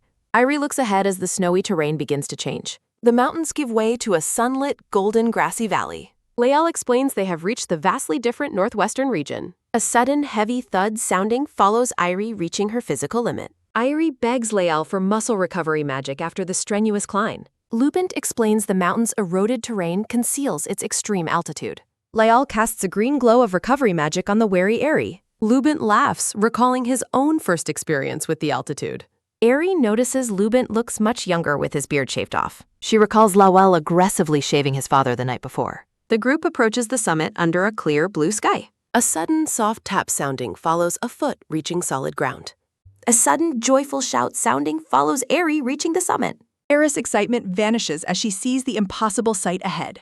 The group is left speechless by the unbelievable landscape ahead. A description highlights the motionless clouds and the frozen world's backdrop. Lubin prepared for the sight, having seen the barrier before. The group stands on a cliff overlooking the massive barrier. They stare in disbelief at the unnatural, shimmering energy wall. Lael confirms that mana is being trapped by the barrier. Lubent notes that Aerie's mana sensitivity is incredibly sharp. Aerie senses a restraining force blocking the natural convection of mana. A sudden, soft rustle sounding follows Aerie touching the ground to investigate. Aerie informs the group that she will attempt a detection spell. A sudden, soft whish sounding follows Aerie preparing her ornamental pen. 1 hour passes as the team waits for the ritual's preparation. Lubent and the teacher watch Aerie from a respectful distance. Lubent and the teacher discuss Aerie's scholar-like habit of uncovering secrets. Lael watches Aerie work, looking completely mesmerized by her dedication. A sudden, soft thump sounding follows Lael's heart racing at the sight. Lubent and the teacher acknowledge Lael's sharp eye and Aerie's influence. Lubent admits his family's non-scholar bloodline likely limits Lael's academic growth. Lubent expresses shock at Aerie's ability to draw a high-level circle. The teacher explains that Aerie's role and skill defy common sense. A sudden, soft tap sounding follows Aerie finishing the intricate magic circle. A sudden, soft sigh sounding follows Aerie completing the dangerous spell. A sudden, heavy crunch sounding follows Lubent standing up to take charge. Lubent prepares to test Aerie's magical skills with a confident smile. A sudden, low hum sounding follows a blue orb of mana manifesting. A sudden, soft hiss sounding follows Lubent feeling nature's condensed mana. A sudden, loud rustle sounding follows the massive surge of Archmage mana. A sudden, joyful shout sounding follows Pepper's excited reaction to the power. A sudden, loud pop sounding follows the magic circle becoming unstable. A sudden, loud boom sounding follows Lubent ordering everyone to move. A sudden, soft sniff sounding follows Aerie noticing a strange, acrid smell. A sudden, loud crackle sounding follows a massive pillar of fire erupting. A sudden, soft hiss sounding follows the fire and smoke beginning to clear. A sudden, soft thud sounding follows Aerie collapsing onto the grass. The scene shifts to nighttime as the group settles at a cliff side. A sudden, soft crackle sounding follows a purple magical fire burning. The group gathers around the fire to rest after the Lunday. Kaylee explains that the explosion was a collision between different substances. He notes that the attributes clashing was an impossible non-interactive event. Aerie suggests the power came from something not of this world. Aerie identifies the barrier as being clearly within the domain of gods. A narration explains how traces of gods have vanished into history. Historical accounts differ on whether magic ended or extended the Age of Gods. Aerie reflects on why people avoid discussing gods despite the evidence. A sudden, soft rustle sounding follows Lubent standing up to stretch. Lubent and the men decide to reorganize the camp for the night. Aerie chooses to focus on her duties rather than unanswerable mysteries. A sudden, soft oink sounding follows Aerie massaging Pepper's tired legs. Aerie notices a strange light beginning to glow from Pepper's hair. A sudden, soft chuckle sounding follows Lubent watching the pair foreplay. A sudden, soft crunch sounding follows Lubent approaching the resting Aerie. Aerie warns Lubent that Pepper is a noble who received a title. Lubent laughs heartily, acknowledging his inability to argue with the king. A sudden, joyful squeal sounding follows Pepper's happy reaction to the conversation. A sudden, soft rustle sounding follows Lubent searching inside his vest. A sudden, soft whish sounding follows Lubent revealing a glowing red gem. Lubint asks if the pig only eats mana stones, while Eri explains it survived on essence in the Kojinoble forest. The brown-haired Lubint suggests the group eat dinner before night fully sets in. Lubint notes they only have magical beast jerky, causing Eri and the pig to imagine roasting delicious fresh meat instead. The younger Luelle looks around and asks if there is any wild game nearby for them to hunt. Lubint suggests a rabbit, while Eri dismisses the idea of finding one in the dark forest. A hand holds up several glowing purple eggs as a voice offers to provide food for the group. The elderly teacher smiles warmly while holding a cluster of large, shimmering magical beast eggs. Lubint accepts the offer gratefully as the group stands around the glowing purple campfire. Eri stares at the teacher in confusion, wondering what the elder is planning to do next. A sudden, soft crackle sounding follows the purple magical flames intensifying around the camp. The teacher explains she found a harmless magical beast egg sac that is now burning well. Eri watches silently, her expression a mix of awe and concern as the teacher takes charge. The teacher cheerfully remembers Eri mentioned needing ingredients for their dinner. The teacher extends her hands, manifesting a bright green, intricate magical seal. Massive thorny vines erupt from the earth, reaching high into the air with incredible speed. The thick green vines weave through the dark trees, responding to the elder's magical command. A sudden, loud rustle sounding follows the sharp thorns on the vines scraping against the ground. Eri watches in shock as the vines twist and move like living serpents through the dense foliage. The teacher exerts more power, her face appearing more wrinkled and aged as the green energy surges. A close-up reveals the teacher's determined yellow eyes as she pushes her magical limits. The teacher informs Lubint she caught something, while Eri is baffled that the elder caught a rabbit. A sudden, soft hiss sounding follows the teacher hunching over in a state of extreme exhaustion. Kaylee begs the teacher to preserve her strength, but she insists only her outer shell has shriveled. A sudden, quick tap sounding follows the teacher, urging Lubint to catch the escaping rabbit.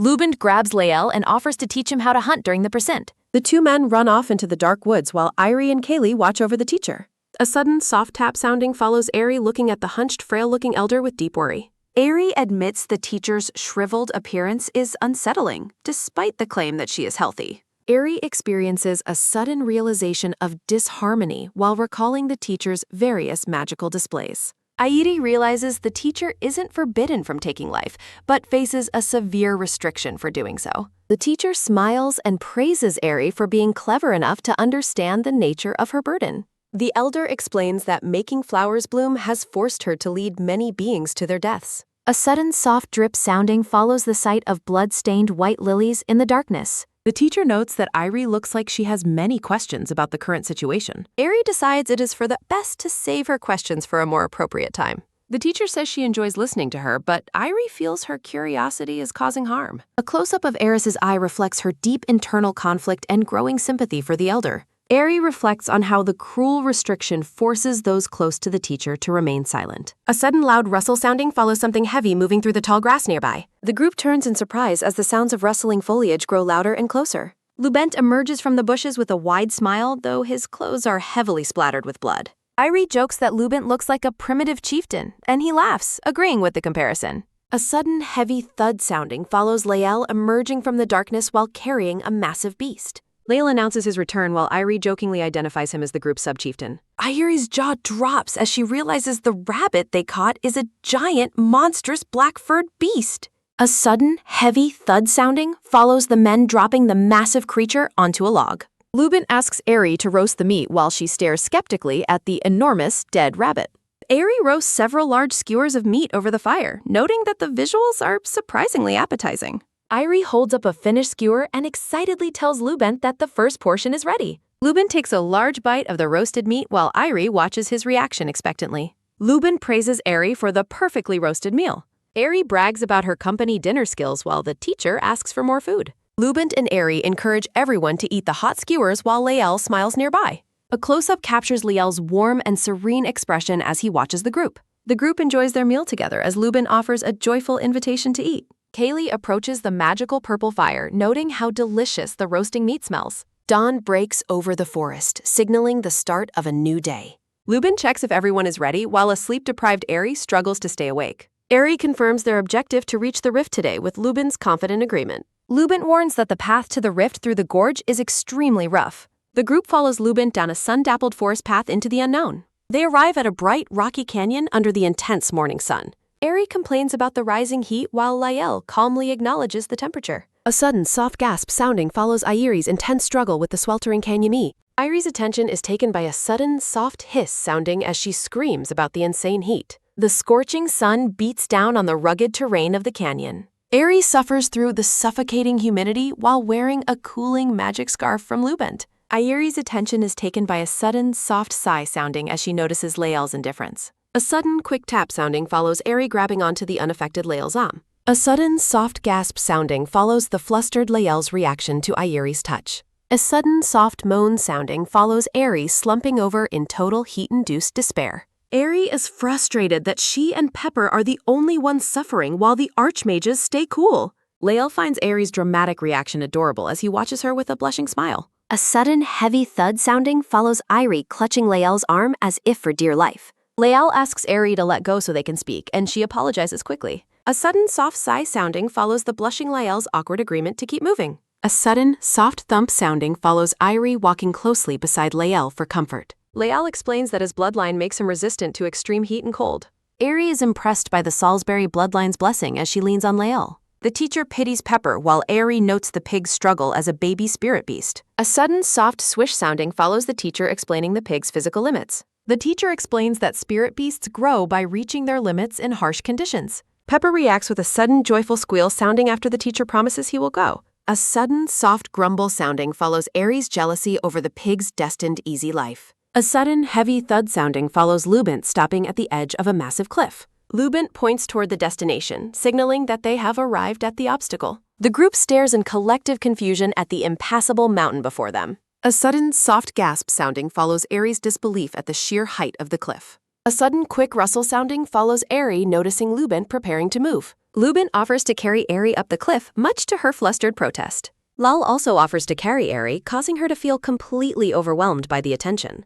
A sudden, loud laugh sounding follows Labyrinth finding the situation incredibly amusing. Labyrinth admits he was joking about climbing and teases Airi for being a little brat.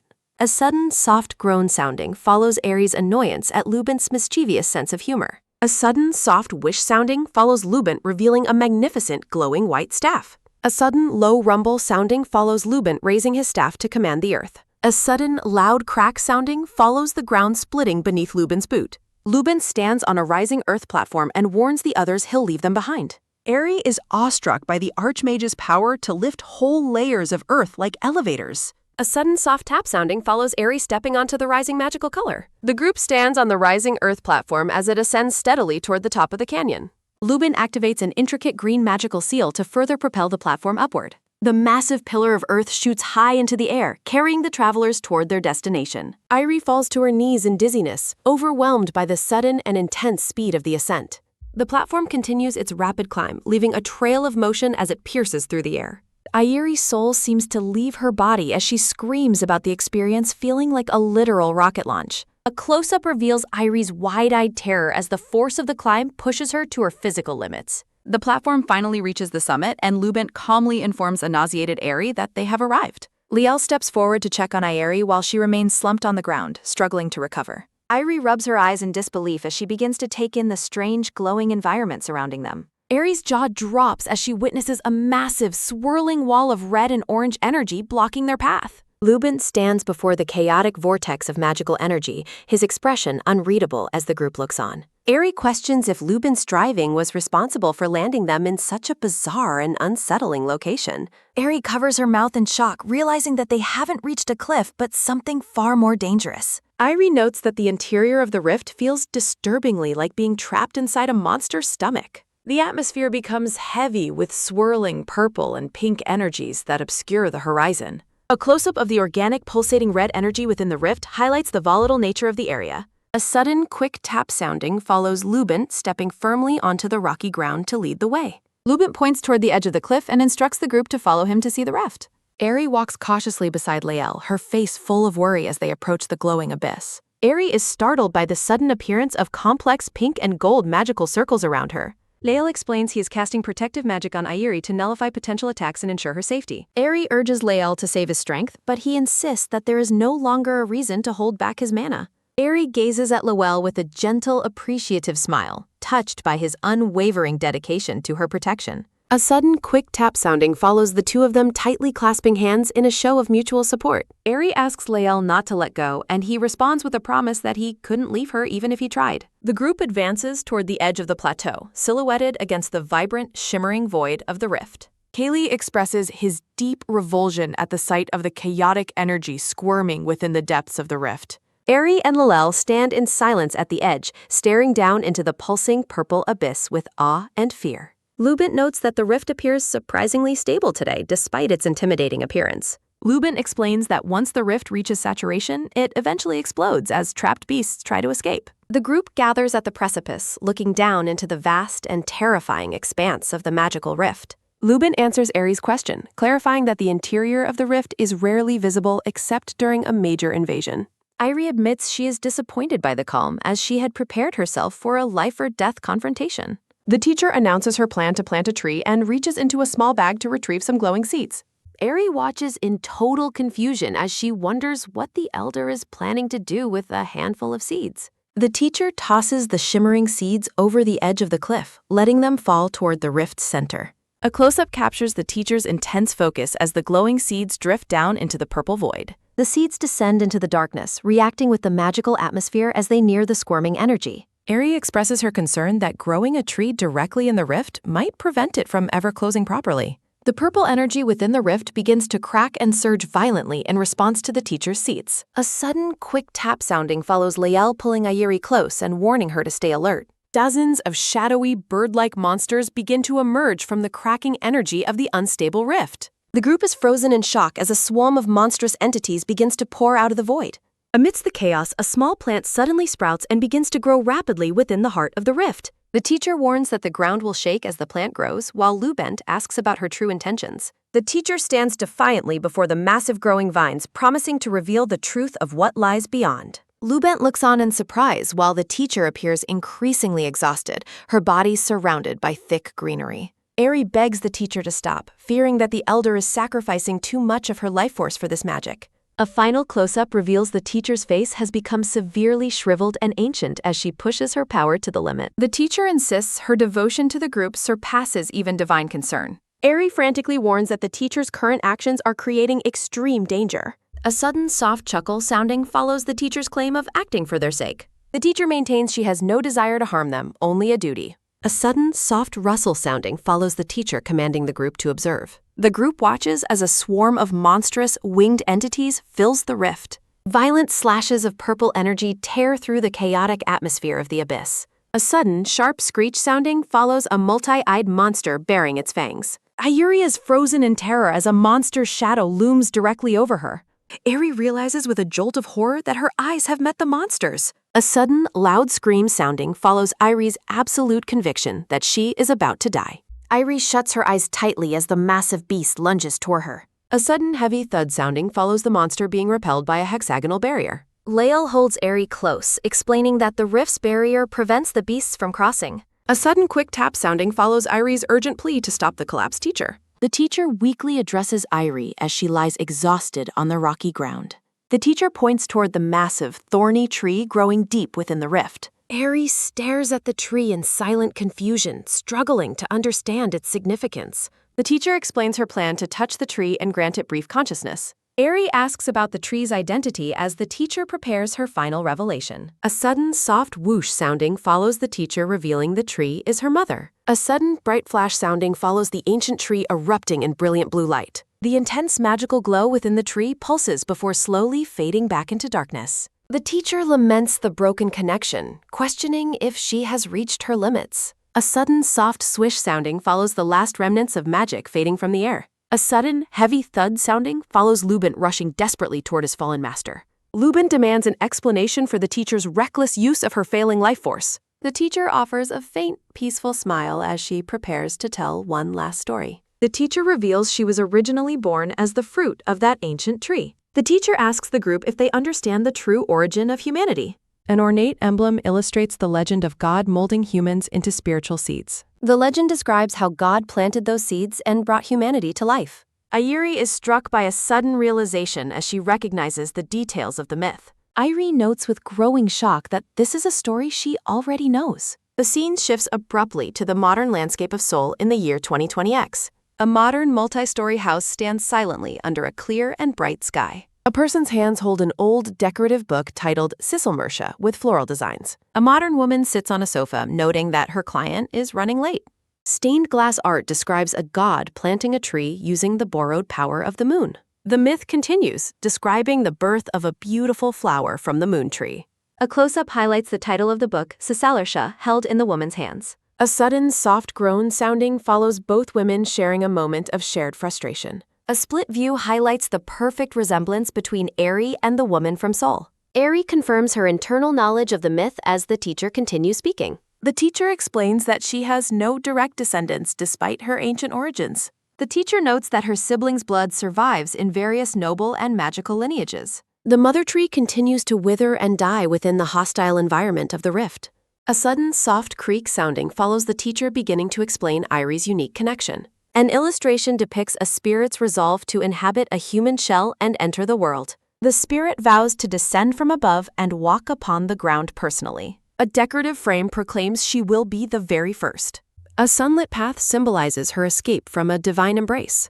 Eri breaks into a cold sweat as she realizes the truth. Legends tell of a beautiful flower born from a divine betrayal. The radiant pink flower is identified as the legendary Sisselresh. Lubent holds his shriveled master as she addresses a stunned Eri. Swirling petals accompany her chilling question about her true identity. Chilling laughter echoes across the plateau as the truth unfolds. Lael pulls Iri away while Lubent recoils in utter shock. Lubent shouts for Kaylee to come closer while questioning the situation. Lubent is urged to look closely at the monster he holds. Horror grips Lubent as he realizes he holds a nightmare. Lubent screams in horror as the teacher becomes a hollow monster. Lubent realizes with horror that his master is truly a monster. Blinding green light reveals a beautiful woman with long white hair.